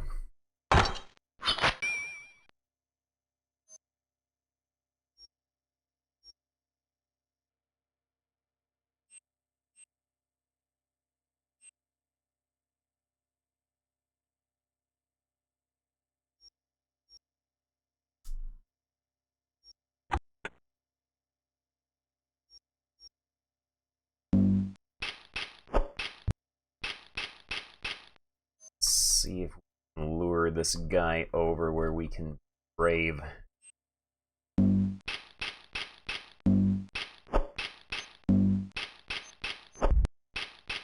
Yeah, they made sure the music plays once and only once, so you can listen to the little FM synth bird chirps that they put in.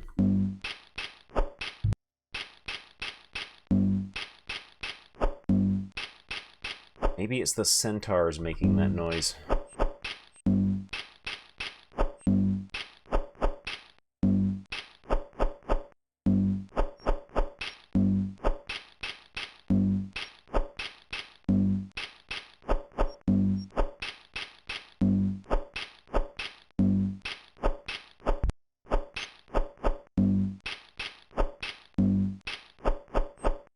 Yeah, despite some mechanical issues, this is a perfectly fine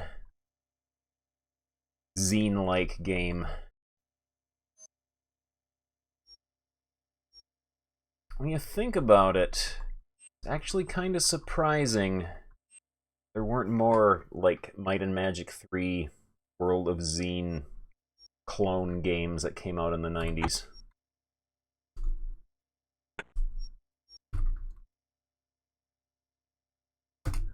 Welcome to the challenge of absorption.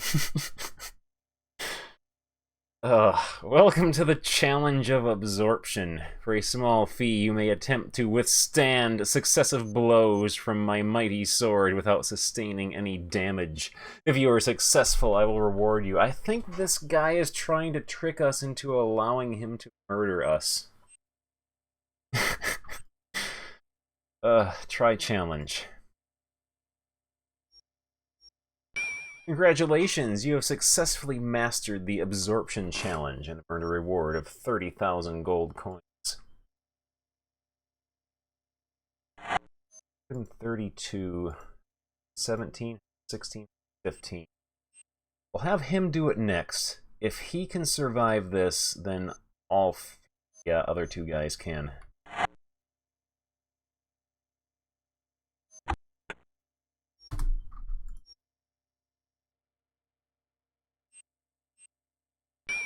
All right.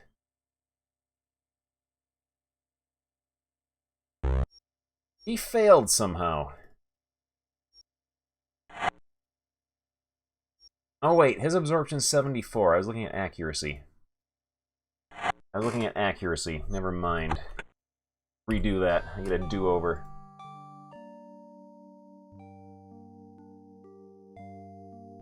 Everyone but you gets to do this. Can't be held. You can't be trusted not to botch up and make us look dumb. Here we go.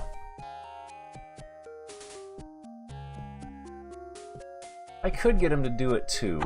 Gotta swap over the Ring of Armor. We have an absorption of 81.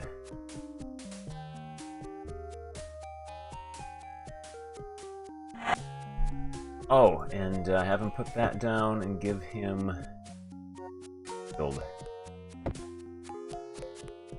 That ought to do it.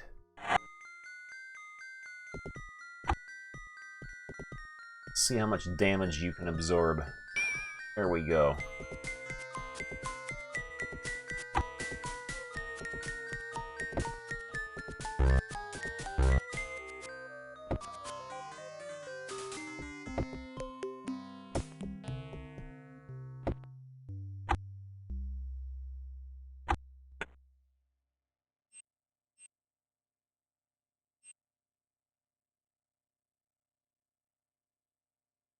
Right, looks like we have mapped this whole area out. Yeah, there's nothing else for us to do here.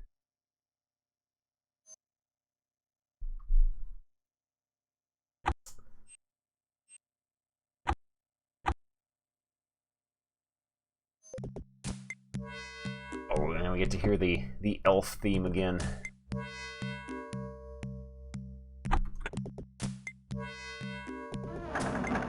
Alright, let's go talk to, what was his name? Broderick. He wanted us to kill all the centaurs. Well, what have you been up to since we last spoke? Fun. There's an invisible treasure hidden on the island at 614. If your party is skilled at mapping, then you know what I'm talking about. Once there, you should be able to claim the treasure. Alright.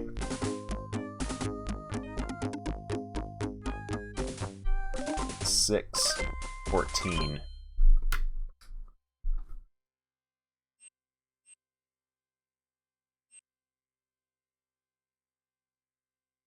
Right.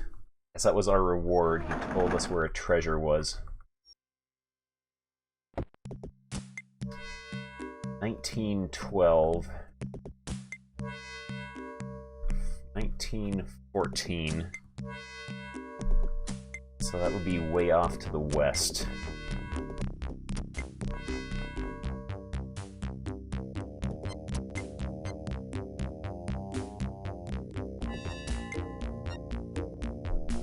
Here we go. We will use our Pegasus.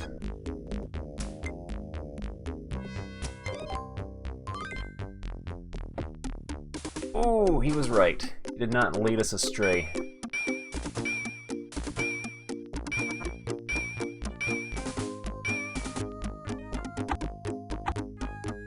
Alright. Yeah, what color will halflings be? Also, we can't be sure if halflings in this particular generic fantasy world are hobbits, or if they are, like, half-elves. Because, like, the elves did say the halflings were their cousins or something like that.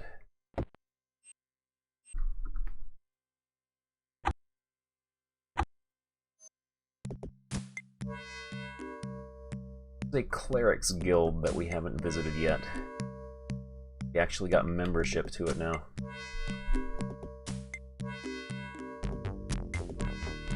Let's make use of our giant eagle.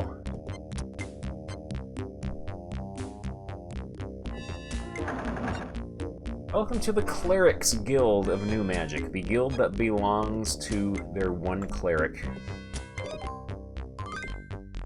Question. A question for you that will yield a substantial reward if you answer correctly. When and if you choose to give your answer, we will be listening. Alright, we'll save before we do that in case we botch it up. What challenge lies on this island?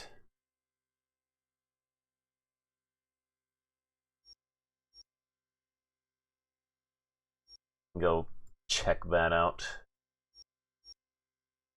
Down in the southwest corner.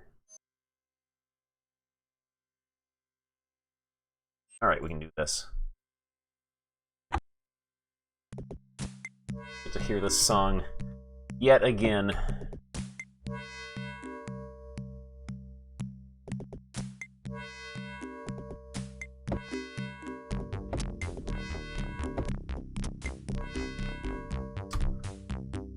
Down there. We gotta go all the way around.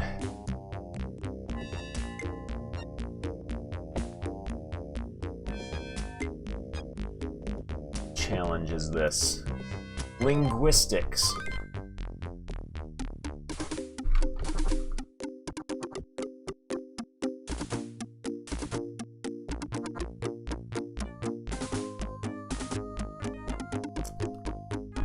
There we go. That's all we wanted from you. We'll be on our way now.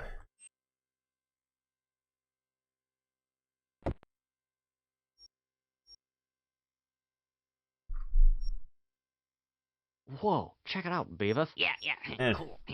Thank you, drive-through. Ghoulie Gamer, thank you very much for the host.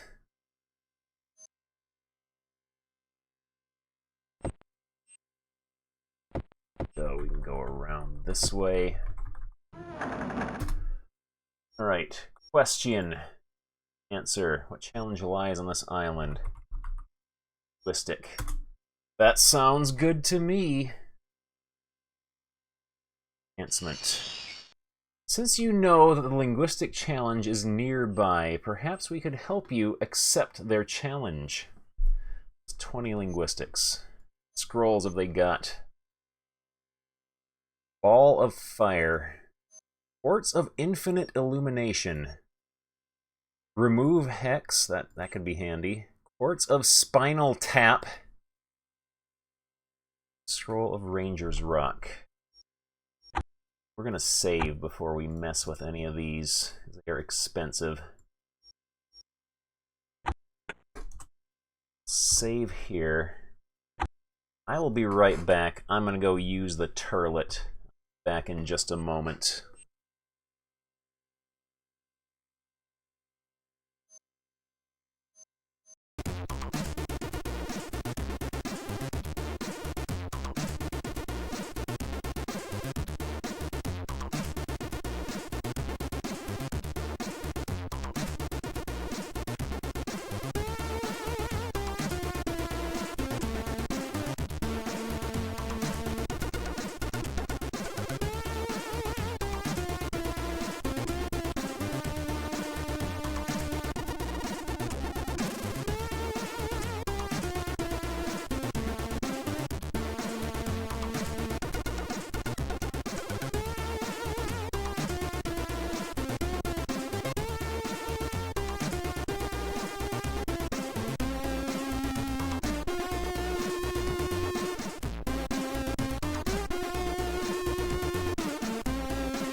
Alright, I'm back.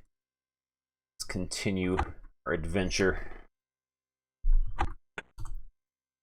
Let's buy some scrolls and see what they do. Ones we can memorize. Ball of fire. Quartz of infinite illumination.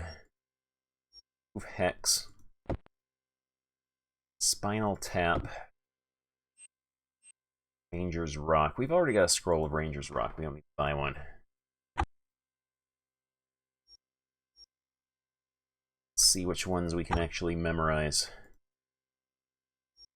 Rock.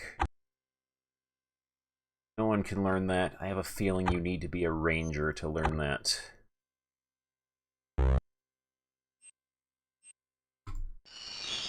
Ball of fire. Illumination. Oh, we actually got a new light spell.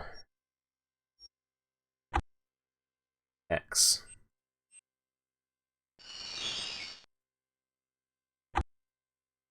Spinal tap. Of course he would learn spinal tap.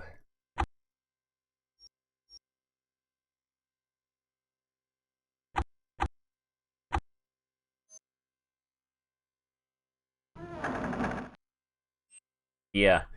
It took us 7 levels to learn the basic lowest tier light spell. 20 levels to learn Fireball.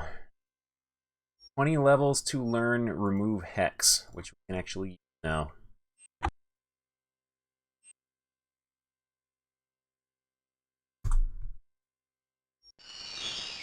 Here we go, so we don't have to pay for that.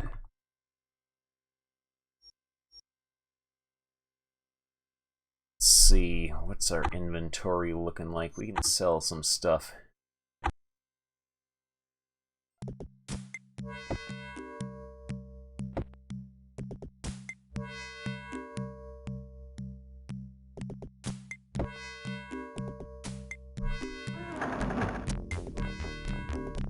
I hear this hot jam again. Sell items.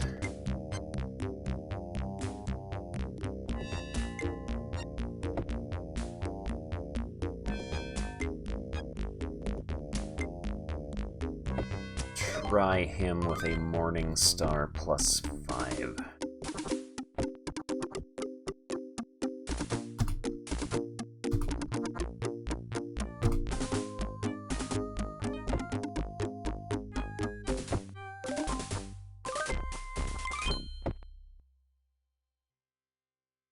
Yeah, that's what we'll do.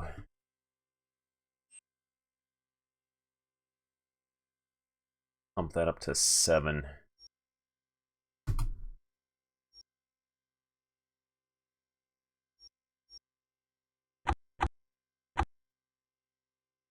Let's go take care of that. Ellipsoid of fire. One solid mass of trees here. It's getting in my way. Ants. Go. +7. I'm gonna imagine the next tier of sword is going to be two-handed sword.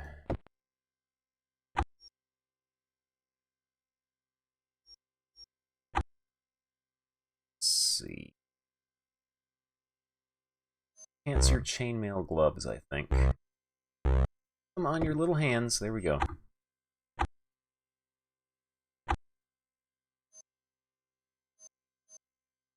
There we go. Get them. There we go. You cannot enhance that as only a +2. We need to head back to the first town. Did not mean to take off your pants. +7s, also back your ring of armor.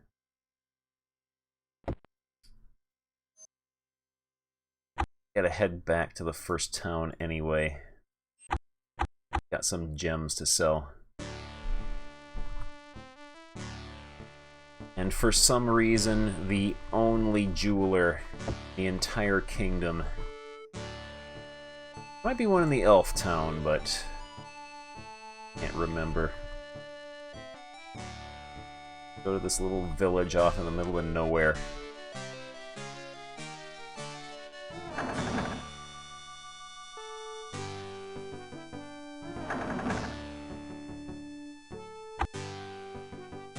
Got all these little dinky rubies.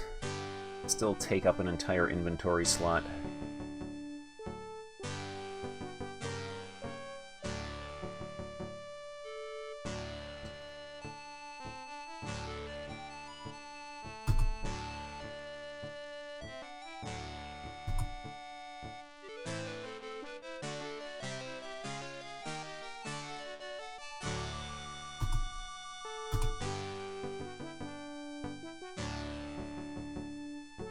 Gems. I have no need for that type of item.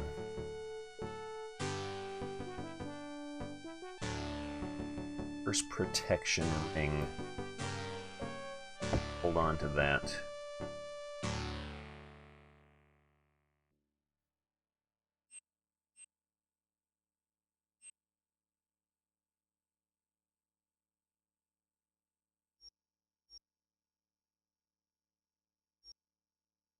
if the historian... Safari Zone buy these elfin artifacts from us.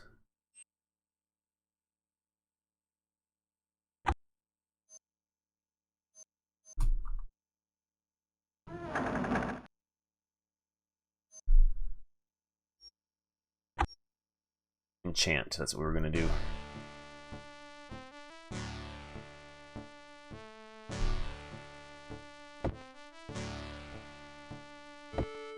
This is how people walk around town. They sidestep until they're lined up with where they want to go.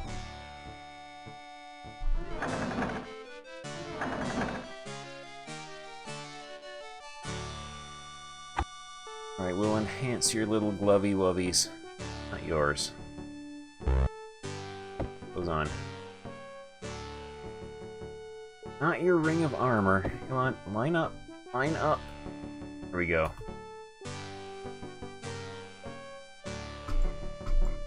Come on, come on. There we go. I think all the sparkle effects are being, like, manually animated. And it makes the inventory screen lag.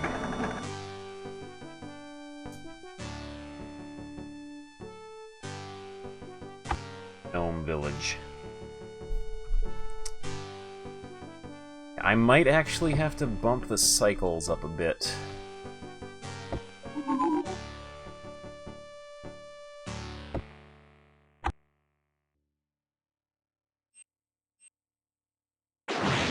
Hello. Artifacts. Sell items. Will you buy elfin items from us? Ornament. I have no need for that type of item. You had an elfin or a gnomish paint, didn't you? Possibly one of your bags inside a box. Not. Mind.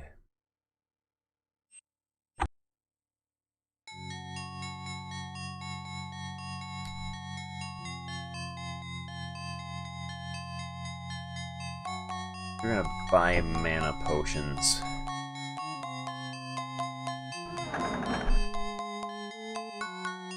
Some magic ore, too.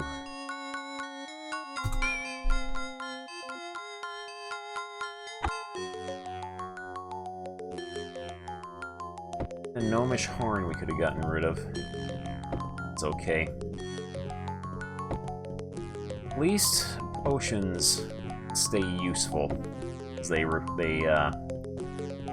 restore percentages rather than a fixed numerical amount.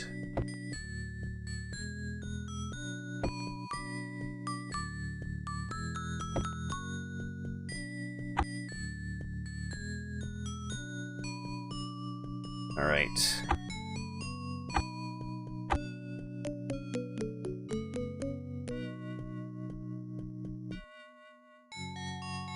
Back here.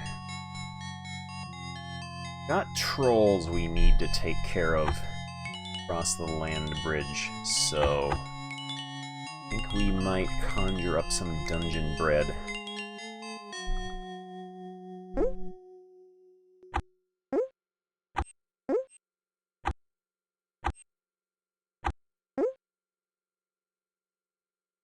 Take a nap. Sleep for 24 hours.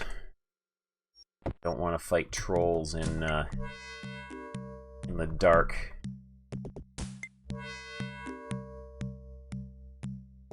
This game does keep track of time. It does not keep track of age, though. In one of my containers here, I have an hourglass, which tells you the time and the date. Oh man, it was December 29th. We missed Christmas. We spent Christmas inside a dungeon. Probably fighting centaurs.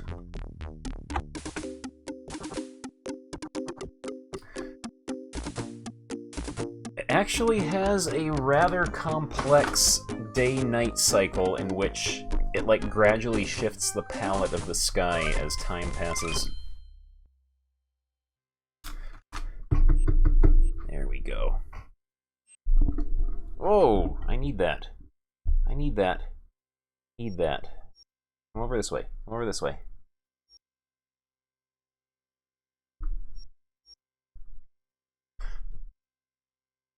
Go. Let's put you down here.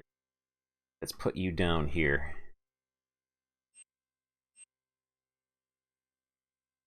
There we go.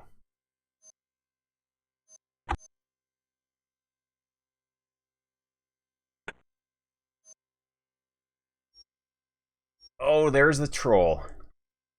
There's the troll. How badly is he gonna kill us up?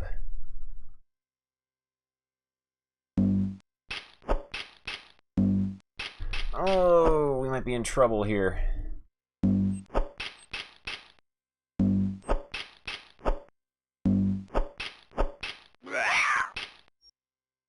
Okay, he's not doing like 3/4 of our life bar with every hit.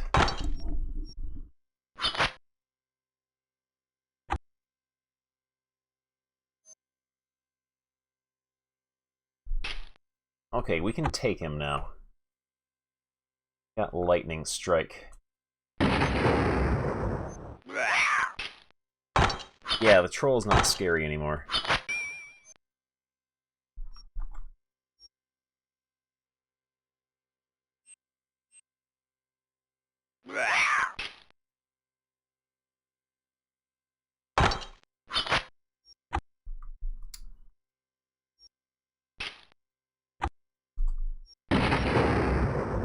Oh, there's 3 of them.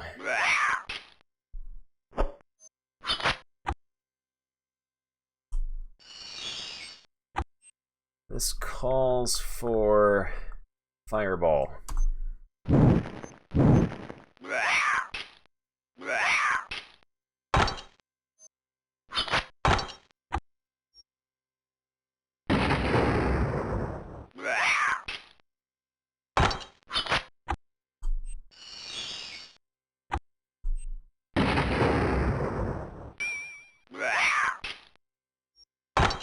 Yes, fireball and ball of fire are 2 completely different things for some reason. I think fireball is only usable in combat. Ball of fire you use to hit stuff that's far away. You are being brave.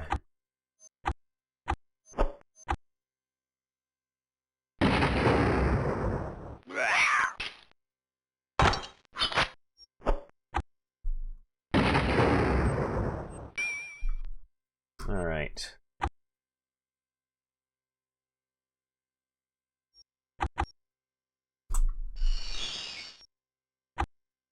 The potion mule to earn her keep.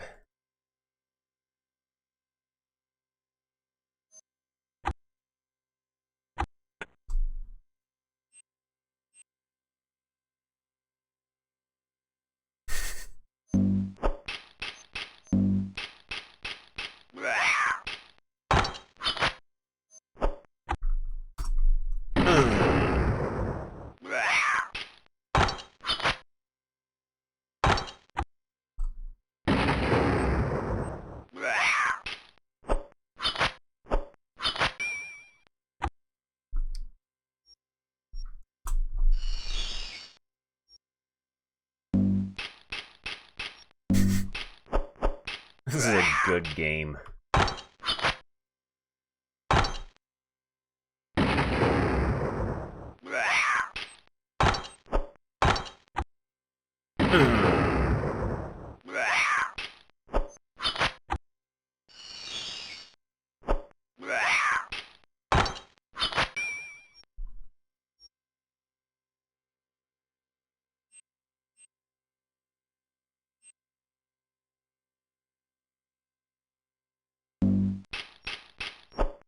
Let's try one of our new spells we got.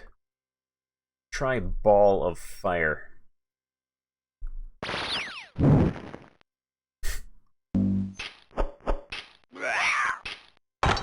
That did a lot of damage to him.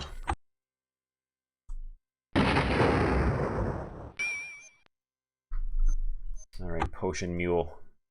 Your thing.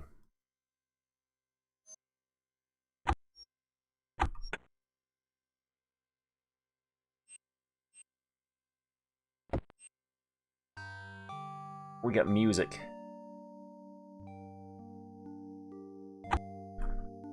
Is Ball of Fire an area attack? Might be. Oh, a purple one!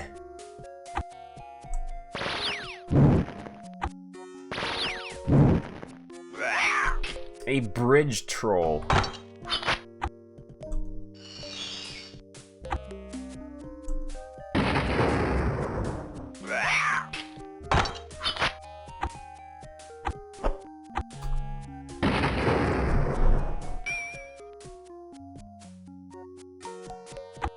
Bridge troll is not too impressive.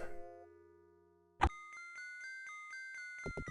find it hard to be impressed by any trolls that do not regenerate.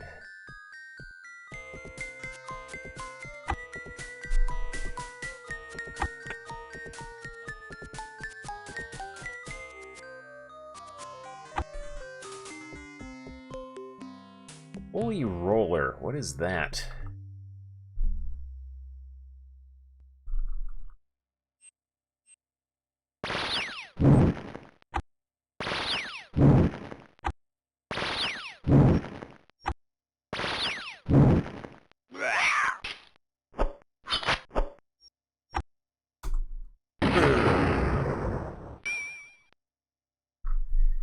Alright, Potion Mule. Hey, Beavis, we're gonna be rich. Yeah, Oh money. man, Dave Smith, thank you so much for the 100 bits. This has been an exciting stream tonight. Gotten to see the cream of the crop in monster designs in an RPG tonight.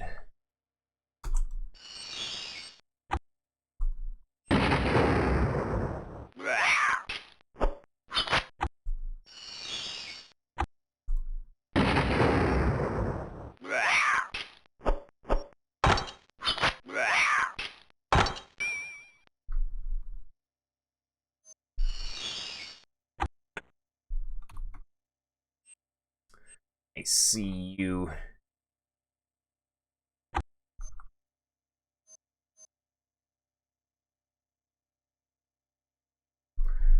Not you, you.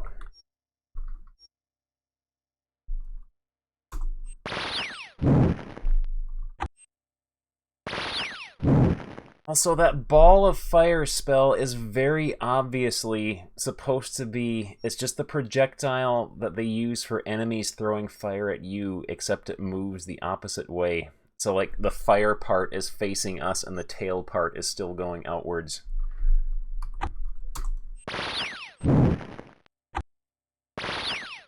They just played the animation backwards.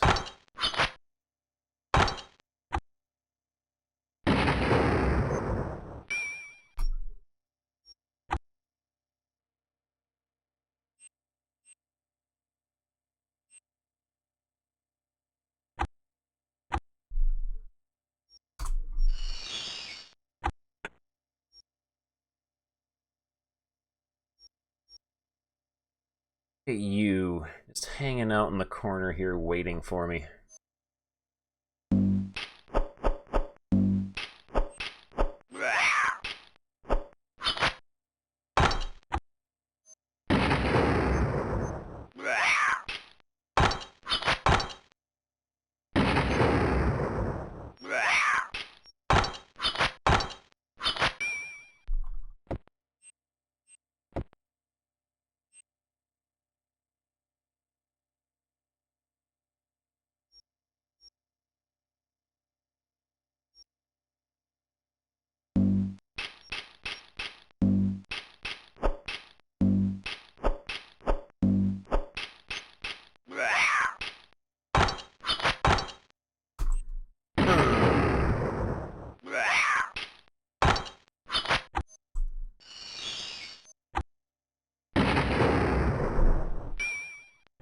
game does have some very satisfying sound effects in it, though.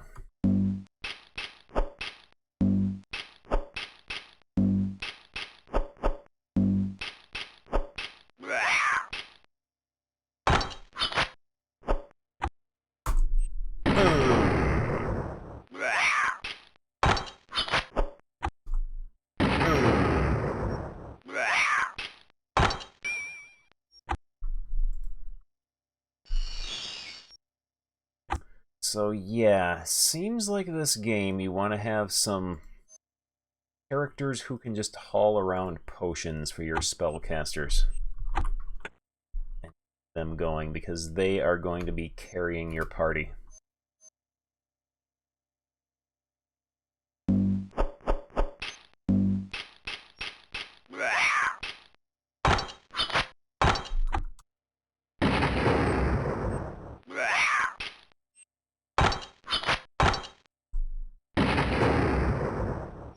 I also think maybe it might be worth just dumping all your bonus points into your caster's appropriate stat, so you get as many spell points as possible.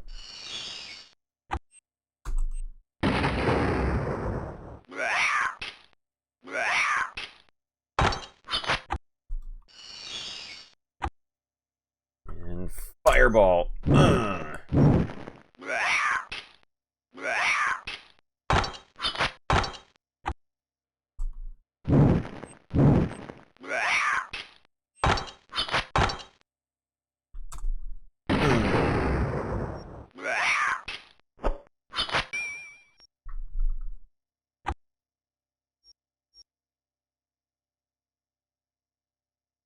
So you can have your bottle too.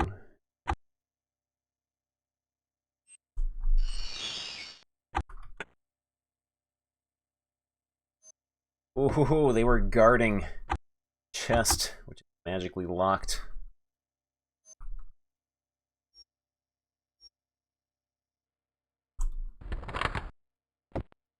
What do we got here? Has a big axe.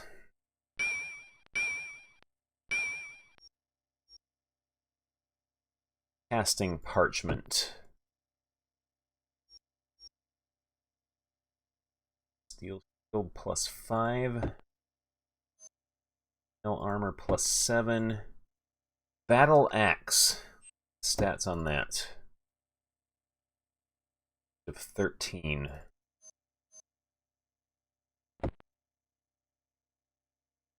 Put it down. There we go. So yeah, battle axe +4 is equal to longsword +7. Hold on to that and get it enchanted.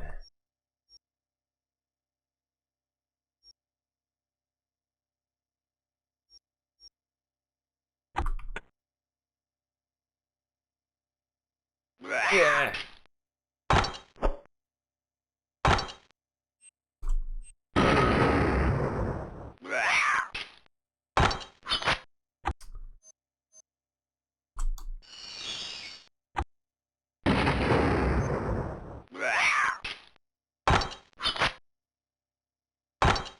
Yeah, axe must be the tier 4 sword.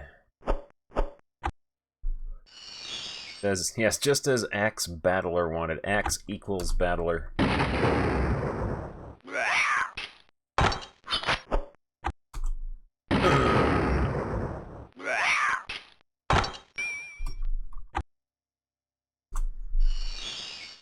Alright, time to feed you.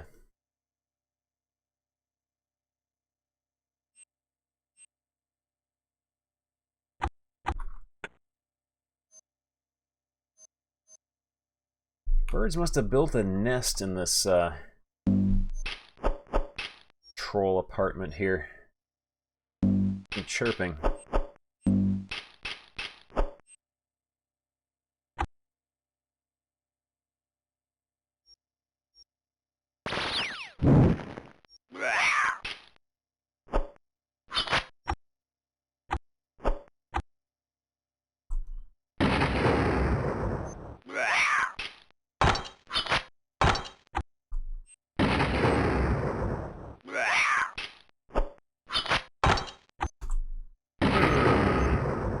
made you want Baba.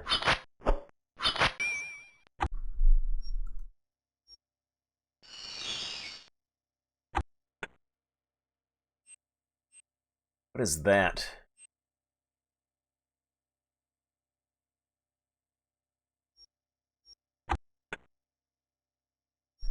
We are unable to conduct business today. We are under attack by the trolls. If you kill the trolls, we will offer you a free membership to our guild.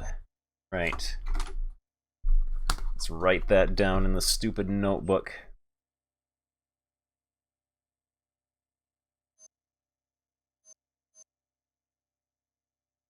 Membership to guild 17-2 kill trolls. Alright. I wonder if this dungeon here is going to be symmetrical.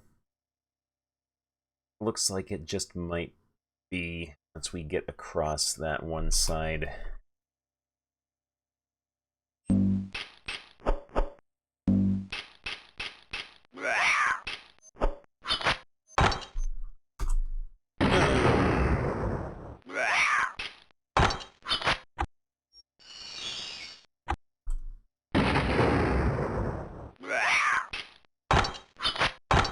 There we go. Oh, we better feed the mage. Better feed him.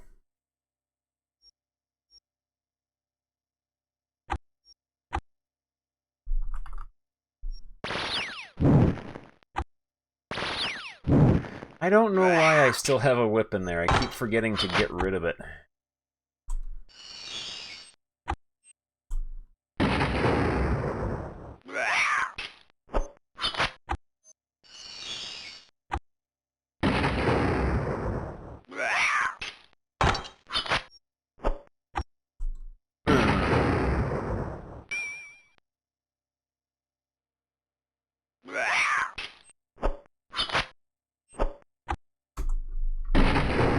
We're gonna have to feed you again, aren't we? You're a hungry, hungry little magey, aren't you?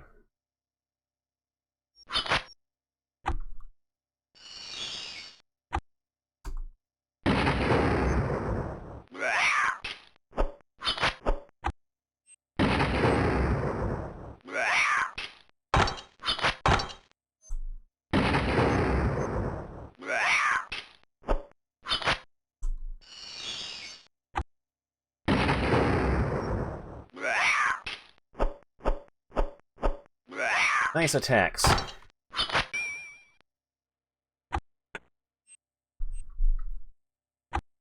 Any potions left?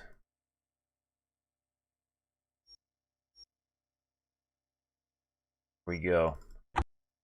It's your last potions until we can get back to town. And oh wait, we got some more. We got more. Got more in the crate that she had strapped to her back.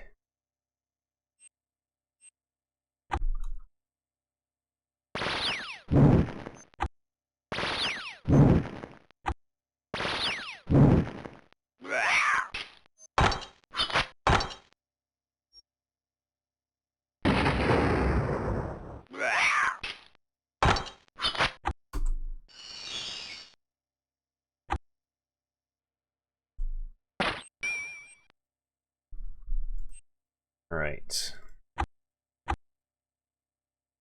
We only have 9 left. You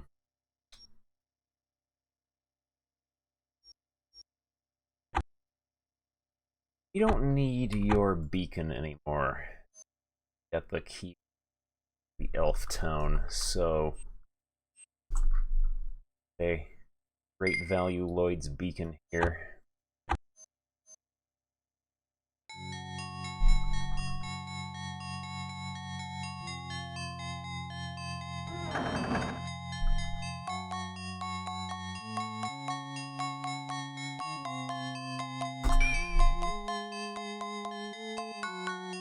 Alright, time to refill our baby bag.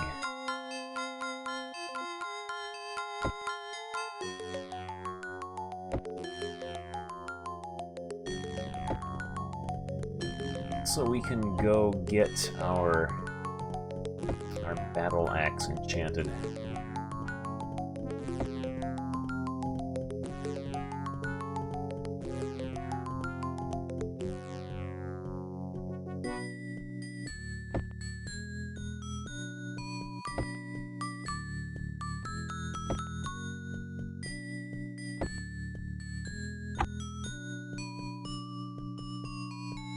Let us sell that stupid gold potion. Those are worthless.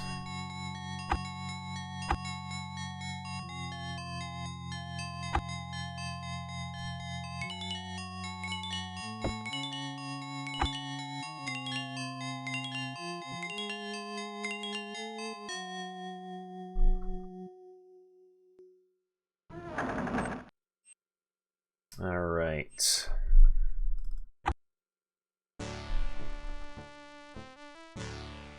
Yeah, Mama's got to go power up her battle axe now.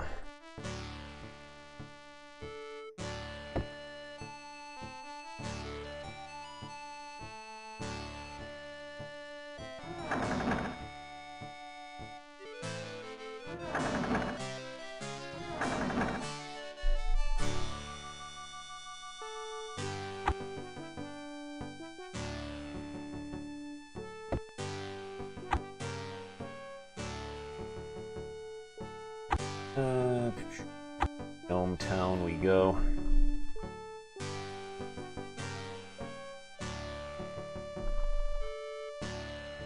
I was absolutely not expecting this game to be over 30 hours. Probably going to be like 40-ish by the time we're finally done with it, because we still have at least one more continent left.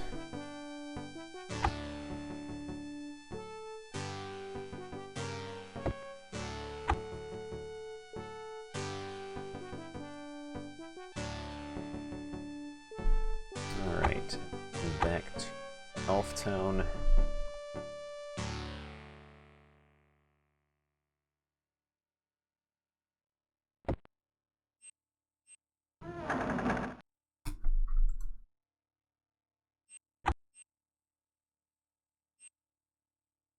At 20 damage rating.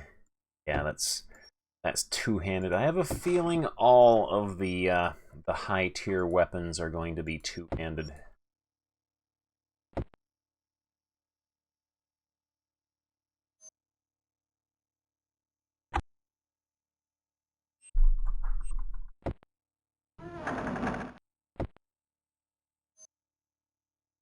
So we might as well just get rid of those shields so we don't have to carry them around with us.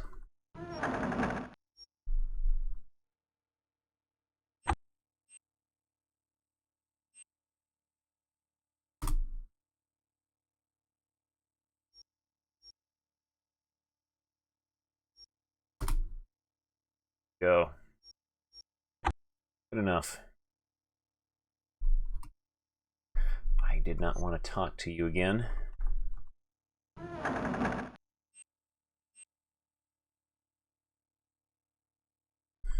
Alright, it has been a while. Conjure up some dungeon bread.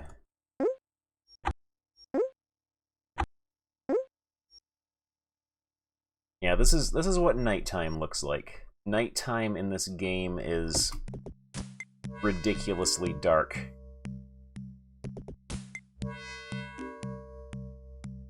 This is early morning.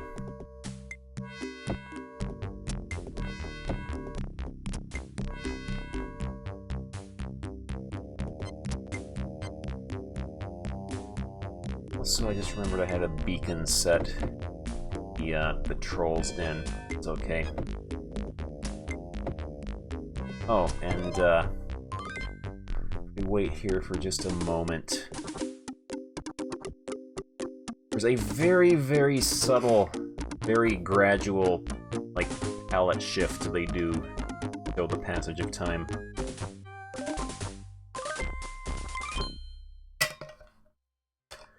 It's absolutely not the sort of thing you would expect them to, like, put attention to detail to.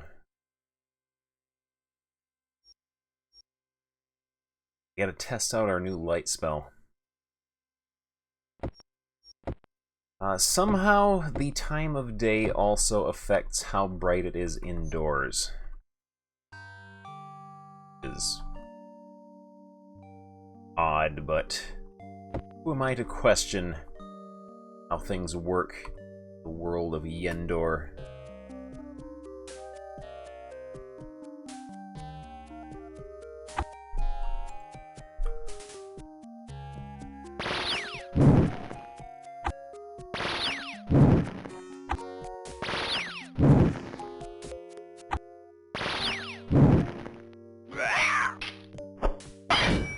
Oh, that's a meaty noise on that axe.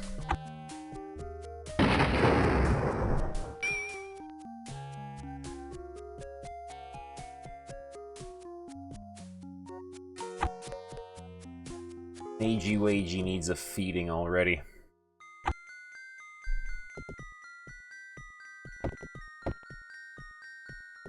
There's a dinner table here.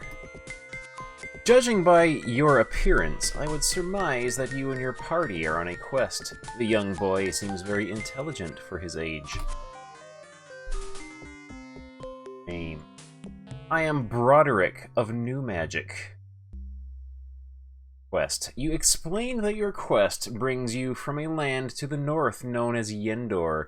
You also say that you are on the trail of some evil magic users that are joining forces because of a mysterious voice in a portal that promises great power and wisdom. Sure.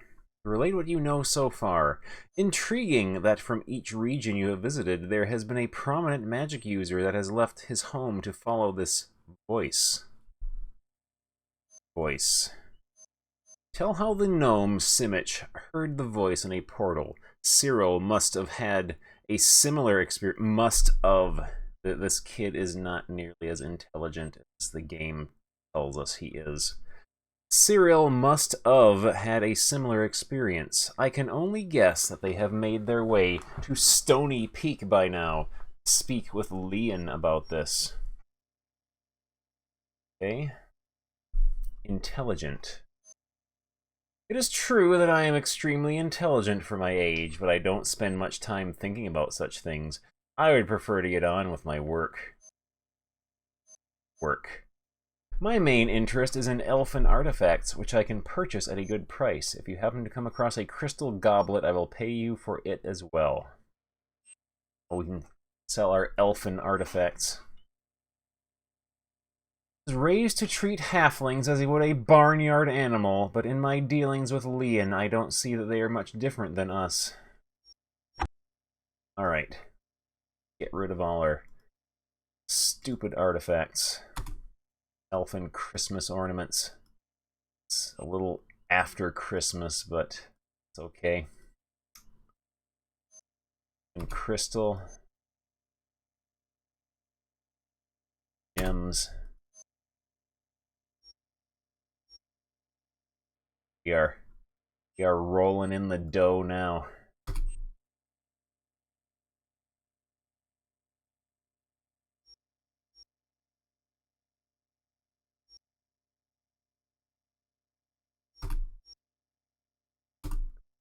And pan flutes are a massive disappointment, though.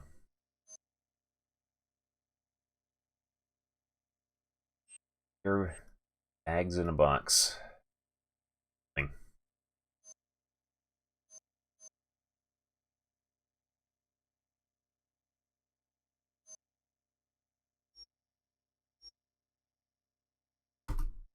Go here.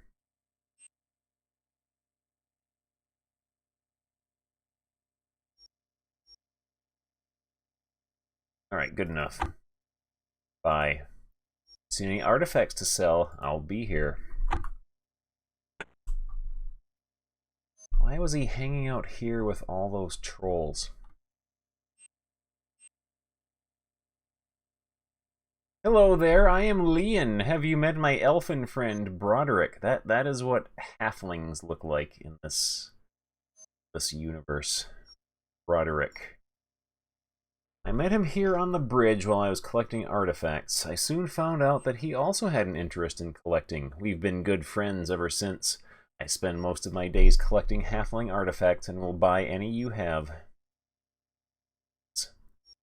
Roderick seems different from the other elves. He often worries about the dislike between our races. I, like most halflings, don't care for the way the elves treat us, but that is their loss. We don't hold it against them. Stony Peak.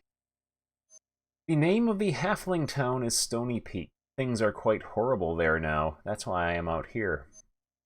Horrible. Recently, a gnome alchemist and an elfin cleric arrived and started telling the people about a powerful being that would soon enter into our world. Only with some help. Most wouldn't listen, but a powerful druid named Irudon did. Being. The two men said that this all-powerful being would become the ruler of the world because of his vast wisdom and knowledge. They also mentioned his name, but I don't recall what it was. Irudon. That he would one day turn to evil. His magical deeds were always of a slightly dark nature. Now, with the help of his followers, he has imprisoned the townspeople that would not assist him and the other mages. Assist. They said that they had acquired the final ingredient to summon this being, used quartz. I'm afraid that's all I know. Bye. So long, I would stay away from Stony Peak if I were you. We just happen to have a metric buttload of used quartz on us.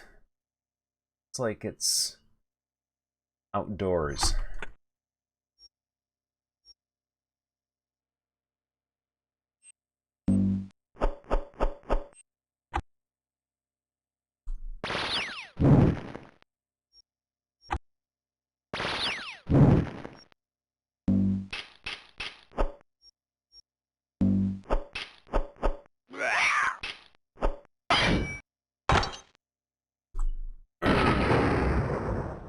Used quartz salesman.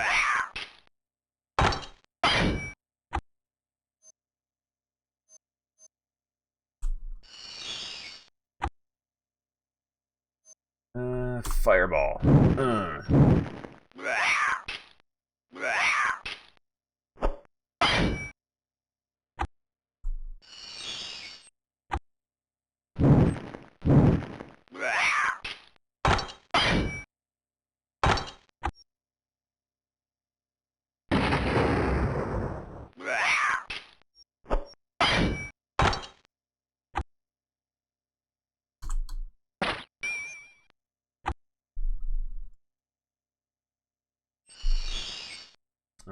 Okay.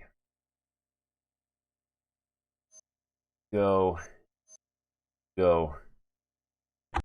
The good boy.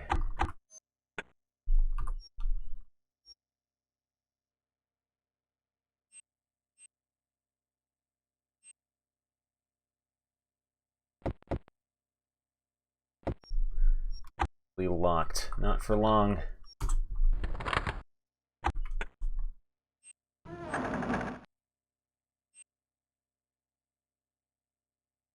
Is this the second half of the bridge, I wonder? It can't be. This is outdoors. If you play this game without magic users and you stumble across a magically locked door, you are stuck. There are no items in this game that cast spells. That would be too difficult for Rodney and Rod to implement.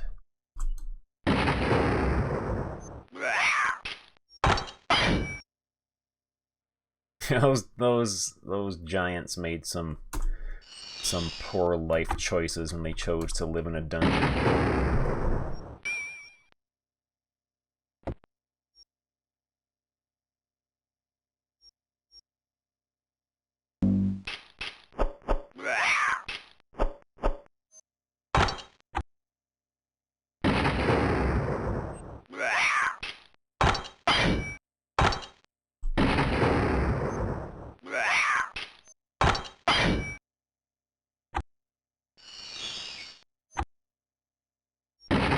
found a spell yet that does nothing.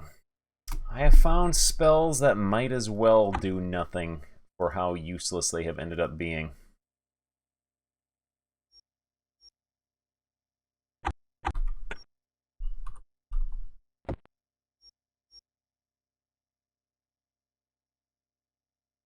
That.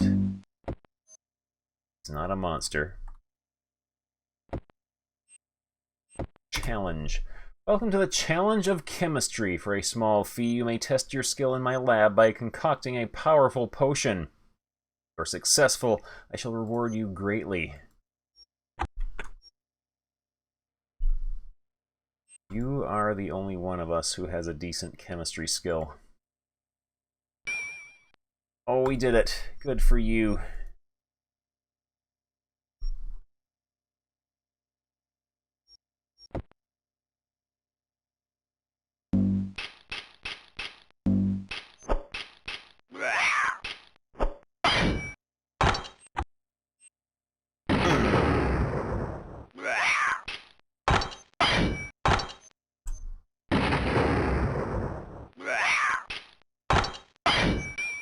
Yeah, he just wanted us to do his job for him. Probably getting paid like millions of gold to make that potion.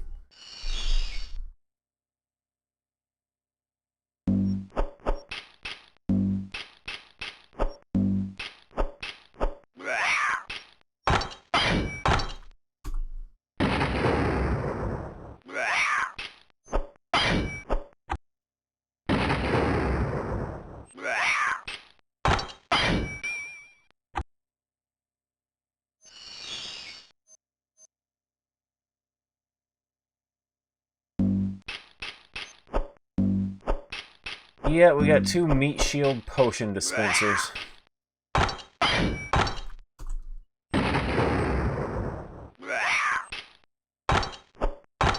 They occasionally do a couple pixels of damage. Uh-oh. Magey Wagey's in trouble wubble.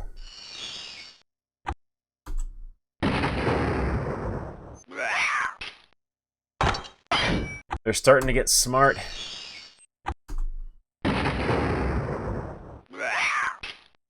Okay, he turned stupid again.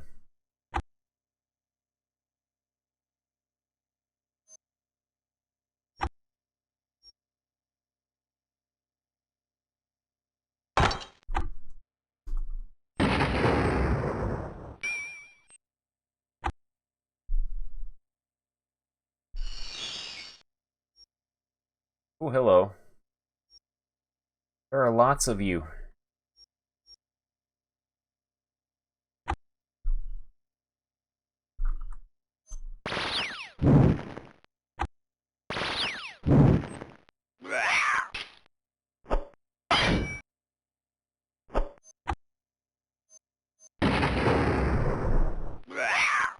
Oh man. Like popsicles.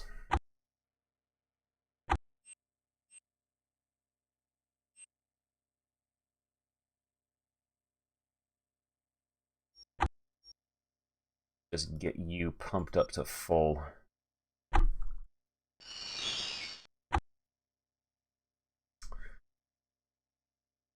Suppose no. Fireball is your best area effect spell.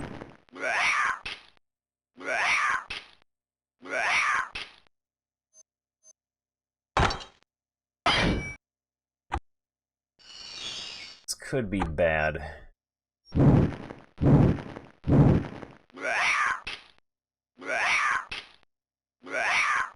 Oh, ho, ho.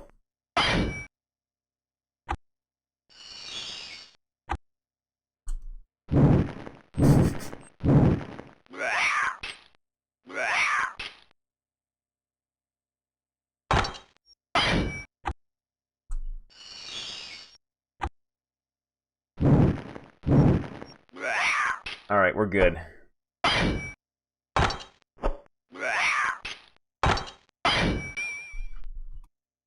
We're good.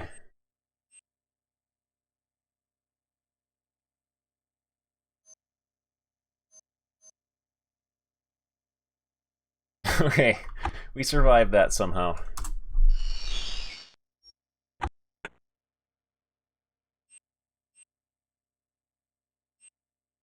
Right. Waiting for us. That must be, freedom.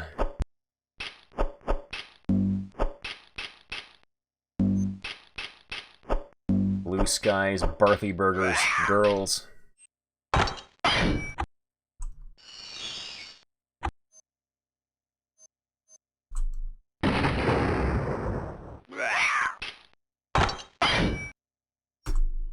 They really hate him.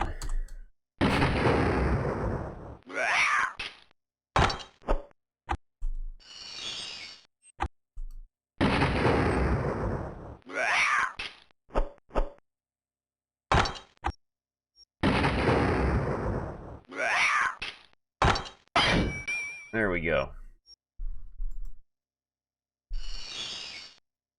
Okay.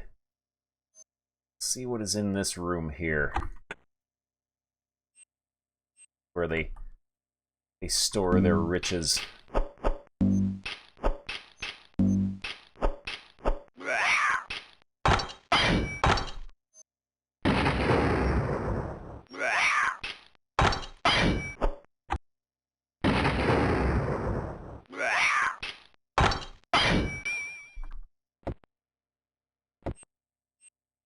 Alright. Save before opening this, in case it's trapped, which it isn't. 1,000 gold coins. Scroll of Charisma.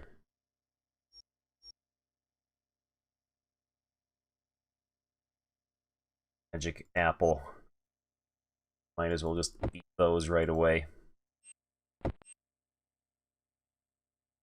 Restore like 5% of your spell points when you eat them. Nail gloves +5. Power surge quartz. Right. See if we can learn a spell from this. Nope.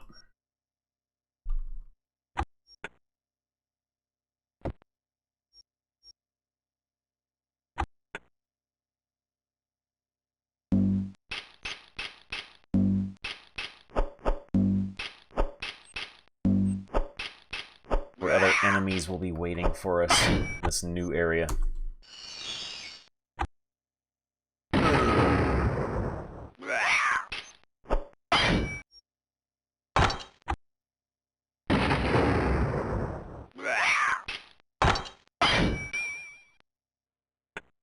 Yeah, they finally figured out maybe we shouldn't make all of the dungeons symmetrical.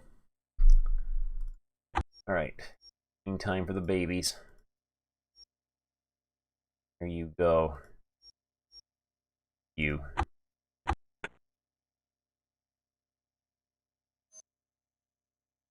Oh yeah, we should go back and see if... Actually, I'm gonna try something really stupid.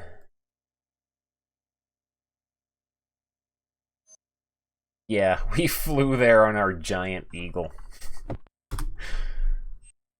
This area will be more peaceful now that the trolls are no longer a problem. Welcome to the Rangers Guild, the guild that is owned by one ranger. Quest. Some mages came through here talking... Blah. Some mages came through here talking of combining 3 reagents for a very powerful magic spell. If you could find the legendary Book of Magic, we could do some research on the validity of their ideas. We found that like in the very first dungeon of the game. Over to them. We're thumbing through the pages of the book. The Guildmaster says, "This is very interesting indeed. It will take a while for our scholars to fully understand the theories discussed in this book." Ward.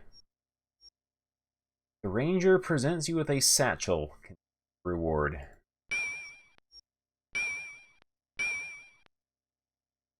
Gee, thanks. Turn the satchel. He didn't even let us keep the satchel. Bye. We apologize for our limited number of available services. Now the trolls are gone, perhaps we'll be able to restore this guild to its prior condition.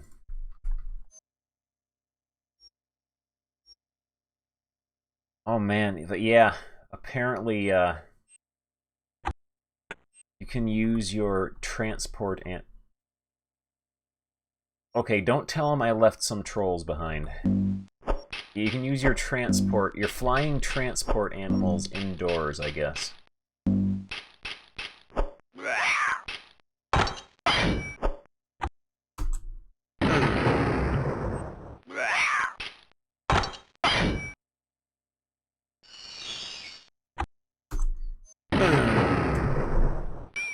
Oh, ho, ho. That was the lucky troll. Go level up now. Got friends in there. To level up.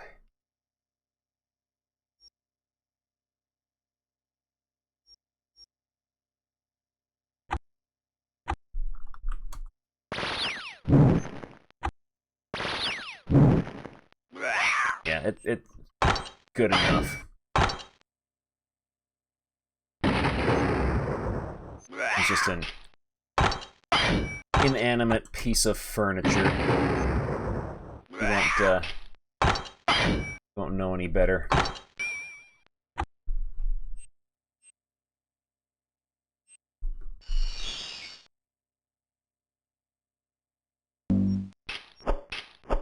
Like when you solve a word puzzle in this game, you type in your answer, and if you get it right, it says, "Sounds good to me."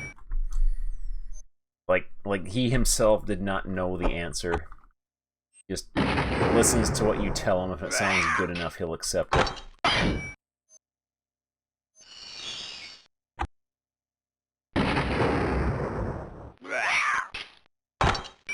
Poverty and prestidigitation, indeed. Oh, ho, ho, ho, ho. We're gonna get them all lined up.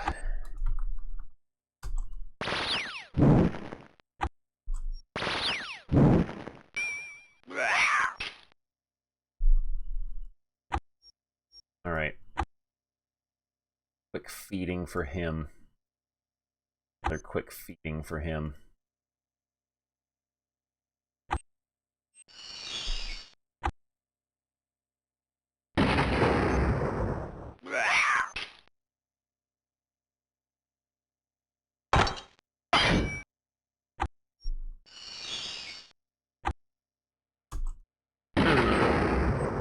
Okay, this is gonna get dicey. It's gonna get dicey really fast.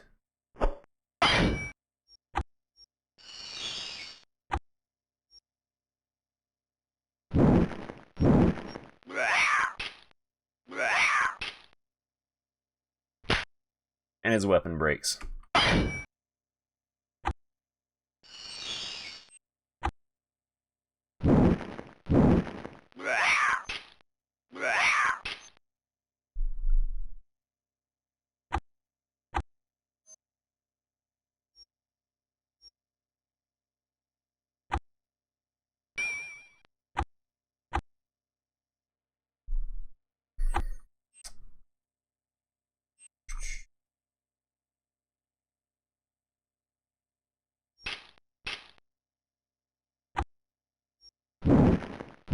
Okay, we're good.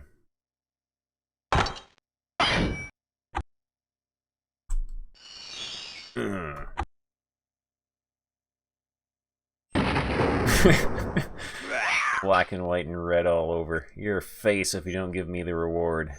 Sounds good to me. This game is special though.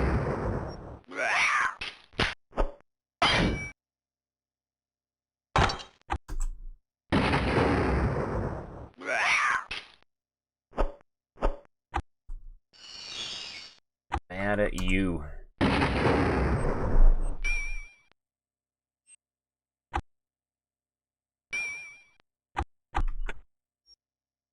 Alright. Some hungry babies here. Hungry, hungry babies. Go.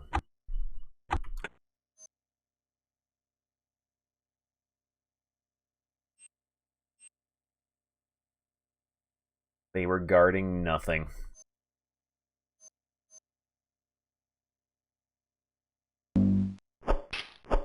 Oh, we can... Whatever that little glowing mass of pixels is here, we can shoot it.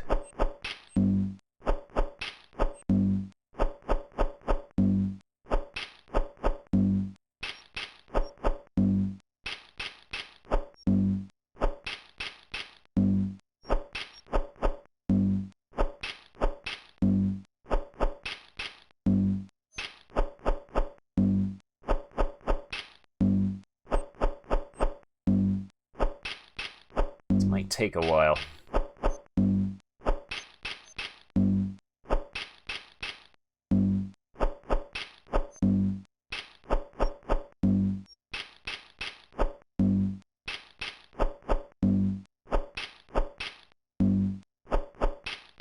What that thing is.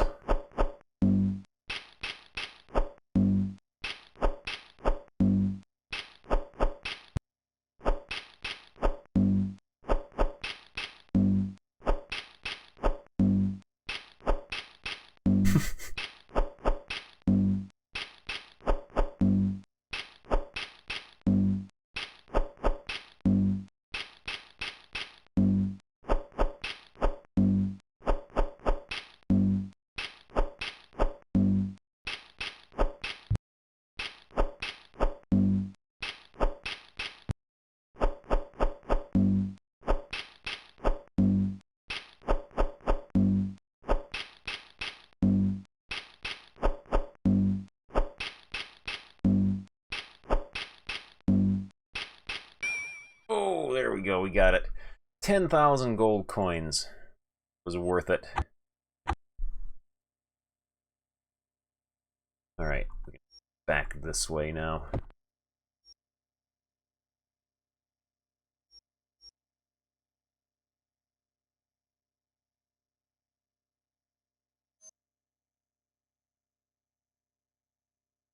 Exploring this area, though. It's a mysterious hedge maze. Oh, another challenge. Welcome to the Challenge of Charisma. For a small fee, you may attempt to impress me with your charismatic personality. If you are successful, I will reward you.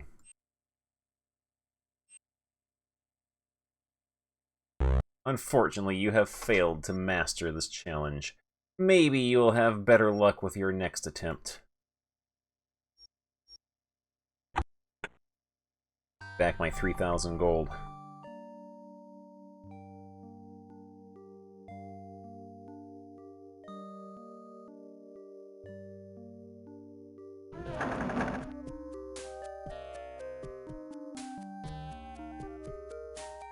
Alright, we'll set a bootleg beacon here.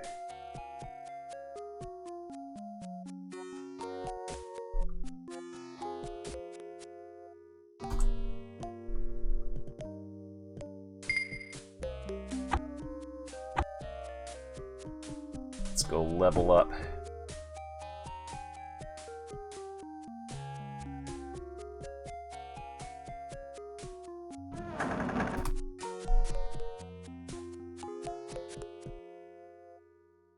Train. Train now.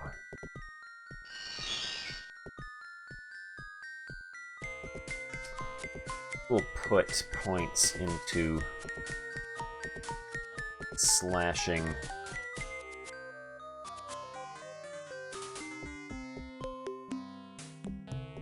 Couple on a projectile. A way to grind money? I don't think so.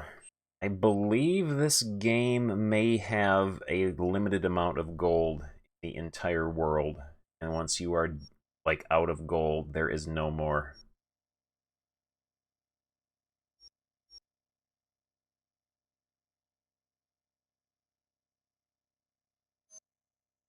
Let's see.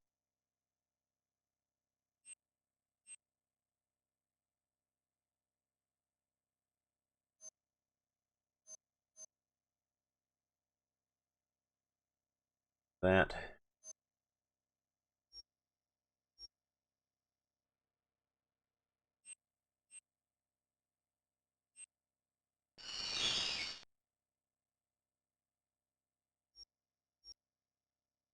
Our pole arm.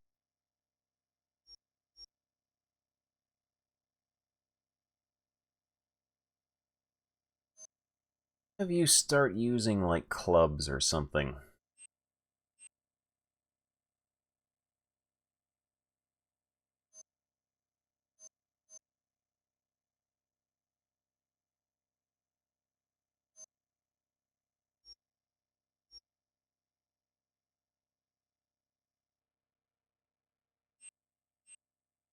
Got to swap out the little hat of charisma.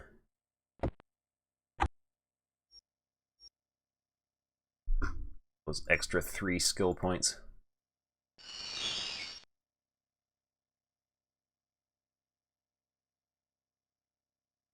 Use pole arm, so we will bump that up. So, points into strength.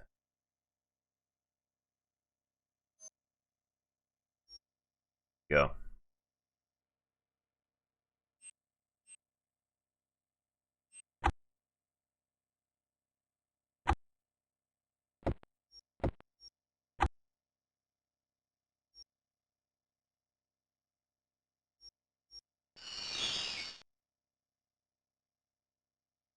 Do with you that.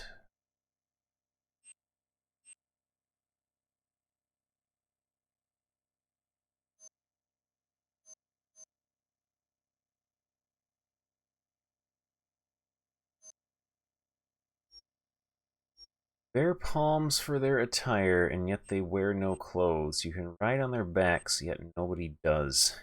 Those are moose. That's a bizarre riddle.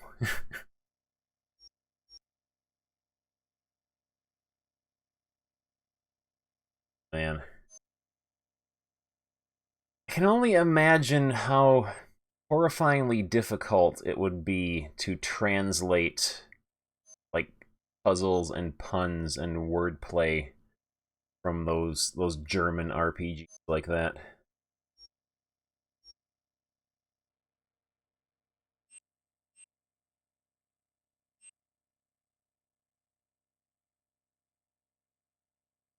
Up intelligence, I think. Stamina, so he has more hit points for 1 stray point into casting.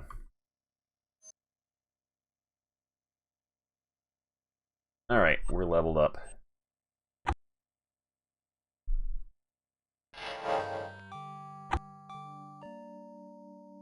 Hat on. Your little magic gnome hat on. That.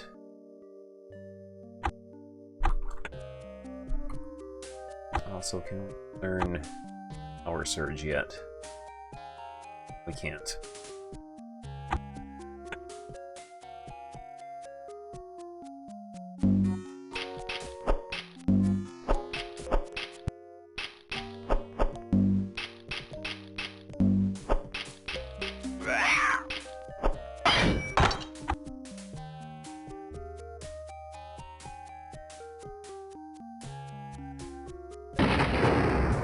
Oh, we got 2 of them.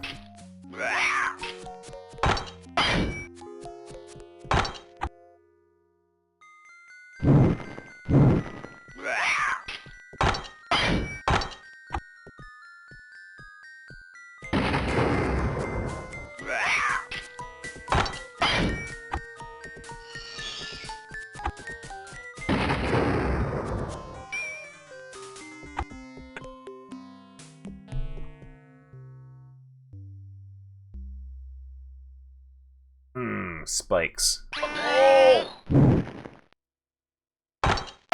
Uh-oh.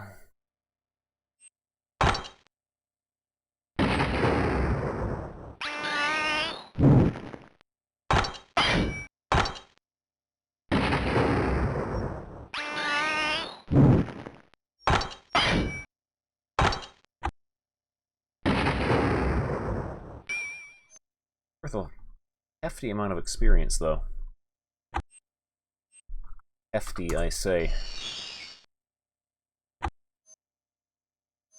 Baby needs his bottle.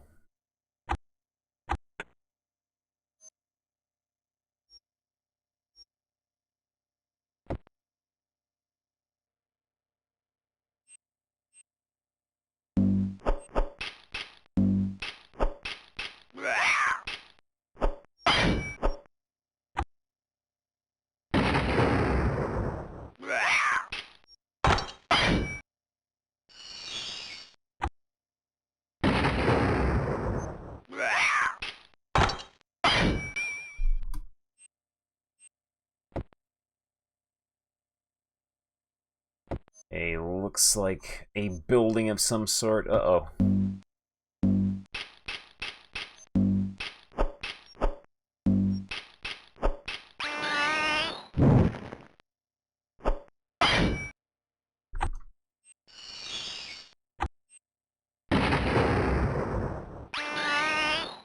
Yeah, that's not lightning, that's fire. You can tell because it's orange.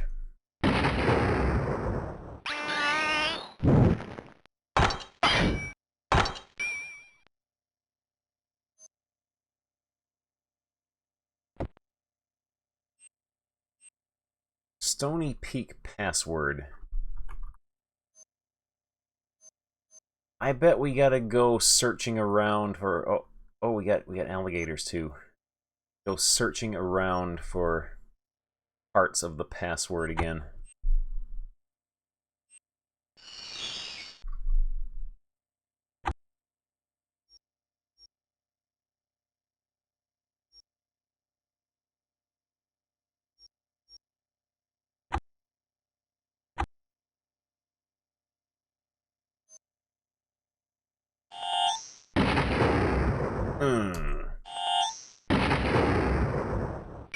That worked well.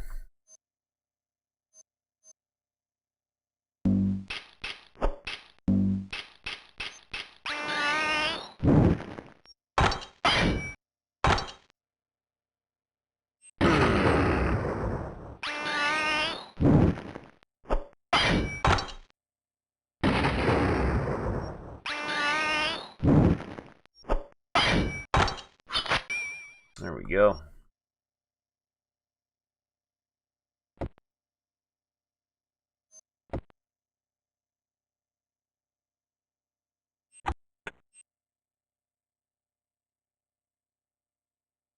Oh, hello. Hang on just a second. Oh, he hurts. He hurts a lot.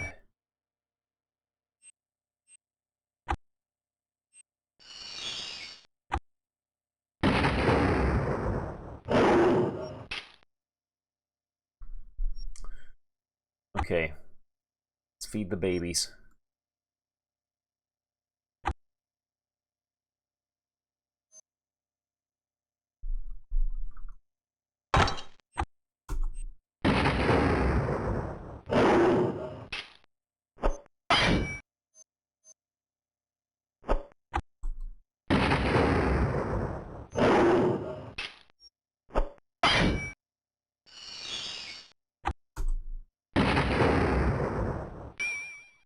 Oh no! He brought a friend.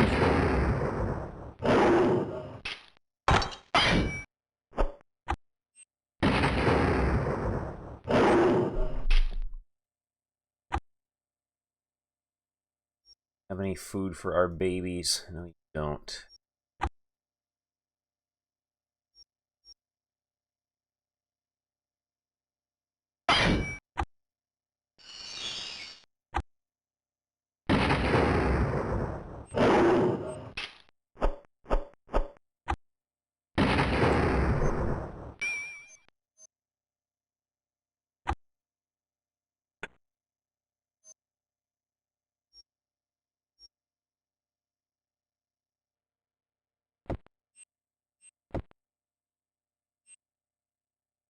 Must have been whatever that little sparkly smudge of pixels was that we arrowed to death.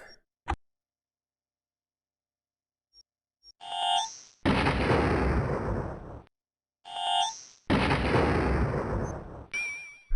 that spell works well against these guys.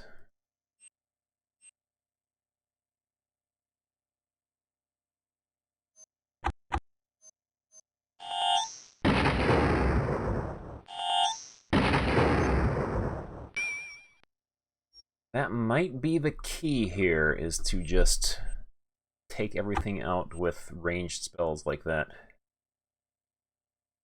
It's the last of our potions, too.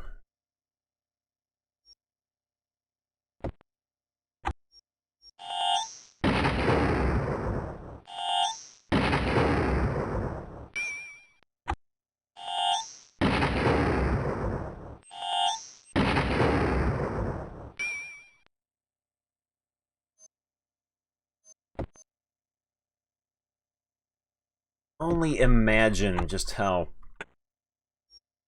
unbearable, yeah, the mage and cleric are treating the other characters at this point. What do we got? Battle axe +3. Slashing parchment. Thievery parchment.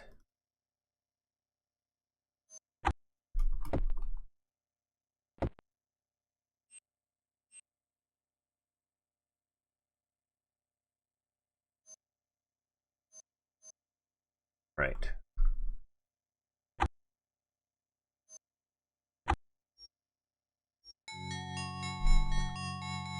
And we go grocery shopping for the kids.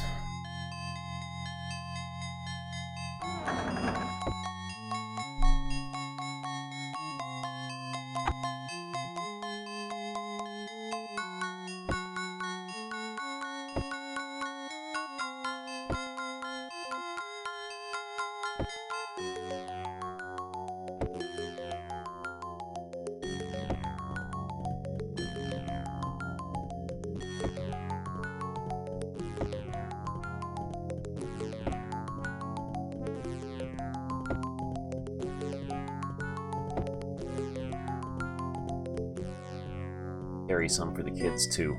There we go. Lots of food for the babies so they can grow up big and strong like Daddy. Go.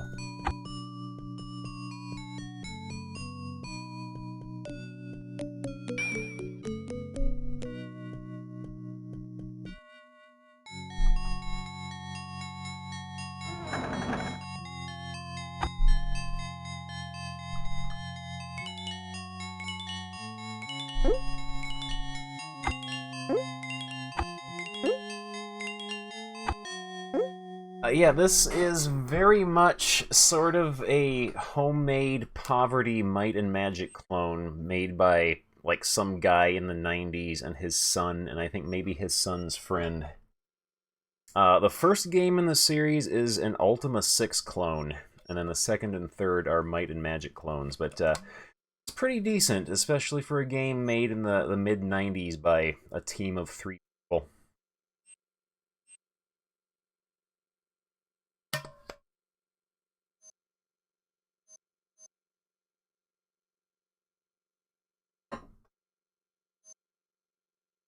Where can you find this game? This game is not available for sale anywhere anymore, but I got my copy of it from, I think, archive.org. There was some guy who uploaded an archive of old DOS games there. I think that's where I got this from.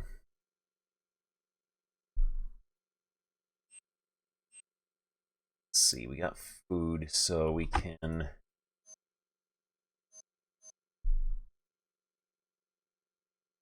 It's you, yeah.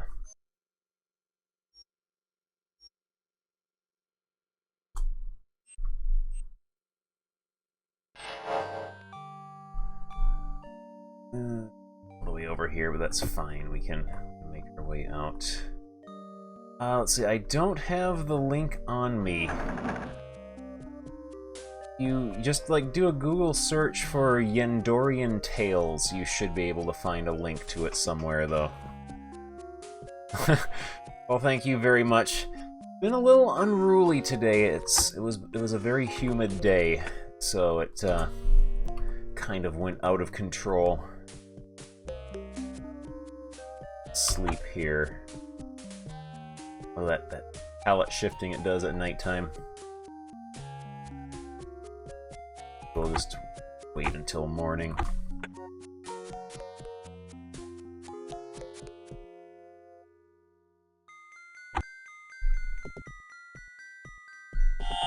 Well, these guys are immune to ice. That's not good.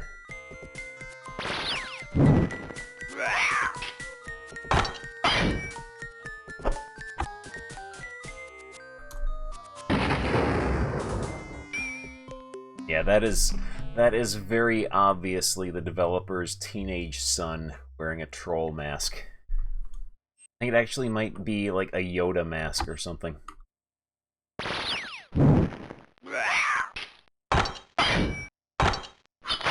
Dark Heart of Ukrul. I have had people suggest I play that sometime. I'm gonna have to look that one up.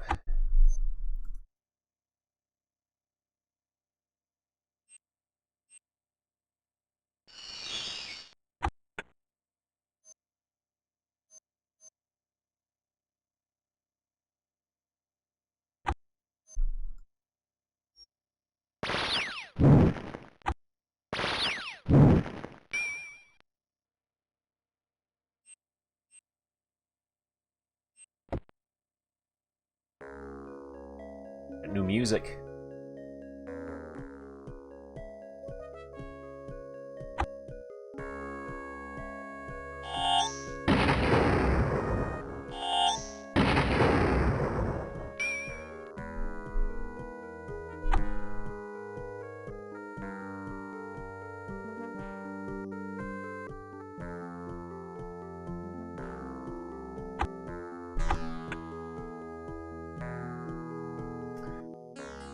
Who composed the music in this game anyway?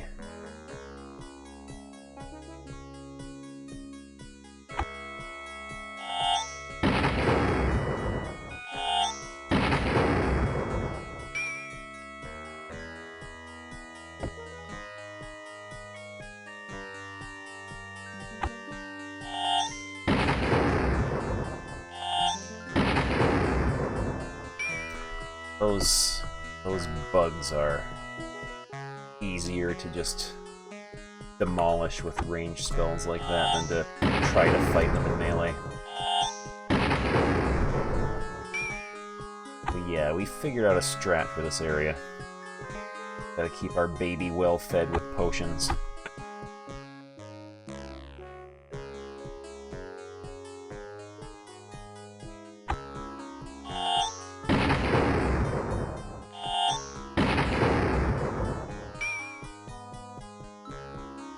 Yeah, 2 of those seem like they kill just about anything.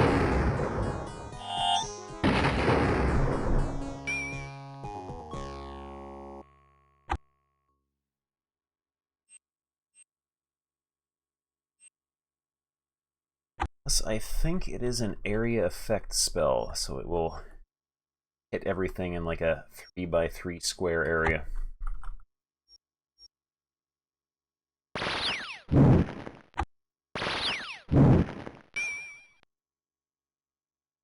Oh, look at all these guys.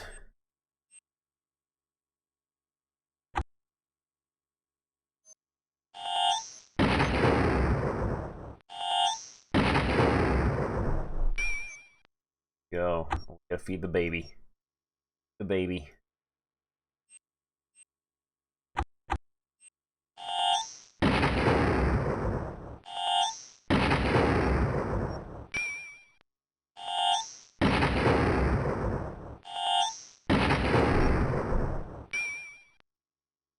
There we go. The baby again. A hungry baby.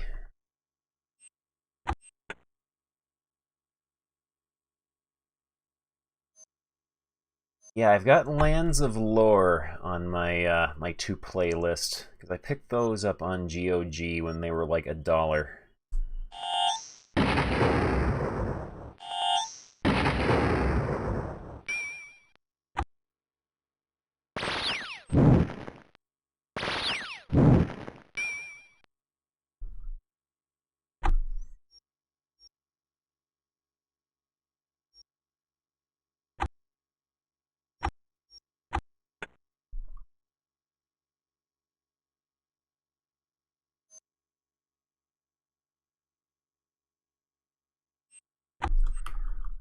are...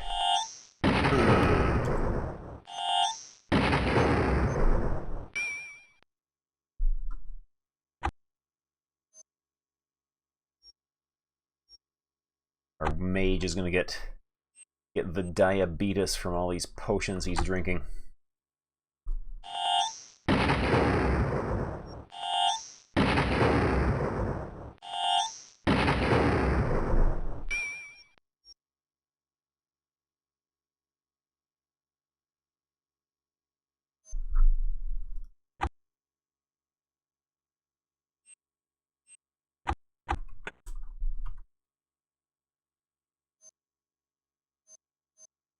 We don't need to do anything for this guy. We can be brave.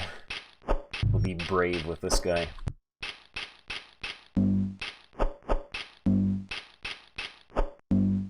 Man, 30 hours so far, and we just made it to the 4th continent.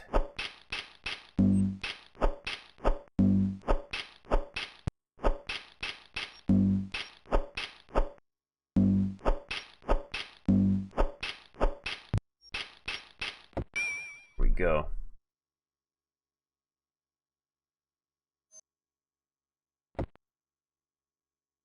So, yeah, I wouldn't be surprised if we have like at least 1 or 2 more streams of this game before it is finally gone. Right.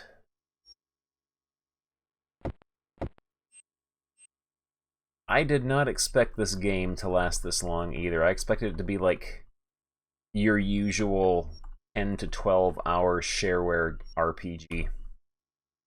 Not expecting it to be a fantasy role-playing epic of biblical proportions.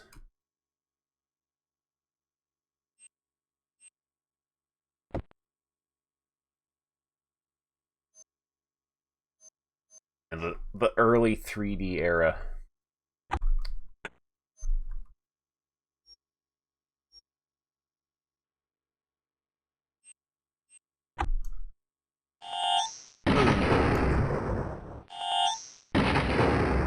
Oh man, just imagine if this is one of those games where only the person who scored the killing blow on a monster got experience for him.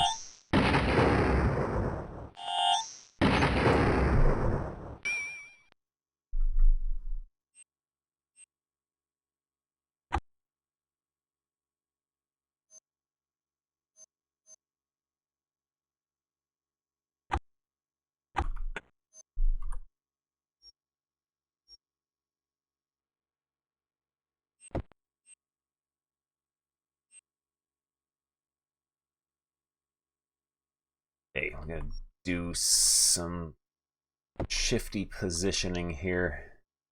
Rock is going to... Here we go.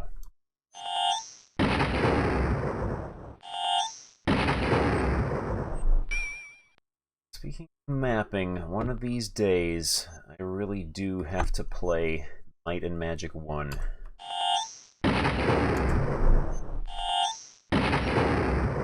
I would most definitely get the old, the graph paper cam set up. I think the dungeons in Might and Magic 1 are the kind that use every possible square of the 16 by 16 grid that they're based on.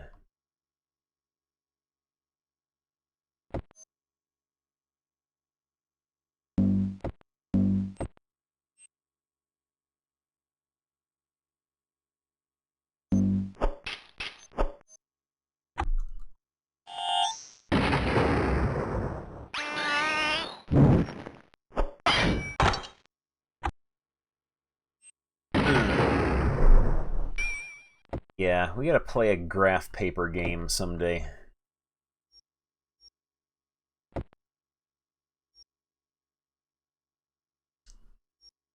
What is this? You do not possess a membership to this Druids Guild, nor are you a member of the Holy Order of Druids and Clerics. Therefore, we will not be able to do business with you.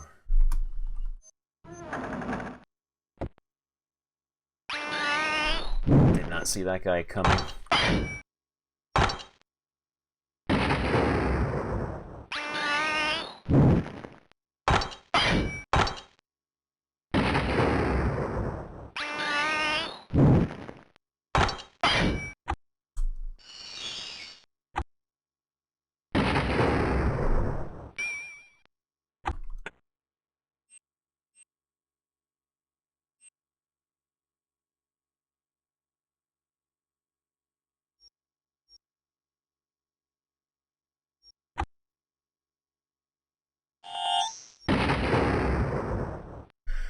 Oh, baby needs an emergency feeding. Go choke that down.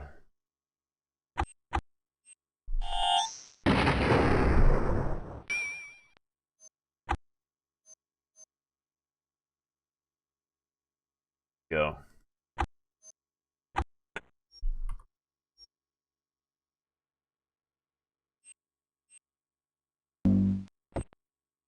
He's waiting for me right there. There he is.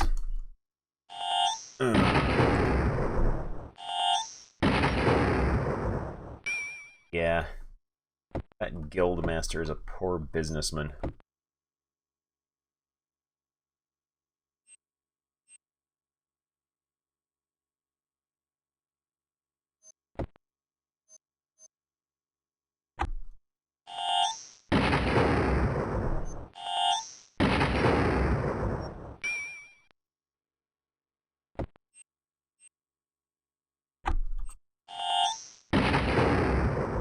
Ah, we didn't get too close.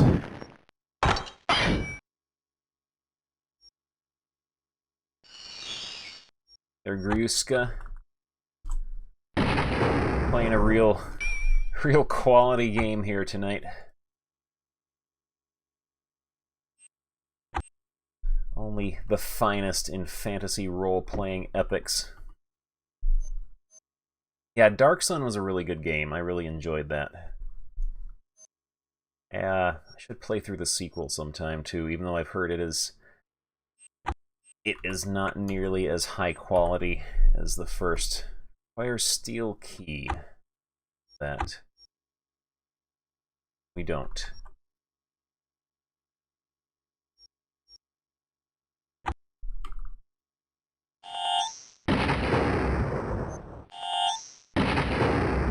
We got the double kill. Got the double kill on those guys.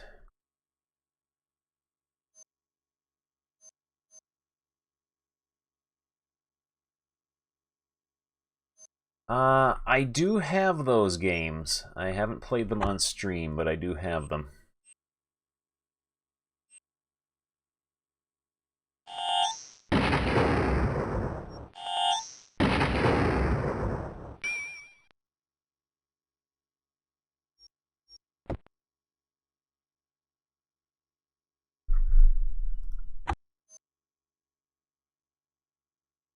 Drink. Go. The range.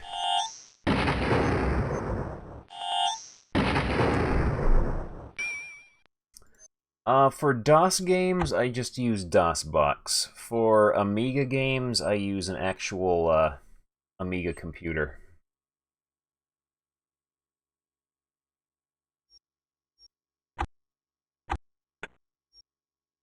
It's time to hydrate.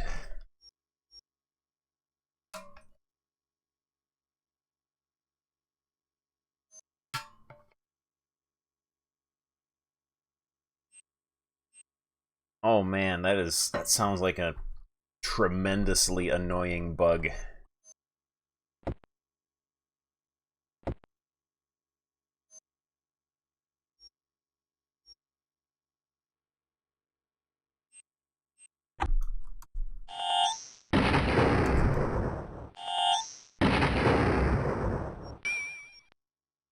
Bard's Tale might be a fun graph paper game to play someday. I've always meant to play through that, but I never got around to finishing it.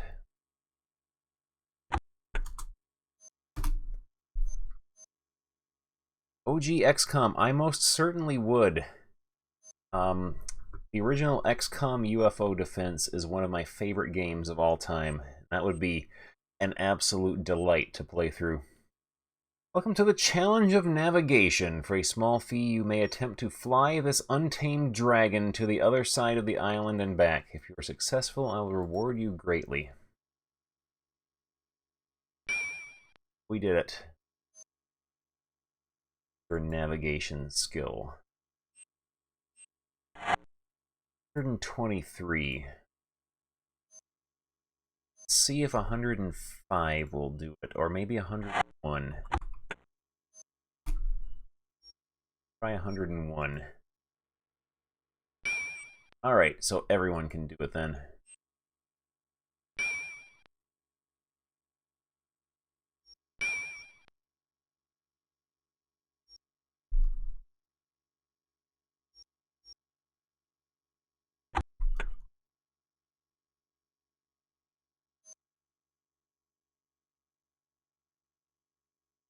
Yeah, Lands of Lore looks really fun.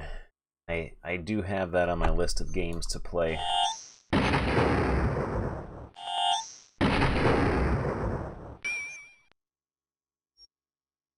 There's some old Amiga and Commodore 64 classics I like to play through sometime too, like Questron, Sword of Fargol. Let's see, Fairy Tale Adventure. This place. Got new music. Oh, Dragon Keep.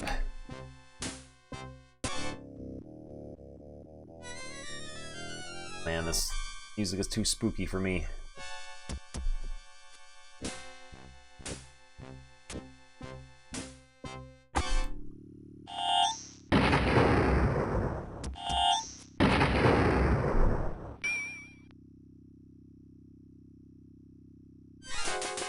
Oh man, the jump scare. Scale mail helmet +7. Longsword +7.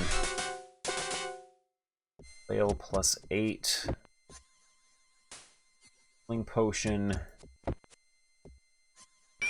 500 gold. Another healing potion. Just quartz. We'll just leave here.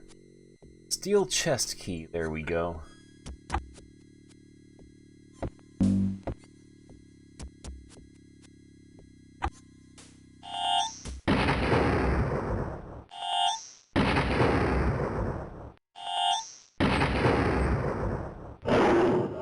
How did he take no damage from that?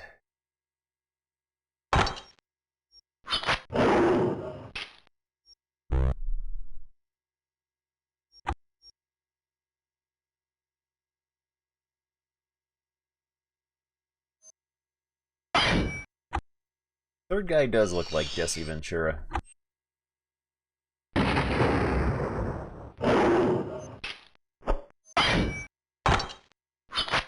There we go.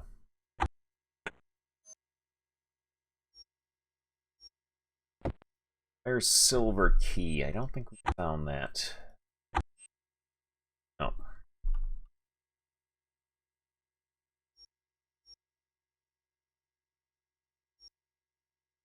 We're making rapid progress in mapping out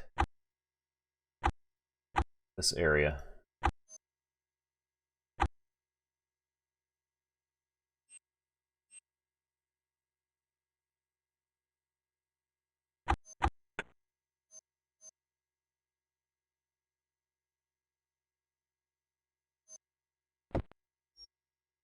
Uh-oh.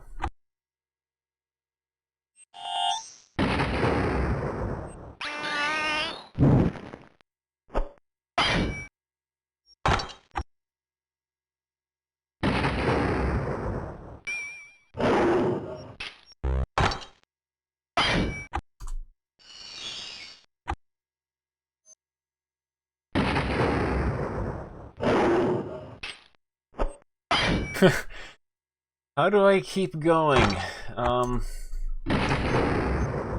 I I actually used to get tuckered out after just a couple of hours of streaming, but I guess over the months and months I've built up my streaming wind. Guys are... There we go. Apparently they can resist spells. Didn't seem to do so before, but... Yeah, I used to get tuckered out for playing a game for a couple of hours. Like, now I'm at the point where anything less than a 5-hour stream seems short to me.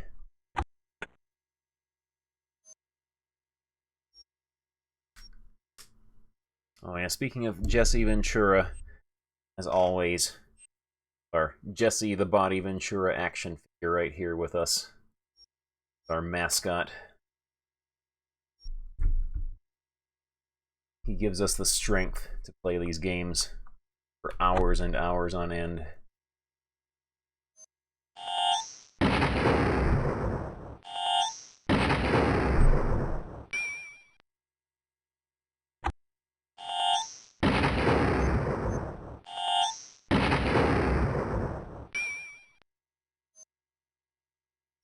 Yeah, right now, Mage and Cleric are carrying this party. That guy go.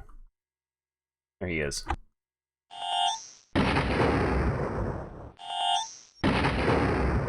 Oh man, the first Predator is...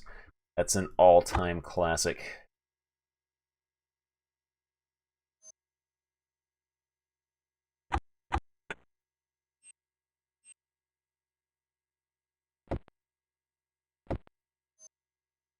Alright, Barrel.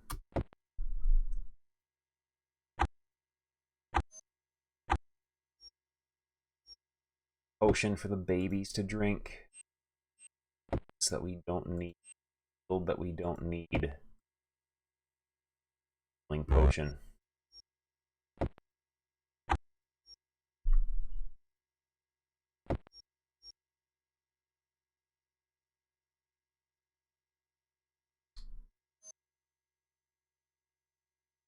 Okay, so...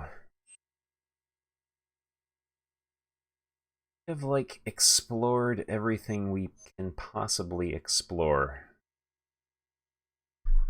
So... that little area of land right there is bugging me that we cannot get to. Our Pegasus to fly over here and check that out. There.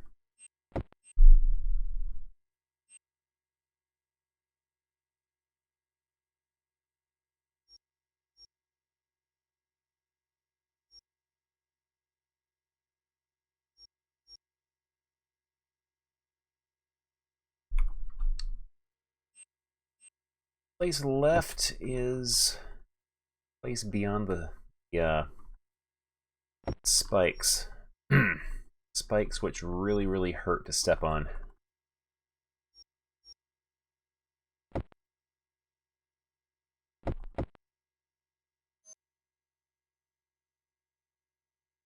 Up here.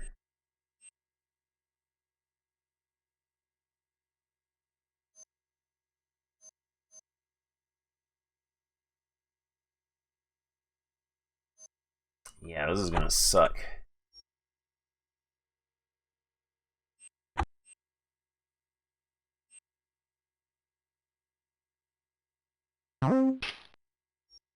That did a ton of damage.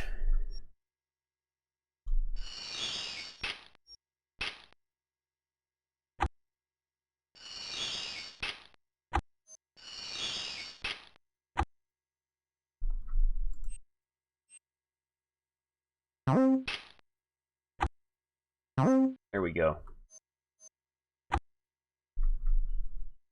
Was awkward, but we did it.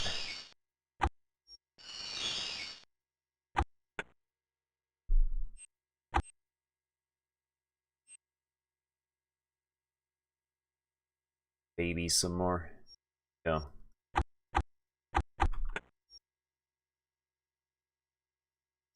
Hello.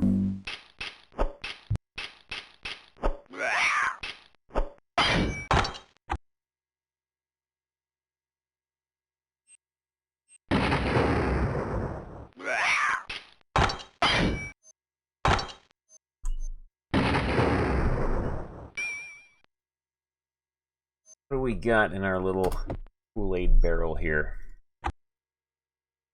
Projectile parchment, bashing parchment,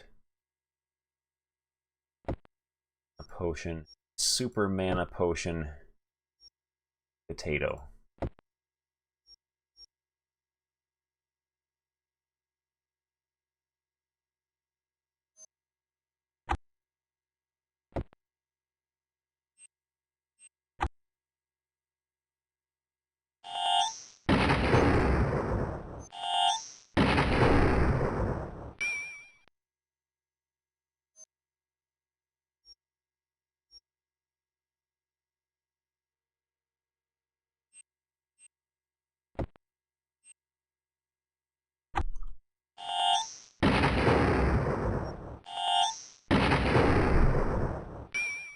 Yeah, the mage is really earning his keep here today.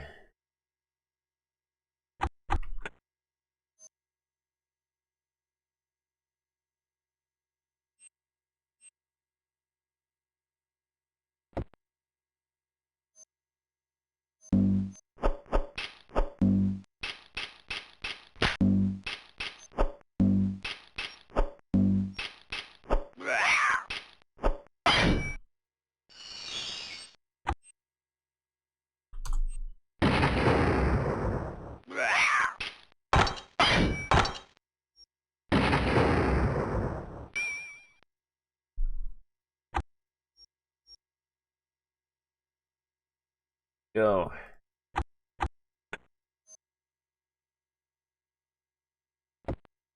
What could be waiting for us in here? It's like maybe nothing.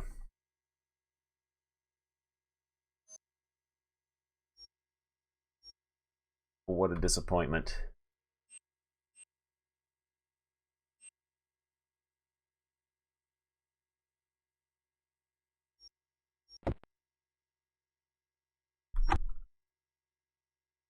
Have a dungeon to check out here. Mine of Power.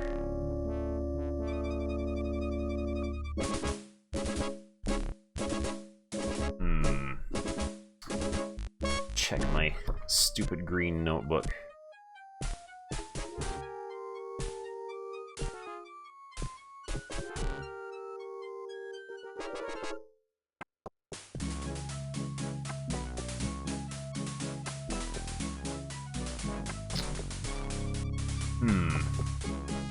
Oh yeah, the chest. We can get the chest.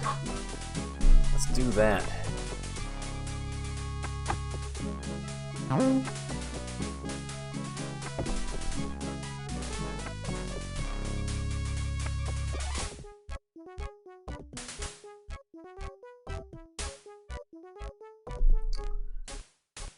Let's see.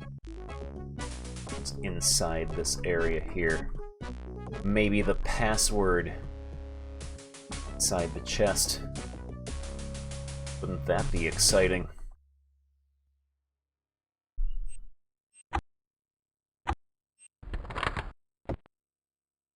See a note. 6,900 gold coins.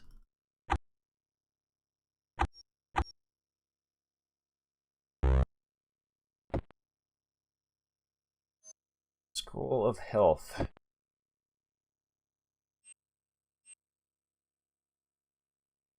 Halfling Gloves of Strength.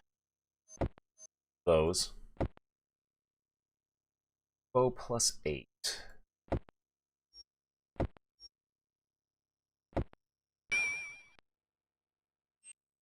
Cloth +3. We'll hold that.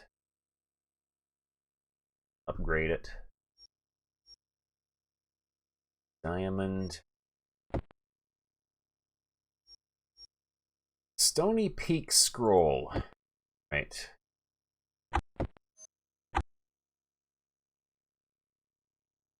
Stony Peak password, Sronmadip. Unscramble this word to know the current state of the people of Stony Peak. That is imprisoned.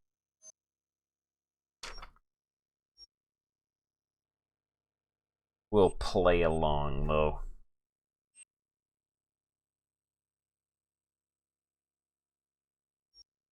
SRONMEDIP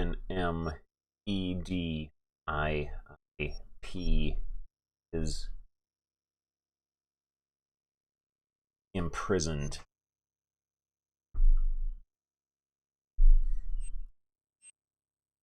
I like how all the riddles and puzzles in games like this are like like stuff they got from a kid's placemat at Denny's. Should be a dungeon where in order to get in you have to color in a picture of a clown.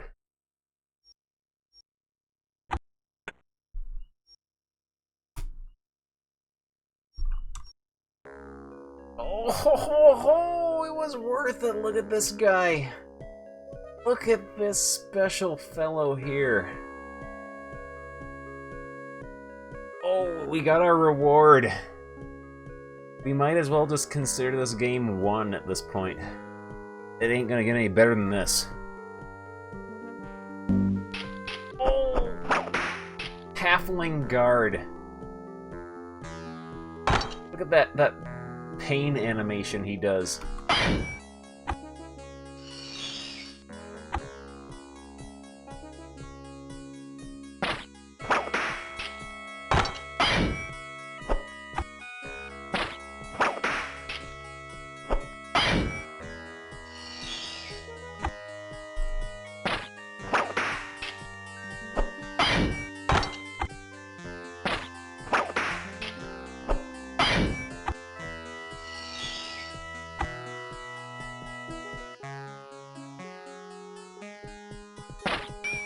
Go.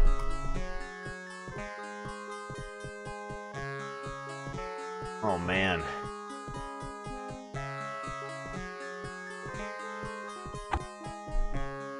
Let's conjure up some dungeon bread, I think.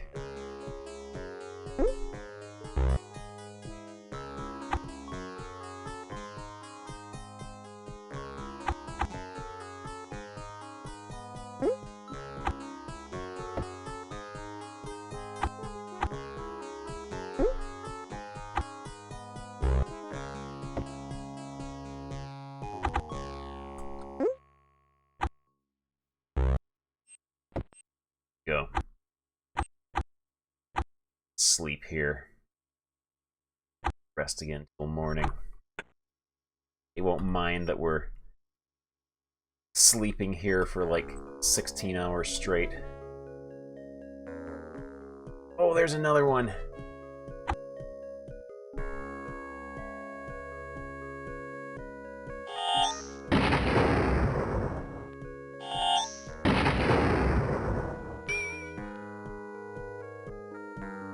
Okay, 2 of our frozen explosion spells destroy them.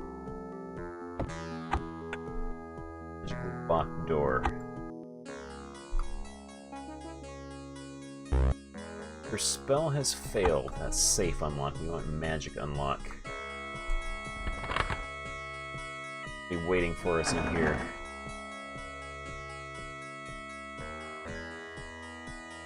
Loot the place first, then we can talk.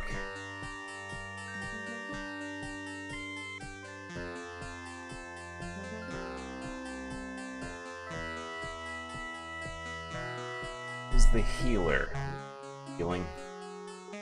Our burly, meaty adventurers, we don't need healing.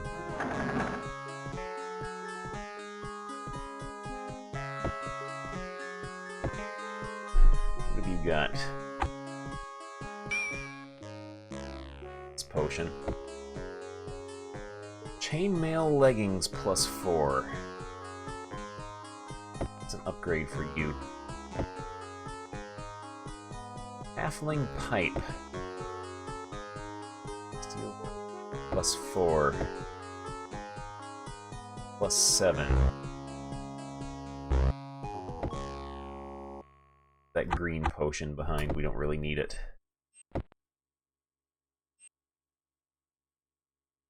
Secret door here. Was it? Aha. E.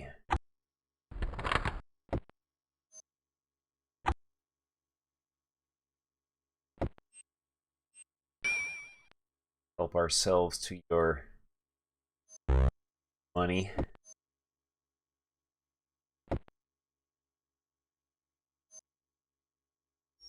Bartering parchment. Charisma.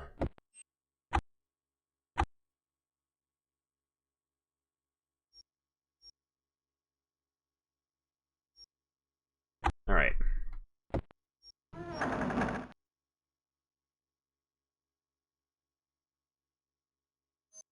We might have to set a beacon here. Back, sell a bunch of stuff. Back. Oh man, a complete like sprite and sound and music rip of this game would be fantastic.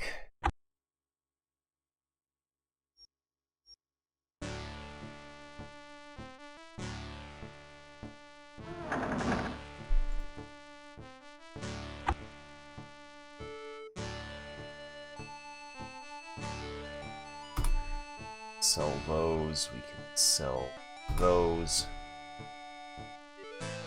Gloves +7. To those ones. Go. It's +3. Battle axe +7.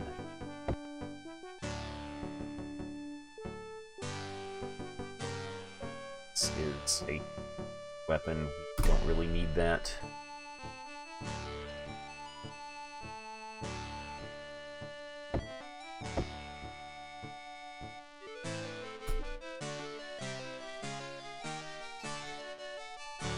Cloth +3.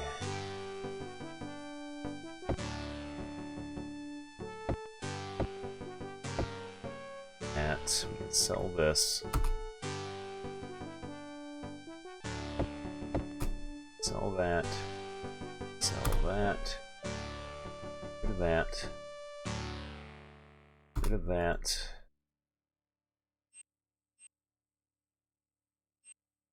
Rid of these. That.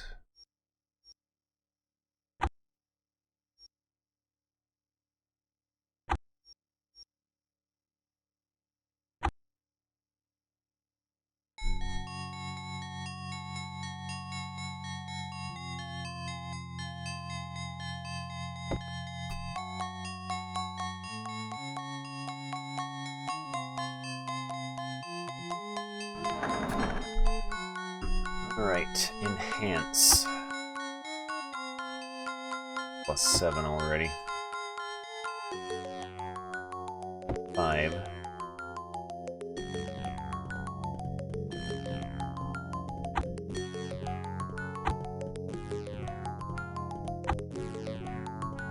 The Elf City. Bump that up to +7.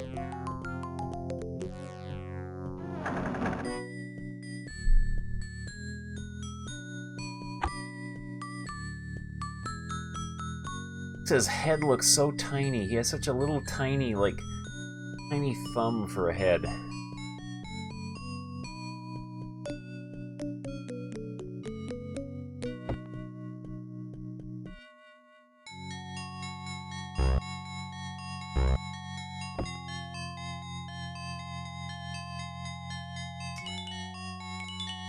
Enhance.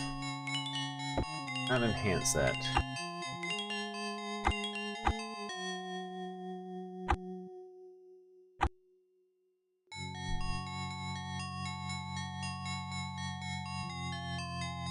We will go enhance your chainmail pants for you.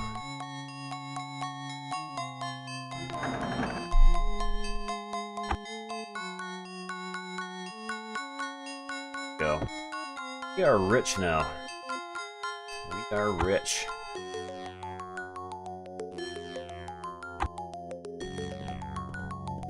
They're fabulously wealthy. Sure, leveling up is going to consume most of that.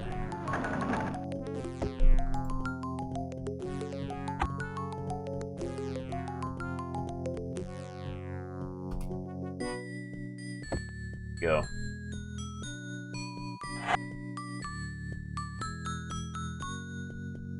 I heard damage up to 41 at least.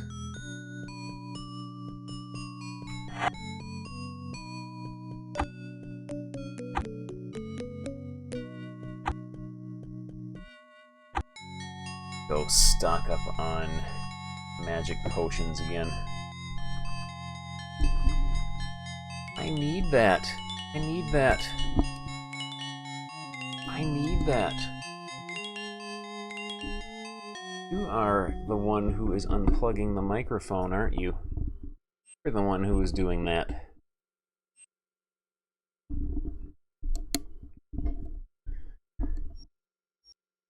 Right. You need to leave that alone. You need to leave that alone. You need to leave that alone. You are causing mischief. So hold on to you. There we go. Let's see how much strength they are giving her. At 179. 155. 24. A healthy chunk of strength there.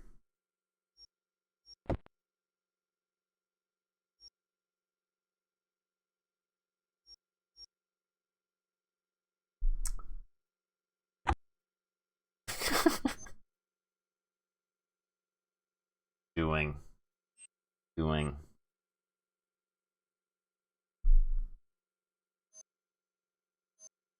Yeah, he wants to stream stuff.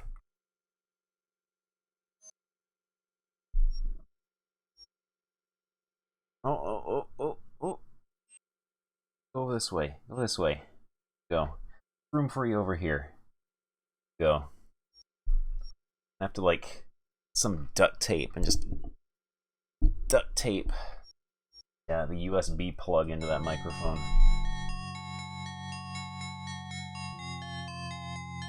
I was gonna buy mana potions, that's right.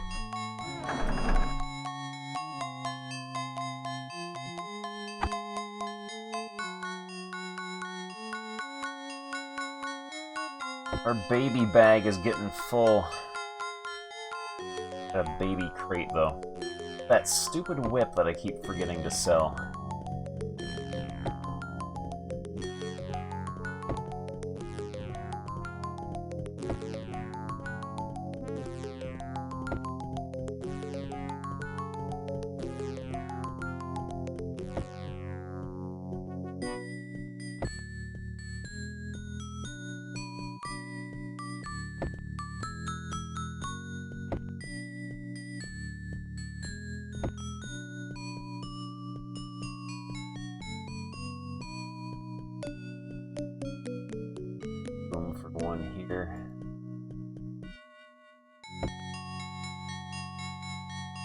Stash a few in here too.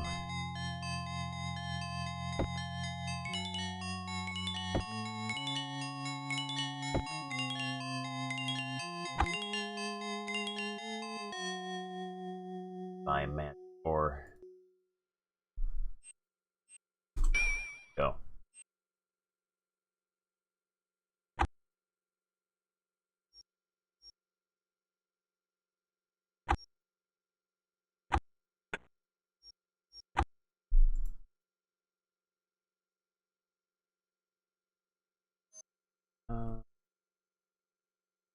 There we go.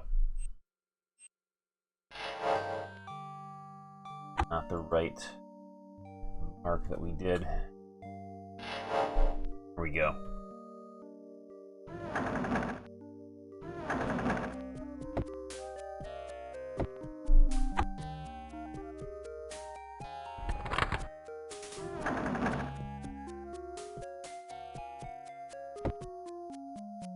Buy food. Oh man, it's look at this guy. Look on this halfling's face is quite intimidating. I hope you're here to fight the giants, human, says halfling Duke Nukem. Giants seem to come from out of nowhere, and now they've taken up residence in our mine. It would take a strong party to defeat them. Do you think you're up to the task? A bad enough dude to rescue the president. And rid the mine of the stone giants, I could give you a reward. A reward that no adventurer has ever dreamed of. Alright. Kill stone giants in mine for reward from halfling Duke Nukem. Mine. Call it the Mine of Power because of the quartz that it produces. After mining this quartz, our druids can charge it with several types of high-level magic spells. Bye. If you'll be staying long, you might consider helping out in the mine. If you can rid us of these sorceresses and town guards that have fallen under Irudon's spell, we would be more grateful than you can imagine. Quite an imagination. Looking at the halfling woman, you can see that she is frightened and upset. Yes? Name. I am Zevi, she stares back at you. What do you want from me? Frightened.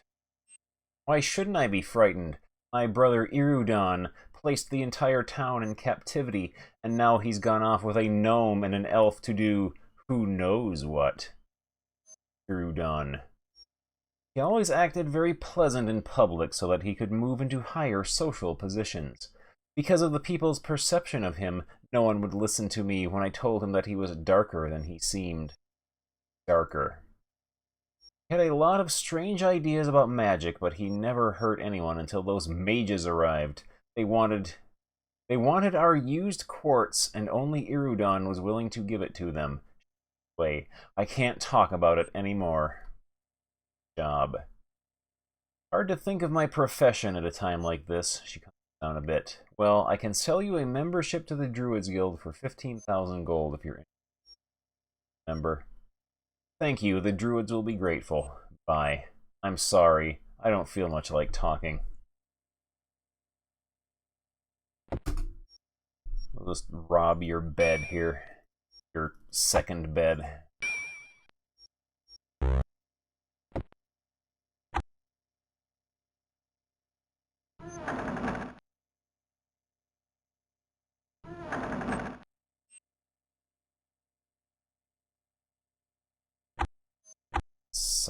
I saw you sneaking up on me like that. I got a surprise for you. Your catch.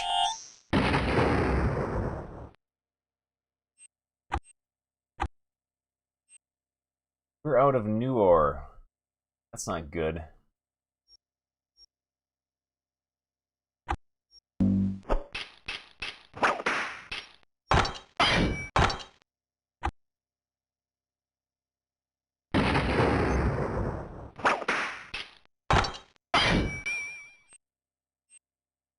We can fix that.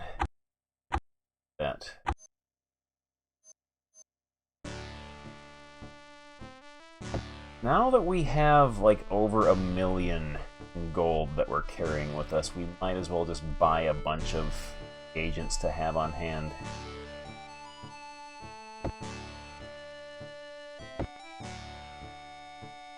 Yeah, halflings are stoners.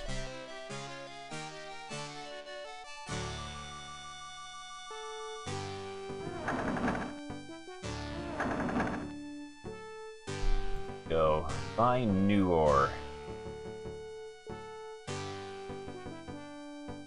Buy 3,000 of that.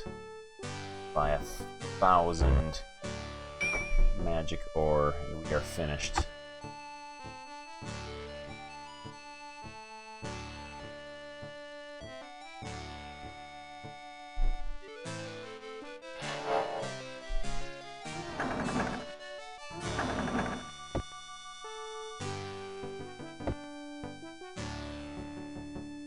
Already been in that door, we don't need to unlock it.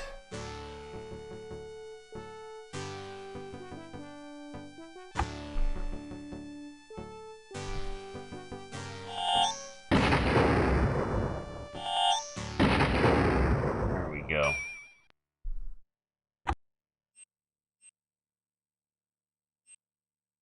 Baby.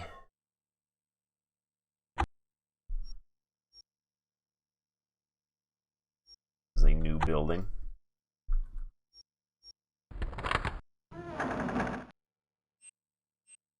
Oh, it's the gym. Train us up to level 30.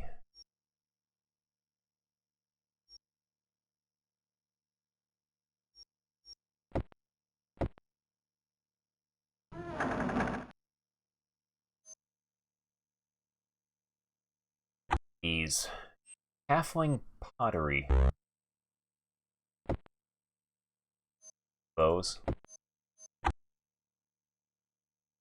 Oh!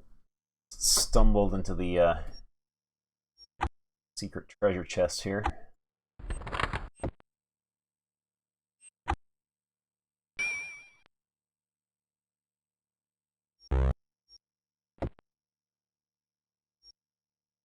+7. Cloth +4. It's +4.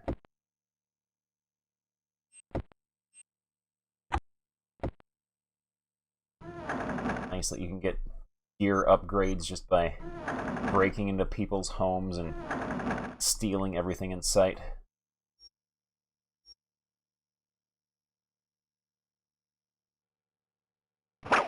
Oh, it was an ambush! It was an ambush!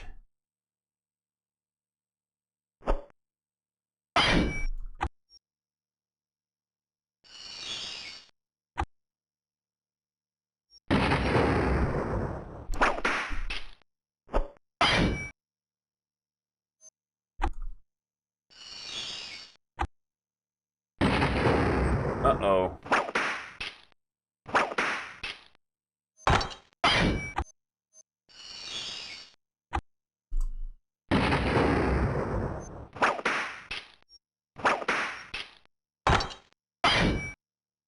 Alright.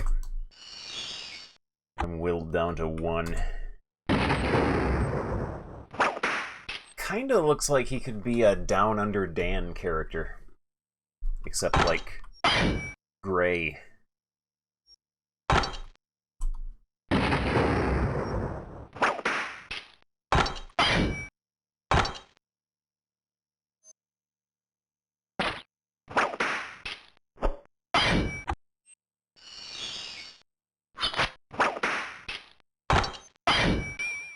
Alright. Well, we can train. Train.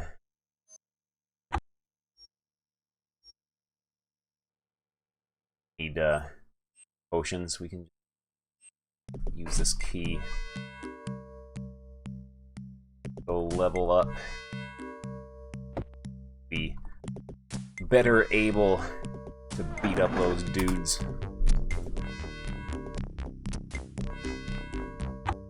Let's have her wear the helmet of charisma first, though.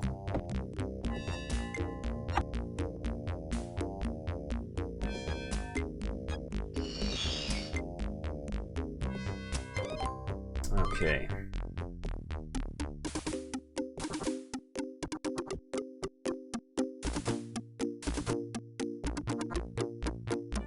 That up to 152.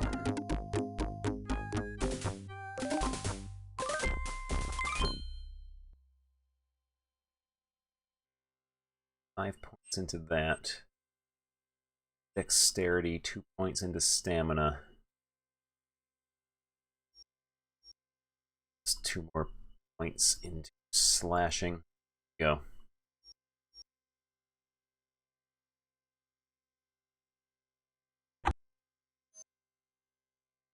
That back.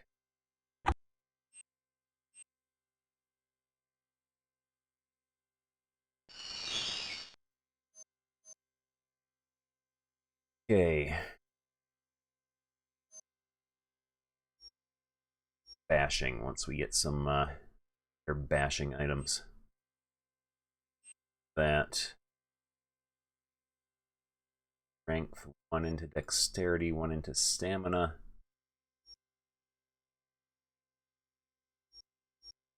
Projectile. 3. 1 more into bashing.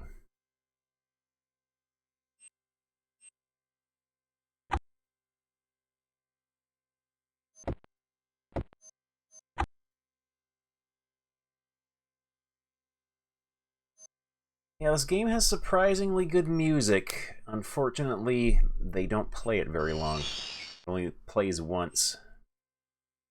It's bird chirping after that. You have learned some spells. Alright.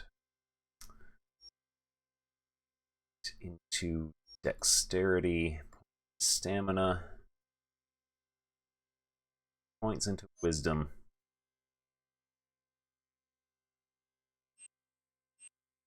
Pole arm. It's into projectile. Casting. Another 3 points into pole arm.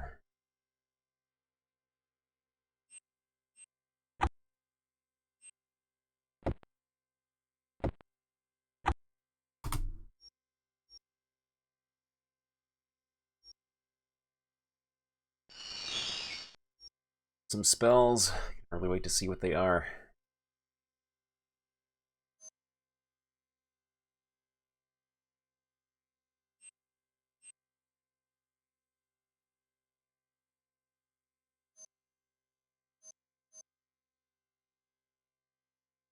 That.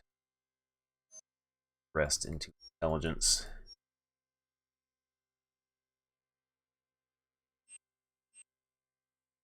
Not going to be attacking much in melee anyway.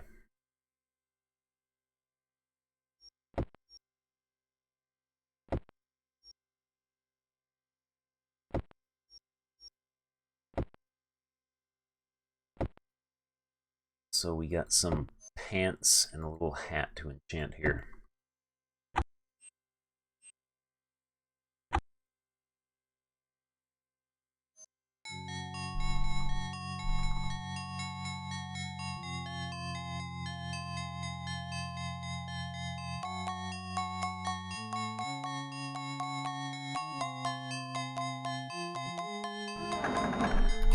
There we go.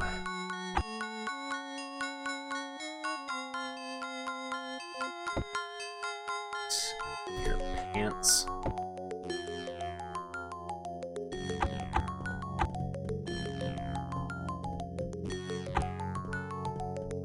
Take off for the elf tone. Bump those up to +7.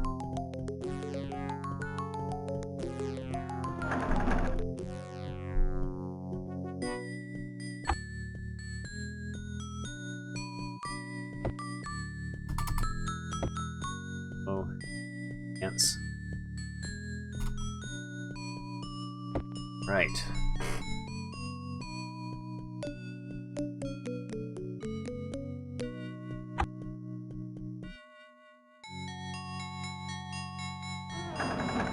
Go sell our excess stuff that we don't need anymore.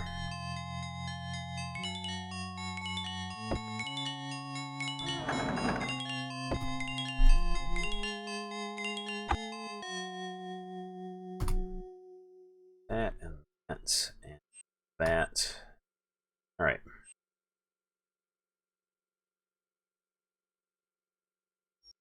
Check everywhere.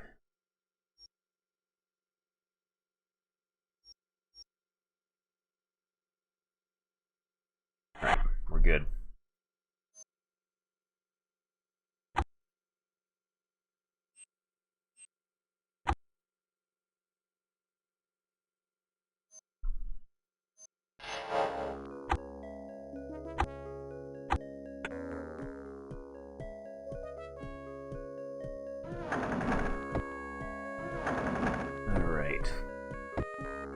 kill a few more of these dudes.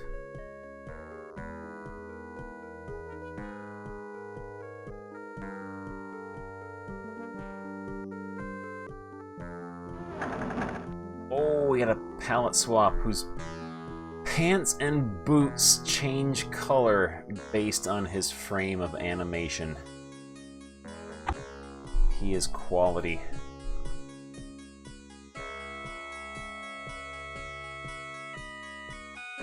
Power Surge. What does that do?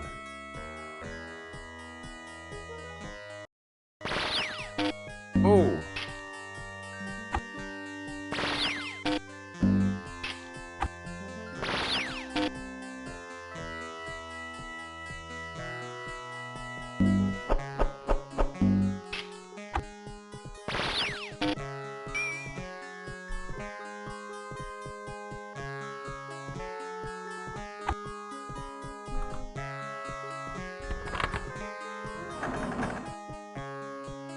In here.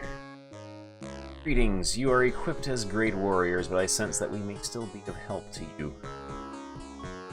What have you got? You have chainmail stuff here. Get everyone suited up in chainmail. They're all enchanted and everything. What weapons have you got? Battle Axe. Longsword +5. Star +7.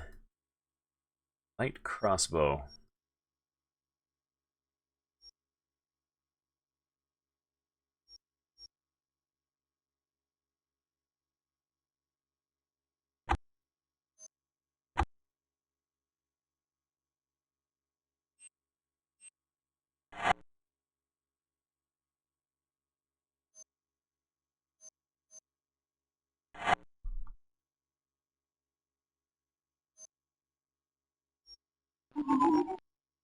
Oh, the bed was trapped.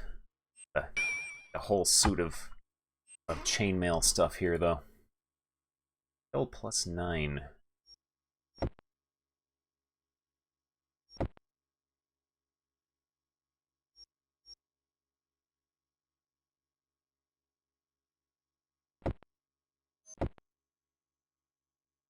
Sword +7. Longbow +10.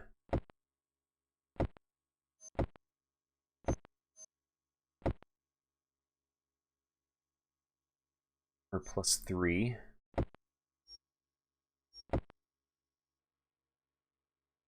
Leggings +3. Off +3. Those scale mail boots we don't. Well, robbing the armory was a great idea.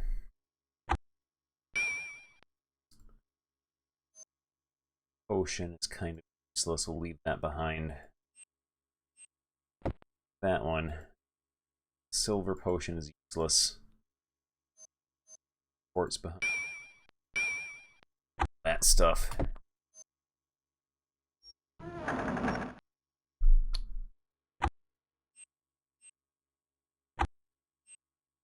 Let's get our stuff enchanted before we forget about it. All the help we can get surviving there.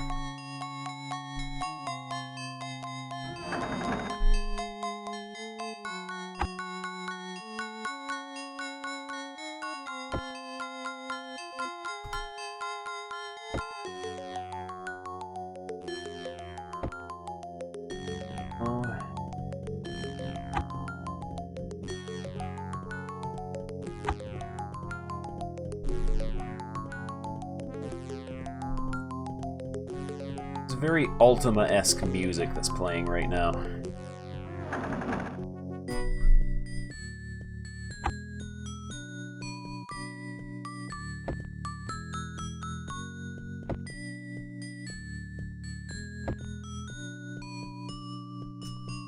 Right.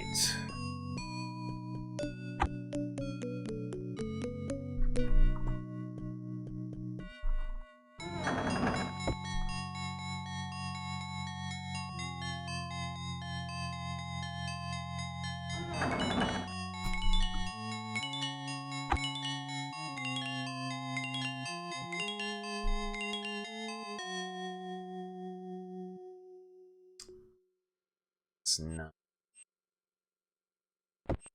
that.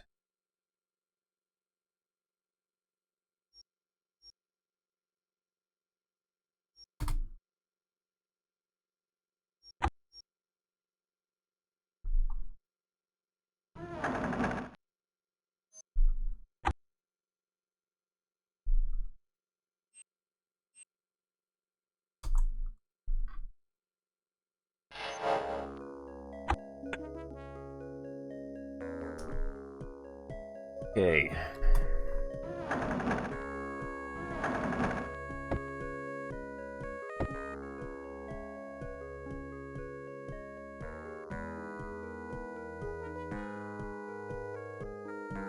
Yeah, she just wants to go home.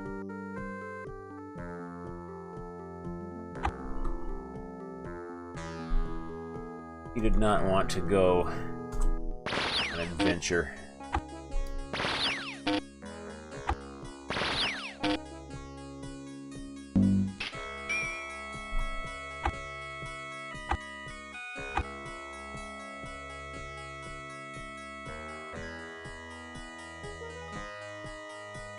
Go. You're all topped off.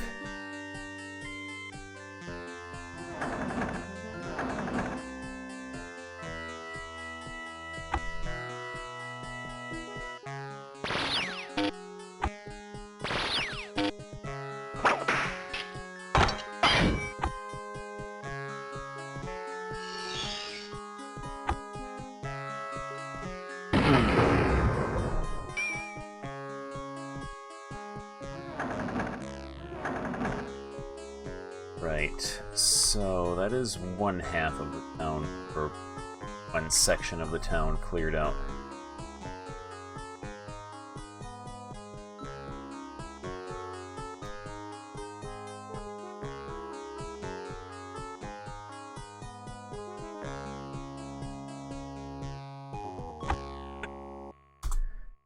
Save here, and I think that will just about do it for me for tonight.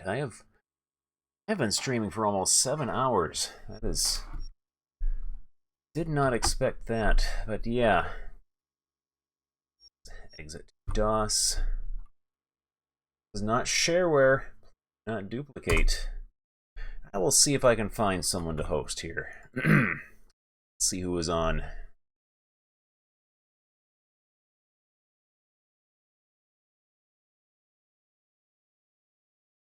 See who's on right now.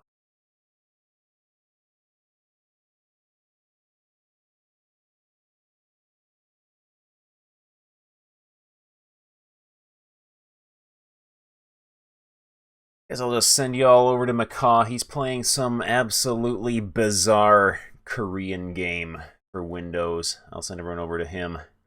But anyway, that'll do it for me for tonight. Probably continue this tomorrow night. So yeah, anyway, thank you all very much for watching. And, I'll see you all next time.